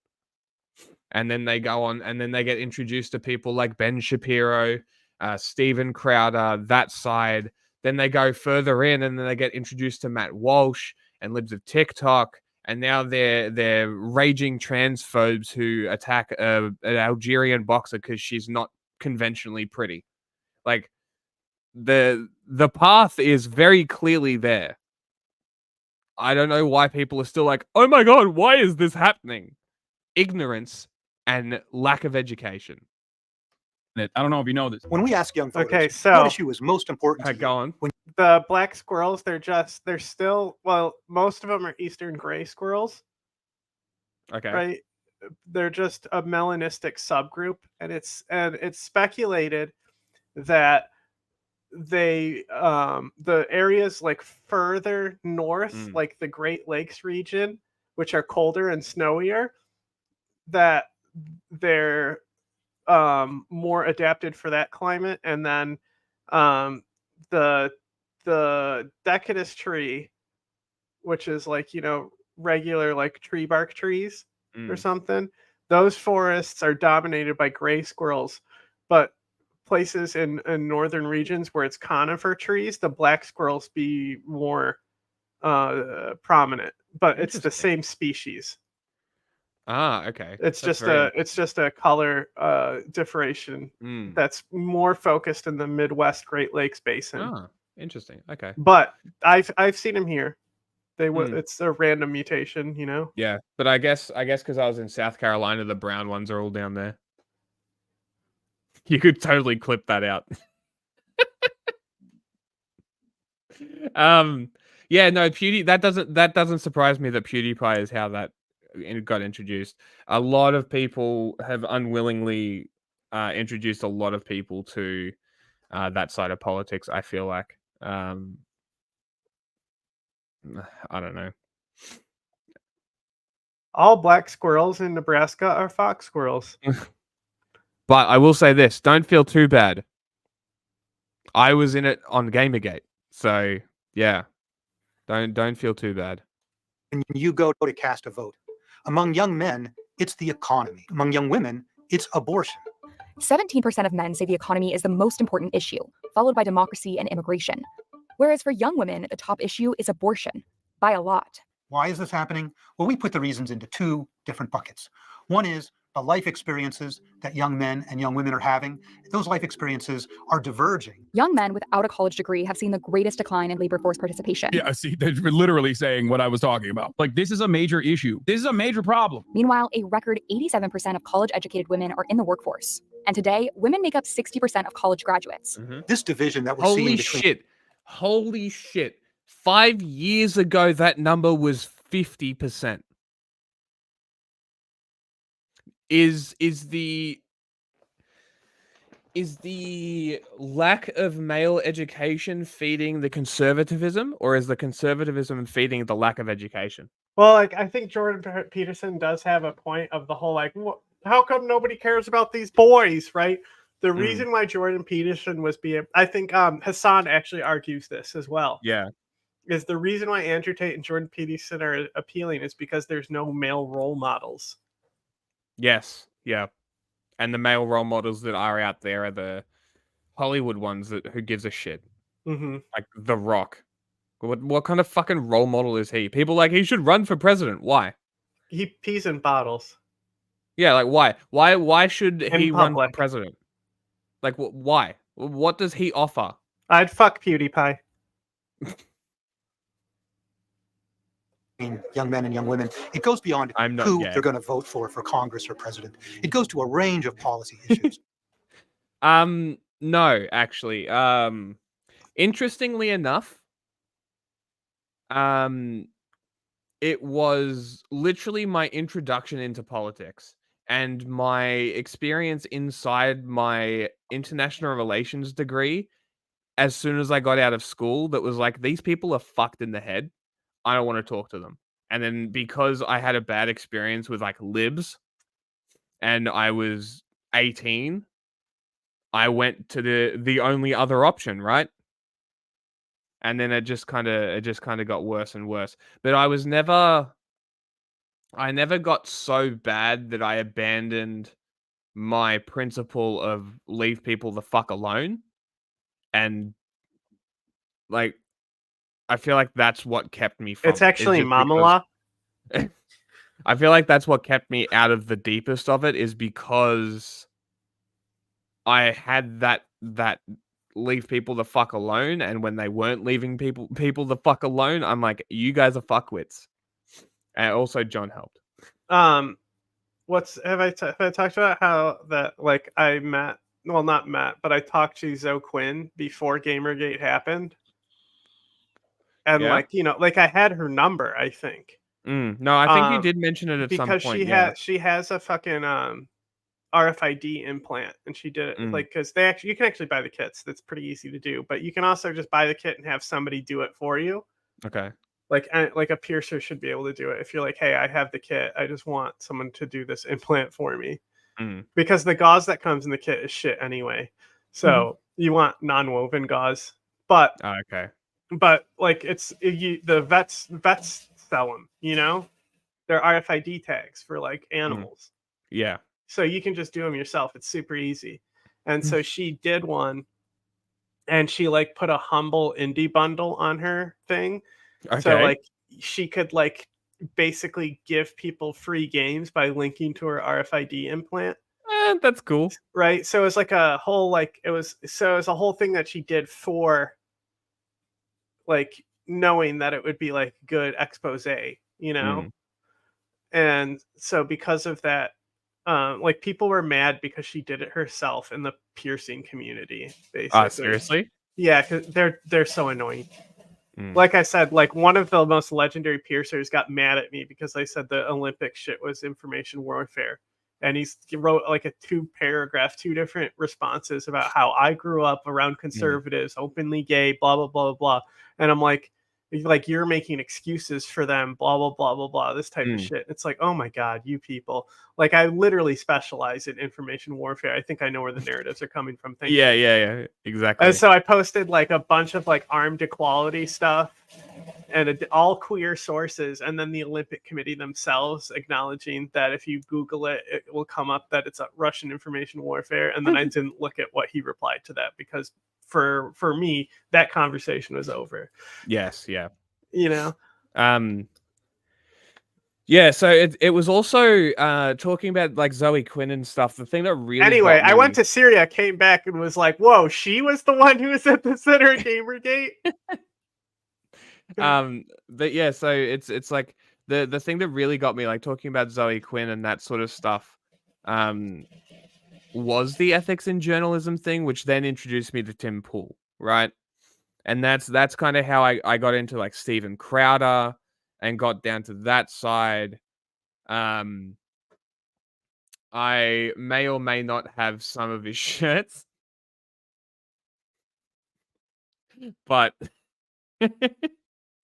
yeah, we won't talk about that. But yes, it was basically actual libertarianism, and then I realized that they don't exist. And then when I realized that libertarians are just it's fascists, really because of Trump. Yeah, and so it's that libertarianism is gone. I found out about anarchy. I looked a bit more into it. I'm like, this is a pretty cool idea. Found out about the Kurds. Now I'm never going back. I know too much to ever be a conservative now. Why would I? I literally know too much to even consider conserving anything about the current culture in the world. There is Yeah, nothing. I fuck Ben Shapiro as well. There is nothing that I can see, and I'm sure that there's exceptions. I'm sure you can name things. There's always exceptions, but there's nothing that I can see worth conserving right now. Not Elon Musk. Grimes, though. She got her kid back, by the way. So then let's look at... Did she? Mm-hmm. Interesting. What the government is offering. The Biden administration has moved to forgive federally funded student loans. That affects young... Yeah, it is very interesting. And then I watched him pull for a while, like a while. He's actually the reason I want to get into journalism, for funnily enough. And then because again, and I literally attribute it to this notion of like, just leave people the fuck alone. Right. And I literally attribute it to that this is what kept me from going so far into it. And I really believe, because I went through, I did an international relations degree, left because I didn't want to do the Australian politics class because I failed it. Awful class. Didn't want to resit it. Left the entire degree. Went back to do an engineering degree. Found out my eyesight was shit. Couldn't be a pilot. Went into communications journalism. So that's essentially what happened. Then as I'm doing this, I'm getting into journalism, watching Tim Pool, start expanding sources, learn about referencing, corroborating sources, meet John. COVID happens.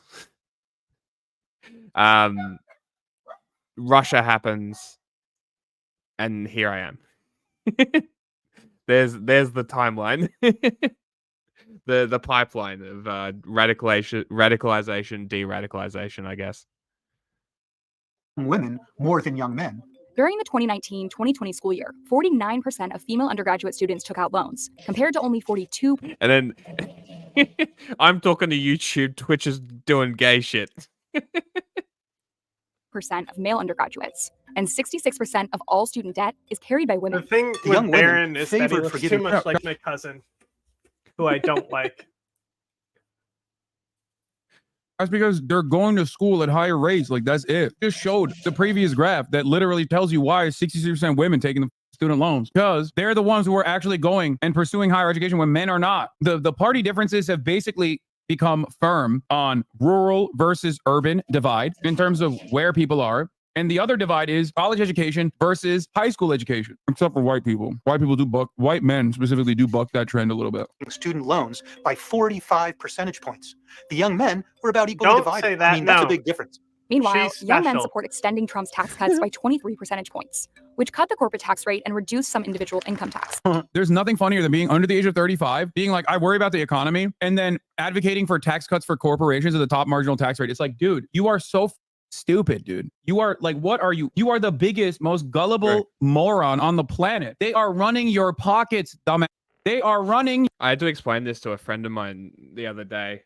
Granted, he like playing devil's advocate and shit, and anytime people play devil's advocate, I argue with it like they're making the argument, because I think it's a better way to argue. Like, yeah, I know you're playing devil's advocate, but it's easier to argue in the first person as opposed to the theoretical situation. Well, I think when it's just you play easier. devil's advocate, you ultimately create a straw man.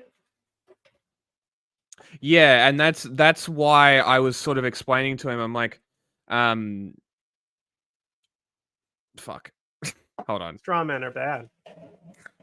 Gullible moron on the planet. They are running your pockets. Yes. So he was trying, because we were discussing the ethics of theft, right? And he was talking about how when people steal from businesses, they lose money. It trickles down the fucking employees get hurt, and then the businesses hurt and whatever. I'm like, this is a capitalist gaslighting thing that has been happening for a long time. It's the same reason that we've gone from a week's delivery to overnight to being impatient if it doesn't get there same day, right? None of us ever wanted this. None of us ever conceived of like all of these ideas of like speed and delivery services, and all of this is nothing that we ever wanted. We never asked for this. Yeah. We didn't ask Well, I'm for taller. touchscreen phones. We didn't ask for a new iPhone every fucking year. Apple makes that shit. They gaslight us and advertise and make us think that we need it. That's right? why you should be a Buddhist. It's honestly not a bad way to counter capitalism. Buddhist imperialism. Dumbass. They are running your But pockets. right. What are you saying? You have to, like, you think you know, completely eliminate your want for things. Your attachment to things. Yeah, the only thing I want technically, is I cars. shouldn't even be attached to these little babies. All I want to spend my money on is cars. Hi there, mate. My name is Brandon, and I'm from the land down under. think that helps you, dude? You think that touches you? The only capital you own is a busted Honda Civic that your older brother handed down to you. And now, because of our tax cuts, you can keep more of your hard-earned money. But women oppose the proposed extension by 20 percentage points, a full 43-point difference. That's data that goes... Like, extending Trump's tax cuts is so funny. You get $5 in your pocket, and all of the tax cuts that were made permanent are for corporations at the top marginal tax rate, you know? I mean, motherfuckers are, like, advocating for their own demise. It's like this. Young men headed in one direction and young women in the other. That's a big difference. Data does not usually segment young voters. Isn't it crazy that we continually see this divide on political spectrums of men and women going the opposite ways? And funnily enough, we also see the birth rates dropping. Might have something to do with it. That I got an idea. This is something new. Don't be a cunt. Pretty simple. Which brings us back to this chart. 22% of young female voters say abortion is their #1 issue in this election, a key aspect of Harris's campaign. We trust women to make decisions about their own It's happening. Only 3% of young male voters said the same. And young men... 5th gen viewer stalks Barron Trump. Men and women stacked up differently on other issues as well. With immigration, Trump's policies are much more likely to be supported by men than women. Men support deploying troops at the border by 10 percentage points, whereas women oppose this policy by 15 points. Oh, here we go. Gone.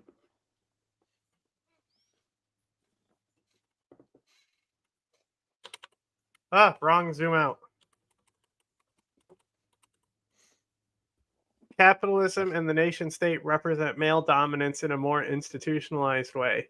That's a good quote. And then there's this one. Without women's liberation, freedom is not possible. We must rid ourselves of the dominant male mentality that is enabling the capitalist system and building up the nation state. It's funny how the language bleeds through, because I remember even with the YPJ interview, that language is so prevalent in that just in their speech. Well, the killing the dominant man is a specific like echelon tenet. Yeah. Yeah, look, if I lived in America, I'd spend a lot of money on guns as well. Guns and cars. All I want is a rotary. That's all. And a drift car. All I want is a Pepsi. You think is going to get deployed? Oh my God, these people are so. This is what I mean, dog. This is what I mean. 18 to 29 net share in support is 10% for deploying troops in support of Trump's border policies. Like, build the wall, by the way, is unpopular among young men. Detain and deport is unpopular among young men, but they want to deploy troops. By the way, build the wall is so unpopular that, like, again, like, detain and deport is unpopular, build the wall is unpopular. This goes back to the point that I was making. You just have to remember that. Like, across the board, for everyone under the age of 18 to 29, both building the wall and detaining and deporting are unpopular. Much more unpopular for women, but still unpopular for men as well. Just remember that. Real cool that the Democratic Party is going on at least one of those, where with the right-wing border wall bill that they're presenting as always bipartisan. And when it comes not to about you. It's not about the fucking under 30 vote. They already have it. That's why they're fucking going more hard on immigration, because they know where the divide is specifically on that. It's not about fucking demographics, you fucking nerd. It's a fucking two-party system. It's broadline policy. They're not looking at like the specific demographics like that. They're taking a policy position that they expect to get the most results, even if it's not popular with one specific demographic. Yeah. The reason I want to just highlight this comment for a second. This is the podcast. Just like while we're talking about this and like male-dominated shit and like men masculinity, this sort of shit. Get out of my snatch. There's a podcast that I've been I haven't like listened to a full show, but the clips that they post onto Instagram are fucking great. It's called, and the thing that really, so their content got me in, but I also noticed that they use these headphones that I really fucking like, and they're only in America. They're an only American company, and they're so fucking hard to get. And I really, really, really want to try and get them to deck us out with headphones and shit when we finally get set up, because that would be cool. But these guys use those headphones too. But they basically do a positive masculinity podcast, and it's fucking great. You follow them as well. I think I probably sent them to you. But I'll just get the YouTube up.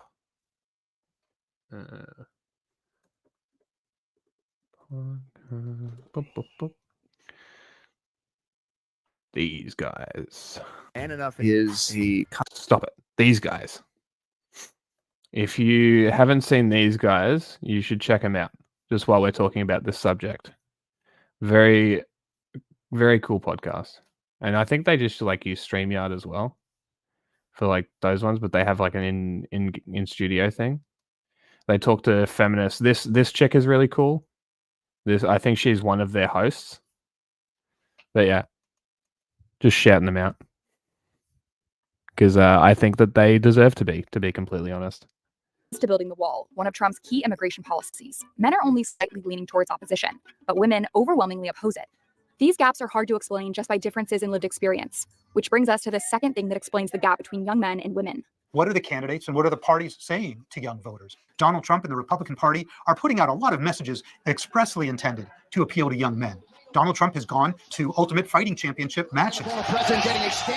He recently appeared on the podcast of Logan Paul. He went to a sneaker convention to sell his own brand of sneakers. We got to get young people out to vote.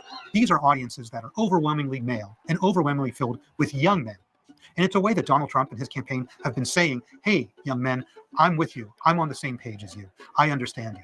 Meanwhile, a lot of the messaging from the Democratic Party has been towards that was issues weird. that are more salient for women. When I am president of the United States, I will sign into law the protections for reproductive freedom. So what does this mean for November? Young women historically vote at higher rates than young men. But experts say that with a tight election, the Democratic Party will need to draw in as many votes as possible. The next challenge for the Republican Party will be figuring out how to turn these young male supporters. Kids are into Trump because of streamers and podcasts, not sneakers. No, I think kids are into Trump because they're not even directly into Trump, but they're getting beamed an unlimited amount of right-wing sentiment from all the podcasters and streamers, PUA space, all this stupid shit. I think that's what it is. They're coming of age under the Biden administration. Understandably, the culture war dictates that there is going to be a pendulum swing in the other direction, just like there was one under the Trump administration, where a lot of the youth, many of you, when you were young, were super libbed up, okay, and radicalizing during COVID. Now, many of you are no longer young. You grew up in that 4, 5, 6, 8 year time frame, okay? A lot of young men are developing this kind of sentiment. A lot of young men are just developing this kind of sentiment in the insane algorithm. The thing is that they have all their arguments are surface level, but they seem super intelligent. You know, like women in men's sports. Why are they allowing that? Or men there's in no women's actual sports, discussion. Why are they allowing that? Yeah, there's no actual discussion around it. It's more like they just shouldn't because they're stronger. Yeah, and racism works this way as well. Yeah. And you can especially see that with like the Hodge twins, right? They justify racism. They give people people to point to be like, hey, look, I'm not racist. I watch these guys, right? But they themselves push some of the most racist shit. It's fucked. Like, you know those algorithm pages that it's just black people doing shit? They do that. I don't understand. Like, the grift must be so profitable that you are willing to throw an entire fucking group of people under the bus just to get that right-wing grift. Crazy. Fucking crazy. Every outlet, like whether it be financial advice, whether it be dating advice, whether it be fitness advice, every single one of those is primed. Every single type of like interest that you. Okay, this is an even more important segment. Lifting and gym culture is getting more and more prevalent, and there are a lot of people in that culture who have this douche, fucking alpha bro mentality. Obviously that comes with the territory. That is a problem. That is a big problem. What, the Sigma? The ones who do this content and promote positivity, I don't go to the gym positive either. gym culture, right? Are people like Joey Swole and More Plates, More Dates, shit like that, who call people out for the bad gym culture, the arrogance, right? The arrogance of filming in a public gym and getting mad when somebody goes past and you try and fight them for it. You know what you should do if you're the one trying to fight someone because they walked through your shot at a public gym? You deserve to be punched in the face for arcing up. Fuck you. Pull your fucking head in. It's like that. Those people are the people. I don't know what's going on. Then don't worry about it. Let me talk. I don't know what's happening. Kat, do you know what he's talking about? These people who do these actions are the same types of people who spread this sentiment. They're the ones who post this stuff. They're the ones who actively share it. And that's the problem. And then they get followers and then they spread this shit to those people. It's a mind virus. It's an information hazard. Young men have specifically, is like overtly and unimaginably right wing. It's like dominated by right wing forces. The irony, of course, is that like I'm interested in a lot of those things as well. I'm interested in a lot of those things as well, and I present myself in the way that I do. But you know, I get belittled by a lot of like super insecure men on the red pill side who say I'm gay as though it's like a bad thing to be gay. But automatically, if you're like an insecure teenager, insecure about your own sexuality, you do think it's a bad thing. You know what I mean? It's just like, there's not really much you can do. Barstool conservatism. Yeah, I do legitimately think, though, that the reason for why this is happening is because I don't think Barstool is one of the brands that are pushing people right, though. No, I also agree with that sentiment. I think it's far, far more the podcast sort of stuff. And UFC got really big and cool and stuff, too. And, like, the UFC culture is pretty right-wing.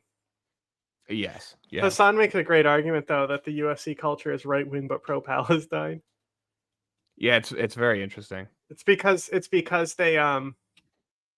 said it was talking about like because it's like there's so many Muslims, so it's like they get exposed and see that they're right because they respect them as fighters. Yes, yeah.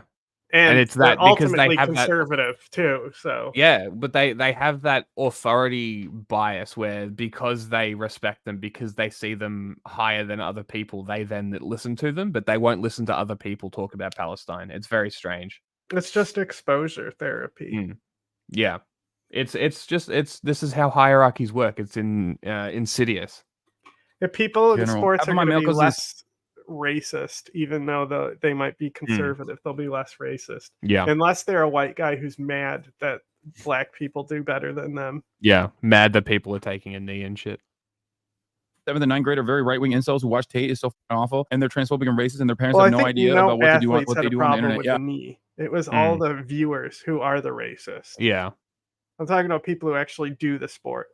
Yeah. And they have these people on their team Yeah. Okay. that they interact with. We are moving on because this video is too funny not to do. And then has we'll suspended do his campaign for the Arlington. presidency and has officially endorsed Donald Trump. But what we didn't expect was a story that is somehow more bizarre and disturbing than the one he publicly admitted to Roseanne, and of course to everyone else and the world, while filming a TikTok or whatever, in order to get out ahead of what was sure to be a campaign. Yeah, it is plenty racist. Yeah, I'm saying that it's like better than like your average racist. Everyone remembers the dead bear in Central Park story. It only broke a few weeks ago, and we had a whole video about it that you can watch. But to sum that one up as quickly as humanly possible while providing context to my statement that this story is somehow even worse, in the Central Park bear story, as told by RFK Jr. himself, he saw a bear get hit by a car, so he pulled over, loaded the corpse into his vehicle, drove to a falconry event upstate, participated for at least a few hours, drove down to Brooklyn for a steak dinner, then decided to do a cool prank by dumping the carcass in Central Park in a way that made it appear as though the bear was killed after a collision with a cyclist. And there's more to it, but it's a story that does not fully add up for me. Yeah, and that was after the potential news that he had. They want proudly fighters eaten and dog. fit people, but yet nobody in the military is joining them because, like, you know, like, why don't they join the military if that's what they want? In Korea. That's true, and also had They're at some point pussies. around this time developed a We've seen the brainworm, boxing at least match one. between the And Patriots. everything is starting to make a lot. Between who? The Patriot Front, Yes, yeah. their boxing match. Very funny. More sense. Yeah, so there's obviously a lot more to that bizarre story. In that we Europe, leaving people are out to save racist. some time, Yes, including it's him putting Europe. his hand in the dead bear's mouth to take a selfie with it and potentially contracting the brainworm from that encounter. But again, just go watch our old video. We'll link it in the description. Content warning for this next story, though. Not only is it psychotic and weird, the descriptions of violence between this man and yet another dead animal that he just found are pretty violent, and it could be a little upsetting. So this is a great reminder that you can skip to the next story at any time using the handy chapters feature on the video. Yeah. Okay, so this story and what we assume are the reasons that it came to light now instead of weeks ago are also bizarre, so just brace yourself for a bunch of words you never thought you would hear. After suspending his campaign, a 2012 article published in Europe, that's the only people joining the military. Town and Country magazine. But the thing is that in America, our military gaslighting is much different. Where it's like, I mean, look at Emma's ad, right? Yeah. Like she's talking about how she felt like the military was still fighting for freedom. You know, she believes in those ideals of America. And if you haven't watched that episode, go watch it. It's a very good, very, very good episode that has way too little views on it. I think we need to retitle it so it's referencing the ad so people know, and it comes up. Yeah. I'll fuck with the tags as well, and maybe that can re-energize it in the algorithm. Maybe show Jameson, where RFK's daughter steal Jameson's thumbnail for it. No, our thumbnail's great. But no, it just says how to trigger have a country. That doesn't really say anything about it. They don't. Well, I'm people need to be going able to through and recognize redoing the ad. Yeah, So like, I think if we steal I'm going Jameson's through and photo, it's redoing it probably him anyway. looking offended about how there's a gay ad.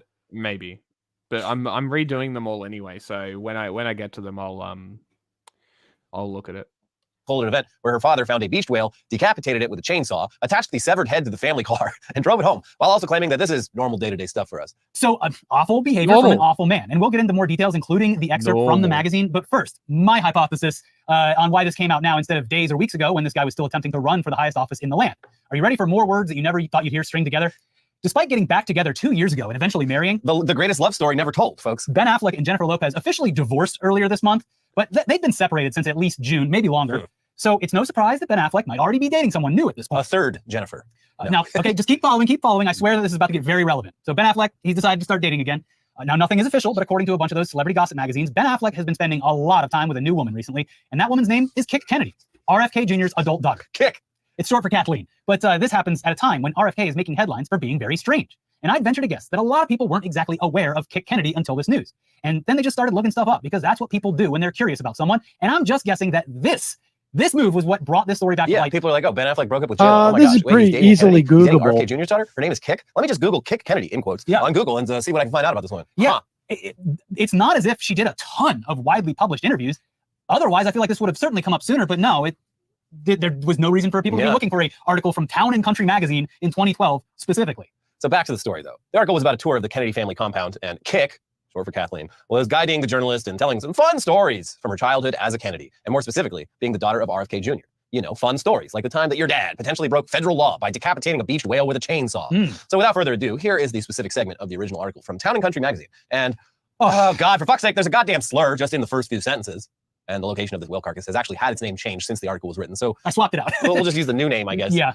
When she was 6, word got out that a dead whale had washed up on Skino Island in Hyannis Port. Bobby, who likes to study animal skulls and skeletons, ran down to the beach with a chainsaw, cut off the whale's head, and then bungee corded it to the roof of the family minivan for the 5 I'm not sure. I didn't look it up.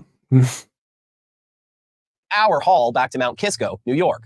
Every time we accelerated on the highway, whale juice would pour onto the windows of the car, and it was the rankest thing on the planet, Kick recalls. We all had plastic bags over our heads with mouth holes cut out, and people on the highway were just giving us the finger. But that was just normal day-to-day stuff for us. There has to be. Someone must have taken a picture At of this. some point, a picture will come out, because at this point, the story is still relatively new. It's only been a couple of days. I would imagine this is just 2012. There was photos of the bear. Someone saw this and put it on Reddit. It's got to be out there somewhere. Just saw a whale head going down the highway with a bunch of kids in the back with fucking plastic bags over their head. I mean, and we should really highlight, like, this dead whales smell terrible. It's the it's the reason those people up in Oregon went to such extreme lengths to do away with that whale on the beach. Dynamite it was, because it was that stinky. They had to get rid of it. So an animal carcass, a chainsaw, a multi-hour drive with a rotting animal head, whale juice permeating the vehicle, and also putting plastic bags over your kids' heads for safety. This story has it all, while also providing even more context behind that interview where journalist Olivia Nuzzi, at the time of reporting, described RFK Jr.'s car as a death machine. Yeah. And only a very small section of that interview, I have to reiterate. Rear view mirror smashed to bits, seatbelts chewed off, cushions not open, filth and dog hair covering every surface. The death machine smells so bad, I thought I might pass out after about 15 seconds riding shotgun. This is America's royal family. It's the closest thing we have to royalty. True. And it is bizarre that this rotting death machine smelly car has been backed up by 2 separate stories of why it got to that point. He drives around in the stinky This is movie. interesting because he loves skulls and skeletons. And he's always on the hunt. And you know, when you're it's so uncommon that, like, I didn't even, like, know what it actually meant. But, like, it's funny because it looks like the people who actually pushed to get it outlawed are in the, like, Haudenosaunee 6 Nations, you know? So, like, they were Iroquois speaker, and the word comes from Algonquin language. So it's funny that, like, the people who don't have that language associated with them are the ones who are like, nah, this is a slur. Get rid of this. Because it's like another one that, like, is controversial is the word brave. Which yeah. Why is that controversial though? I've never understood that.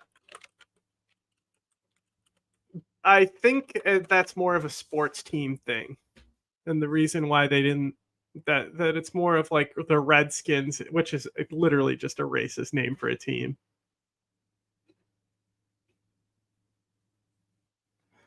So you're looking for them. You'll find skulls and skeletons more than you'd think.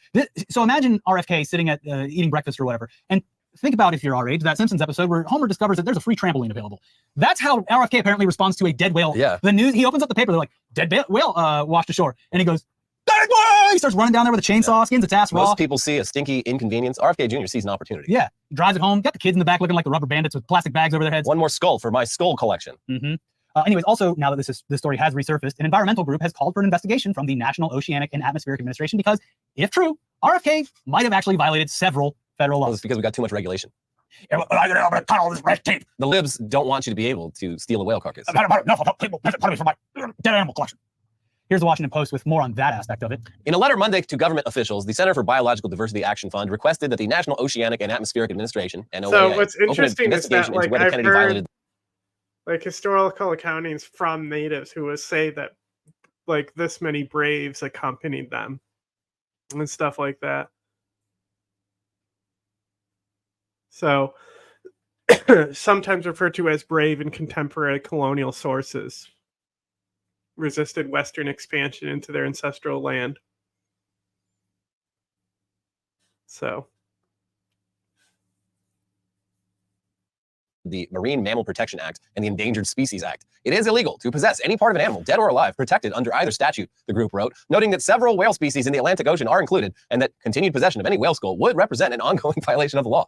Furthermore, Mr. Kennedy's apparent transport of the marine mammal skull from Massachusetts to New York, and therefore across state lines, also represented a felony violation of the Lacey Act, one of the earliest wildlife conservation laws enacted by the United States in 1900. Brett Hartle, National Political Director for the Center for Biological Diversity Action Fund, wrote in the letter, there are good reasons why it is illegal for any person to collect or keep parts of any endangered species. Most importantly, vital research opportunities are lost when individuals scavenge a wildlife carcass and interfere with the work of scientists. The letter continued, this is particularly true of marine mammals, which are some of the most difficult wildlife species in the world to study. Indeed, some beaked whales are so difficult to observe that the only way scientists have learned about them is when dead ones wash ashore. Representatives for Kennedy and for the NOAA did not immediately respond to requests for comment Monday. Is this big government trying to stop me from making my skull collection bigger? He's going to get rid of all that red tape when Donald Trump definitely gives him a role in the administration. You yeet that fucking whale back in the ocean. It needs to stay there. Good luck. The whale falls are yeah, but so good luck getting that back I out in the know. ocean where the current won't wash it back up, you know? Like that's the hard part, right? But those whale falls, those whales serve as nutrition for the ocean for hundreds of years. It's crazy. Have you ever see like people who their job is to go in and break down the whales that wash up? No, that sounds like a shit job.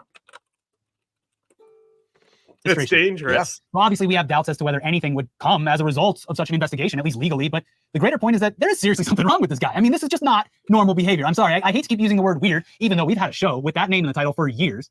But it's strange. Wait, so how does this timeline line up with the worm? The worm came later, so this was pre-worm. He can't blame the worm for this one. I don't know. I feel like all of this happened in like the early 2010s. Well, this was like 2012. It sounds like. But around the same and the time. bear was 2014. Yeah. And if we conclude that the bear did in fact give him the worm, then the worm would have been later. He can't blame the worm pilot in his brain pulling the string. This is two that we know about. And this guy, I would venture to say there are many, many more dead animal mutilation stories that exist. But they need to go up to the Kennedy compound with one of those ground penetrating radar machines and just see what's going on. I would assume that you could probably just open the door to his office and they're probably mounted on his wall. So between the various animal carcasses, his weird diary of sexual conquest while he was married, his anti-vax, anti-science garbage, and also the fact that he has ruined our affinity for Cheryl Hines. Yeah, and kind of tarnished the first 12 seasons of Curb. Yeah. Thanks. I think it's safe to say that this guy fucking sucks. But not just us saying that. It's his family. Be your own family sometimes. When RFK dropped out and endorsed Donald Trump, of all people, the rest of the Kennedys put out yet another statement denouncing their own flesh and blood. This is alongside the previous statement that they put out in February. Here's NBC News. Multiple members of the Kennedy family denounced Robert F. Kennedy Jr.'s decision to endorse former President Donald Trump, calling the move a betrayal. Quote, we want an America filled with hope and bound together by a shared vision of a brighter future, a future defined by individual freedom, economic promise, and national pride, said a statement signed by 5 of the former independent presidential candidates' siblings. We believe in Harrison Walls, the statement continued. Our brother Bobby's decision to endorse Trump today is a betrayal of the values that our father and our family hold most dear. It is a sad ending to a sad story. Why only 5 siblings? He has 11 siblings. It's a big family. I don't know, maybe they support him. Those Kennedys, raw dog all the time. The Kennedy WhatsApp group must be fascinating. Yeah, I mean, I can definitely understand why. I just can't comprehend the thought process of not only going, hey, you know what we should do? Chainsaw the head off this whale. I can understand getting to that conclusion. Doing it That's a whole other thing. That might be the brainworm. I mean, they'd be particularly put off by this latest thing because he's like, I'm pretty sure my dad and my uncle, like if they were around today, they would be totally on the Trump train. Okay, so I don't know. Here's something that I didn't put in from that Town and Country article. There's a quote from his daughter that says the worst thing, I'm going to misquote it, but it's around this, but the worst thing she could possibly ever do is become a Republican. That's a quote from the Town and Country article. Well, times change. But in the Kennedy family's own words. RK himself, like a year ago, said, like, under no circumstances. Is this guy just using like a sickle to cut it open? It's a specific tool that they use to cut open whales, but so they're so thick, Yeah, interesting. Is it gonna blow up? Is it gonna just all the guts gonna come out?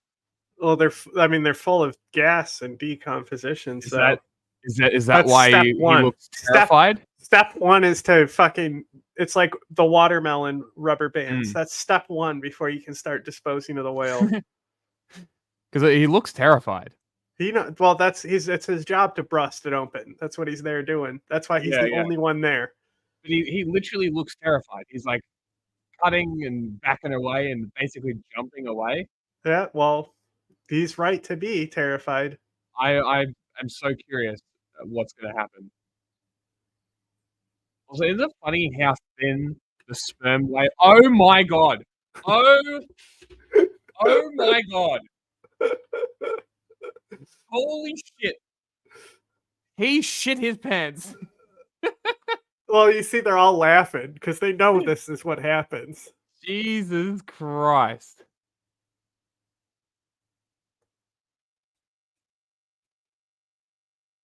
That tool, you could hear it, you could see it leave his hands, and you can hear it land about 5 seconds apart. Yeah, it's dangerous. That's fucking crazy. But like, you have to do that before you can even start deposing it. And like, you'll see in the second video I sent, it's the same exact cut. It's already been done. The whale's already popped. Yeah. But you'll see it's the same exact cut. You can see the same biology there. And they're probably, I don't think, are they both sperms? They might both be the same whale as well. If it's got the thin lower jaw, then it is a sperm whale. Because that's what I was going to say. Isn't it crazy how sperm whale jaws are so thin at the bottom? Like they're very interesting whales. Yeah, giant squid eat them. No, it's the other way around. I think they fight each other, actually. Oh yeah, no, they find squid beaks in the whale. Those are humpback whales, though. I think that have the squid. No, it's sperm whales that dive. Yes, this looks like a sperm whale. The jaw is gone though. Might be why it died. It's an autopsy. That's why they're cutting it up. Yeah, well, that's what they do, and then what they leave behind, they bring out a fucking tractor. Yeah, and put it on the tractor.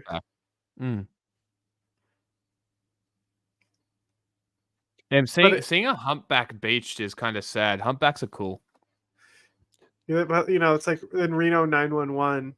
Isn't there a whole whale exploding thing that happens? I don't know. There's a real one. No, I mean like in the movie though. There's a whale exploding gag, I think. Did you watch Reno 911? Damn, they broke down this whale fucking quickly. Holy shit. It's like the community is just coming and cutting it up though. Yeah. That's what happens is they train volunteers to do it. Oh no shit. That's a good way to do it.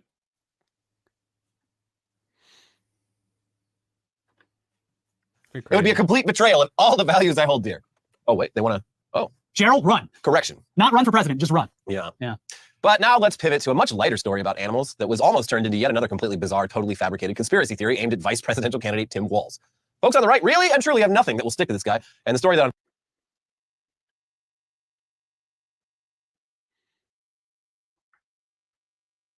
Tonight, a Trump campaign event is leading to some controversy. Virginia Congressman Jerry Connolly is now calling for the release of a report that was filed after an incident between the Trump campaign and Arlington National Cemetery staff. Now, we told you yesterday of reports that staff members tried to prevent Trump and his team from taking campaign video and pictures. He was at Arlington National Cemetery, and that is not typically allowed on the grounds.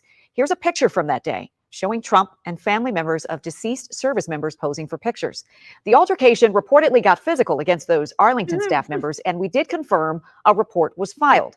In a statement this afternoon, Representative Connolly says, quote, Wait, so they're not allowed to take photos there, and they were trying to stop them. Obviously, it's out of Yeah, respect you can't do for your the dead fucking photo soldiers. shoots there. Yeah, like obviously it's out of respect for the dead soldiers, right? That's the obvious part here. And Trump's like, nah, fuck that. Campaign photos. Love that. This guy definitely cares about the vets. quote, I urge Arlington Cemetery to publicly release all that transpired yesterday so the American people can ensure the ground in which our nation's heroes are buried is not being debased by a man who has no concept of service and sacrifice. We're learning new details about an incident that turned physical at Arlington National Cemetery during Donald Trump's visit there on Monday. It happened while Trump was in Section 60, the burial site for recent U.S. casualties. Trump suggesting on Truth Social that the problem stemmed from his campaign's use of photography. CNN's Elena Treen has more on that from Washington. What happened here? Right. Well, Sarah, so a lot of back and forth from both sides, the Arlington National Cemetery, but also the Trump campaign on what exactly did happen. But what we know is that put flowers down. Right. Well, Sarah, so a lot of back and forth from both sides, the Arlington National Cemetery, but also the Trump campaign on what exactly did happen. But what we know is that some people who worked at the cemetery had blocked members of Donald Trump's team, members of his campaign on Monday from attending and participating in some of the wreath ceremony when Donald Trump was laying some of the wreaths on Monday to honor the 13 fallen U.S. service members who were at Kabul's Abbey Gate during the chaotic withdrawal from Afghanistan. Now, I'm going to... Did we confirm whether those reports about the Afghans that died having bullet wounds was a thing? As in, like, the US soldiers were firing on civilians? Did we confirm that was true I or haven't not? seen anything disputing it. Okay. I just wanted to make sure.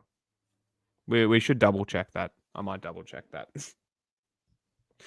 break down some of this for you. So the big question here is about whether or not Donald Trump was able to, participate in partisan events, as the cemetery calls it, while at that visit, particularly in this area called Section 30. Now, we did hear from Donald Trump. He posted, as you mentioned, Sarah, on Truth Social, and as you said, he did seem to argue that perhaps this was because of photography. This is what he wrote on Truth Social, and they also included a post or a letter from the families who said that they had supported this effort. He had said, quote, "We had given our approval for President Trump's official videographer and photographer to attend the event, ensuring these sacred moments of remembrance were respectfully captured, and so we can cherish these memories forever." And that is from the families of some of the service members who were killed during that Afghanistan withdrawal a couple years ago. Now, I will also add that the cemetery, for their part, had said in a statement to CNN that federal law prohibits political campaign or election-related activities at Arlington National, at Army National Military Cemeteries, excuse me. So that's where some of the dispute is here. Now, I will say NPR was the first to report some of this. They had said that they had heard from someone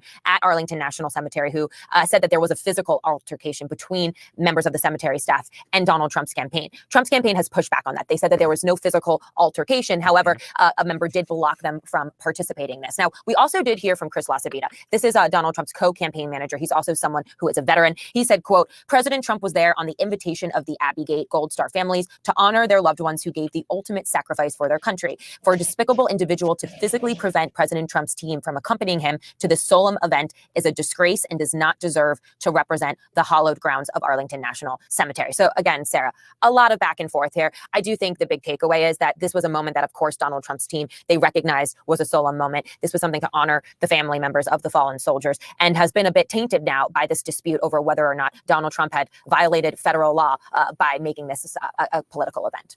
Sarah? We also, beyond this, and that's Chris LaCivita's video there of him laying down those flowers.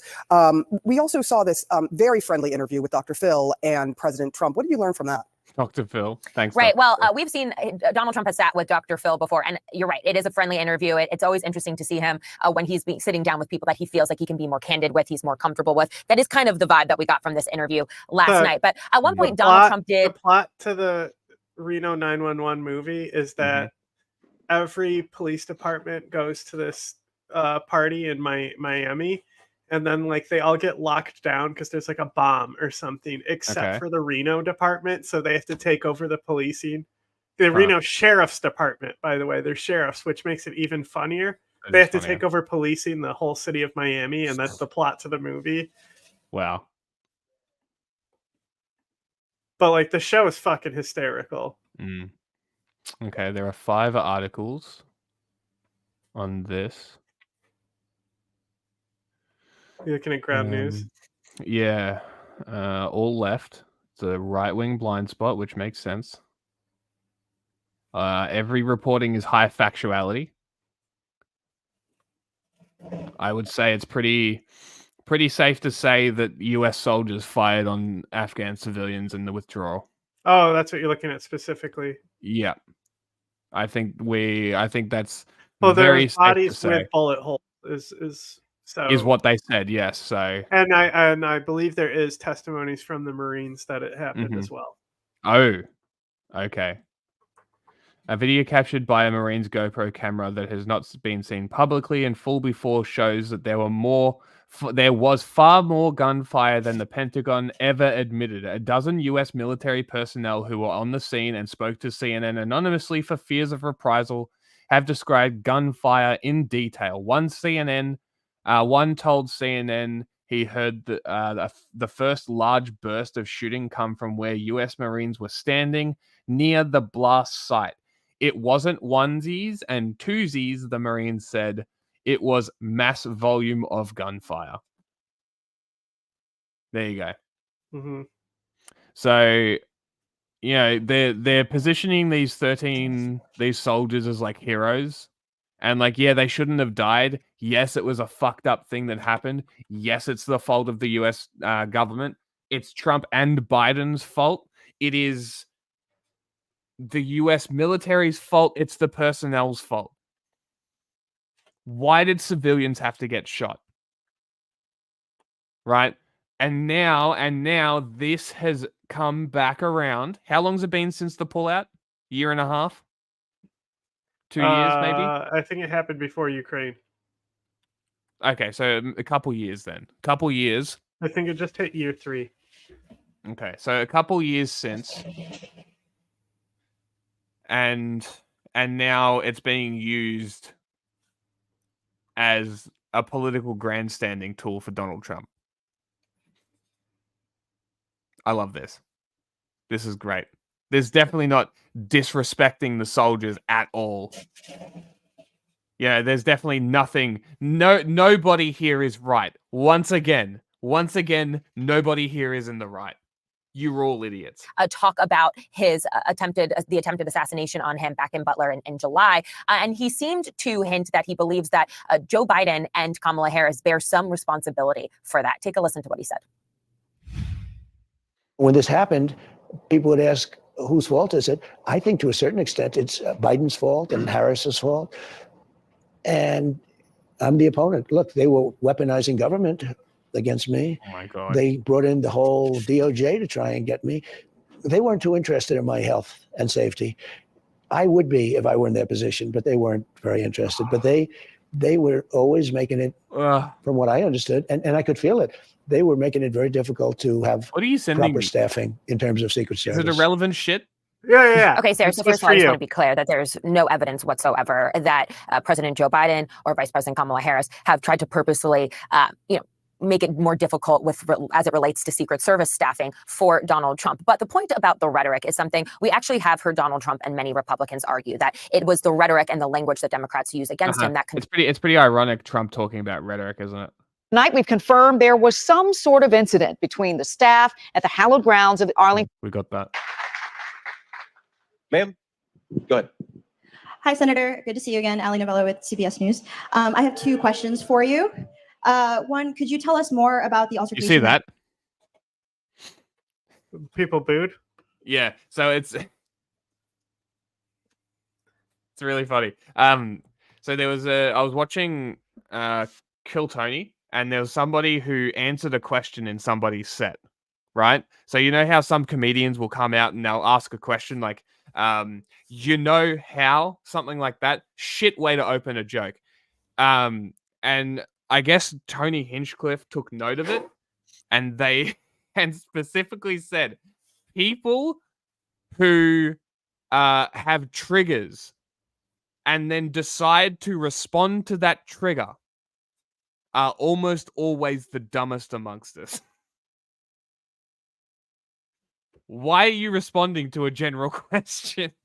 Why are you responding to this is CBS with booze? You fucking morons. You absolute sheep. And I guarantee these people claim that they're independent thinkers too. This is the other irony of it. Yeah, I don't believe I have two Wikipedia. I can think for myself. questions for you. One, could you tell us more about the altercation that happened at the Arlington Cemetery? And two, what does debate prep look like for yourself and for Trump at this time? Well, I think, first of all, the altercation at Arlington Cemetery is the media creating a story where I really don't think that there is one. There is verifiable evidence.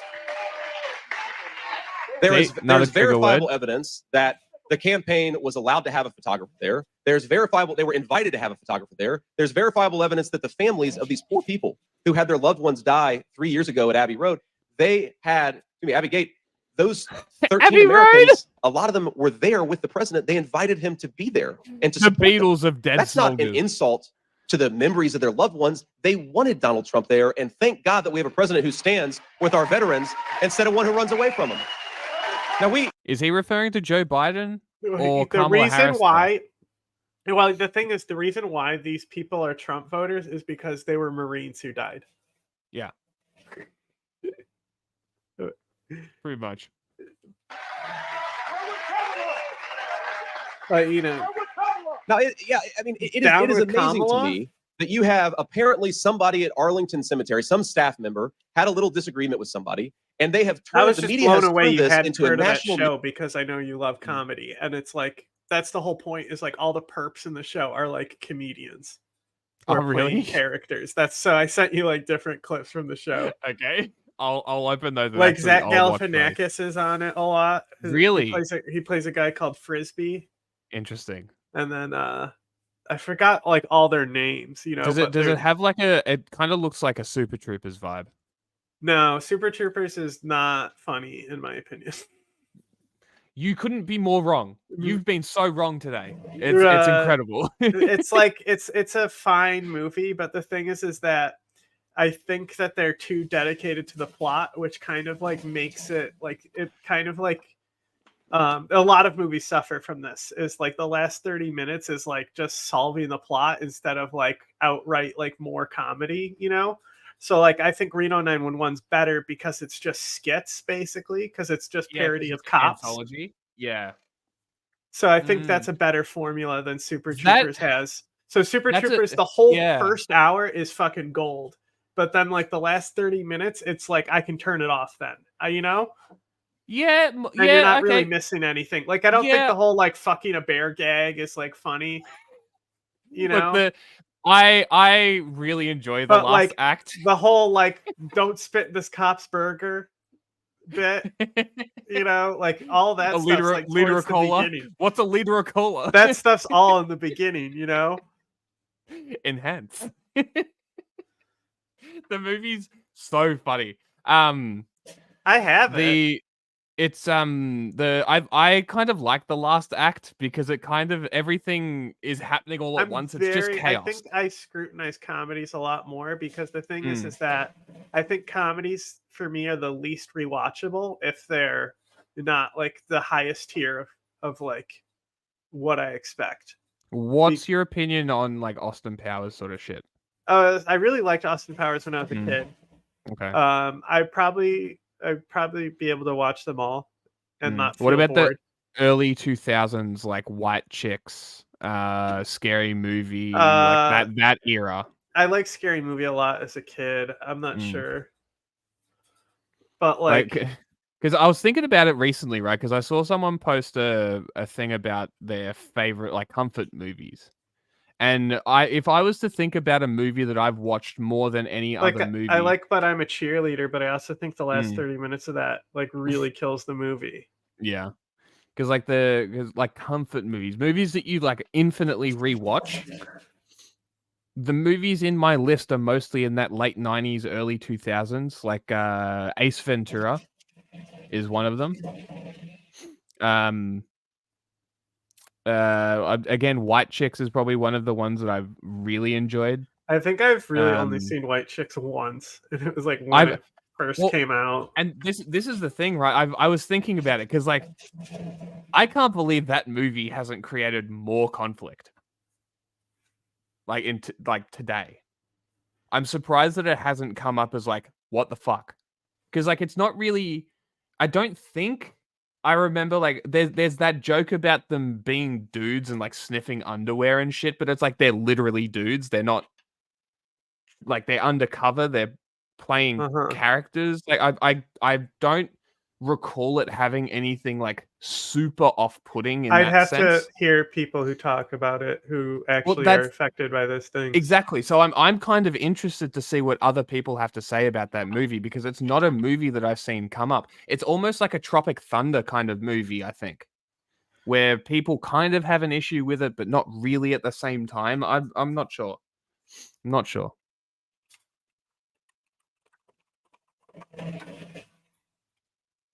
I meant to play. Yeah, You know what I think our veterans care a lot more about? Another movie I've only seen once, but in my memory it was good, was Bring It On.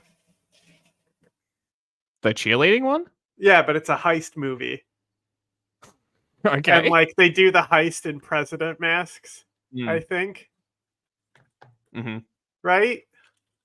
It's a heist movie. Am I crazy? I don't know. I can't remember. Are you behind on the stream, or is YouTube that delayed? What? Because like that was like 90 seconds ago. Because I was about to ask what movie. What movie are you talking about? Bring It On, maybe. That Kamala Harris's VP nominee lied about his military service. I think that our veterans care a lot more about that. Actually, you know what would be another comfort movie for me, like realistically, is Never Back Down. Great B movie. Excellent B movie. It's basically just a stunt reel, essentially, but they're always the best movies. And the other thing our veterans care a lot more about is that 3 years ago, 13 brave, innocent Americans died, and they died because Kamala Harris refused to do her job, and there hasn't been a single investigation or a single firing. I don't look, sometimes mistakes happen. That's just the nature of government, the nature of military service. But to have those 13 Americans lose their lives, they started theater, comedy and drama were completely different genres for a reason, you know? Yes. So when comedies get too dramatic and it gets too tied to the story and it stops telling jokes, that's when I'm kind of like, ugh. You So know? would you I'm just trying to think of like a comedy that's kind of nonsensical. The Borat. Perfect. Borat's great. What other movies would be like that? Road Trip? Euro Trip, like those ones? I haven't seen it. American Pie. It's fine. I don't remember that much about. I guess those would be because there's no real plot to those movies. It's just like a thing that's happening, right? The Wedding kind of had a plot, but The Wedding was the best of them, in my opinion. Bring It On was all about cheerleading. Are you sure? Which Sugar and Spice? Is that the one where they fucking rob a bank? Fire a single person is disgraceful. Kamala Harris is disgraceful. We're going to talk about a story out of those 13 brave, innocent Americans who lost their lives. It's that Kamala Harris is so asleep at the wheel that she won't even do an investigation into what happened, and she wants to yell at Donald Trump because he showed up. She can go to hell. Oh, they don't have president masks. That's right. They have these doll masks. Yes. Okay. Yeah. I for some reason I remember enjoying this. So. Well, the president masks has a shit movie rating. Is something else. It's Heat, isn't it? Yeah, but I thought they also were doing a Heat thing where they have Nixon masks and they have no idea who Nixon is. Oh, that's funny. I don't remember. All right. I think we'll call it there. But yeah, I think comedies are the movies I'm least likely to watch. I think it's better in show format. Yeah, that's fair. That's fair. I have found that I'm preferring to watch stand-up comedy as opposed to comedy movies, but I've also been getting into like more dramas and like horror. Do you judge horror as critically as you do comedy? Well, there it depends on what it is. Because Do you think horror suffers from the same problems? Of like, well, I can tell you, plot there's driven? like things that I think are shit movies that people really like. Go on. Hush, the movie about the deaf girl. Well, we've discussed this before. Dumb. But like I another disagreed. another movie that I don't feel like watching that I think is really good, and this suffers the same way with comedies. Okay, The Witch, right? Yes. I don't want to sit through that movie again. Yeah, I have the same opinion. I didn't really care for it. Hereditary, I want to rewatch. Hereditary, I'm kind of on the same fence about, but Because like The Witch, I was just like, this is a strange movie. I'm sure that there's like artistic appeal here, but yeah. But Hereditary was way fucking better in my opinion because they came out around the same time and had around the same hype. I don't rate Get Out very highly. It's fine. Like it's fine. I don't watch a lot of movies nowadays. Yeah. Like I think the movie's fine. I just think it suffered from the same thing Black Panther suffered from, which was overhype at the time. Like because it was peak sort of they were the BLM stuff, and there was a big push for black movies, black culture, black everything, right? So I think that it got overhyped because of that reason, and people haven't really revisited it. I don't think it's that. Out of Jordan Peele's movies, I think it's I think it's fine. I think it's because he's only done 3, right? I don't know. What do you think of those clips I sent you? Was it the Look Up one? Don't Look Up. What's that one called? The Scary Cloud. What's that movie? Them. No, that was the other one that I haven't seen. And then Get Out, and someone will fucking know. What's the movie called? Let me look it up. I really enjoyed it. Nope is what it is. And Jordan Peele did Us, not Them. That's a different movie. Yeah, Them is a fucking badass movie about giant ants. What? Mm-hmm. Seriously? Okay, type in Them movie. See what comes up. Okay. Unless we're thinking about a different movie. We're thinking about a different movie. We're totally different. Thinking about a different movie. Yeah. What about Night of the Lepus? You know about that movie? Nope. Should look that one up. Maybe. Here's a good one that I think really suffers in the last 30 minutes, but it's an amazing movie. They Live. They Live. Yeah, the whole like once they're in the tunnels and shit, boring. Yeah, after the fight scene, it's basically like I don't care anymore. When they're fighting for like 15 minutes, I think there's yeah, I guess yeah, kind of. I remember like he's underneath a highway, and that's when I really started losing interest. I believe. Yeah, because I really don't remember the last half. I feel like I'm getting it mixed up with Soylent Green because I feel like I really want to say that the ending to They Live is it's people, but it's not the same movie. I know. Anyway, it's not the same you movie. Want to see a fucking great horror movie that keeps up through the entire movie? Green Room. Let me tell you. Hellraiser. Well, Hellraiser, it's like the last 30 minutes are a completely different movie. True. But Green Room is fucking intense. It's probably one of my favorite movies of the modern era. And like if you were to say what's your favorite A24 movie, it's hands down Green Room. I would say that, Green Room is just so believable. It's so believable. Have you seen everything Rucka's movie? The one with the hand? The one with the hand? Oh, where they gotta do the truth. Yeah, that one. I'm talking about A24. Yeah, that is an A24 movie. Is it? Yes, you should watch it. Okay. Genuinely, you should watch that movie. I gotta All right. We are done. So I know more than you. We will talk to you later. Thanks for coming. See you later.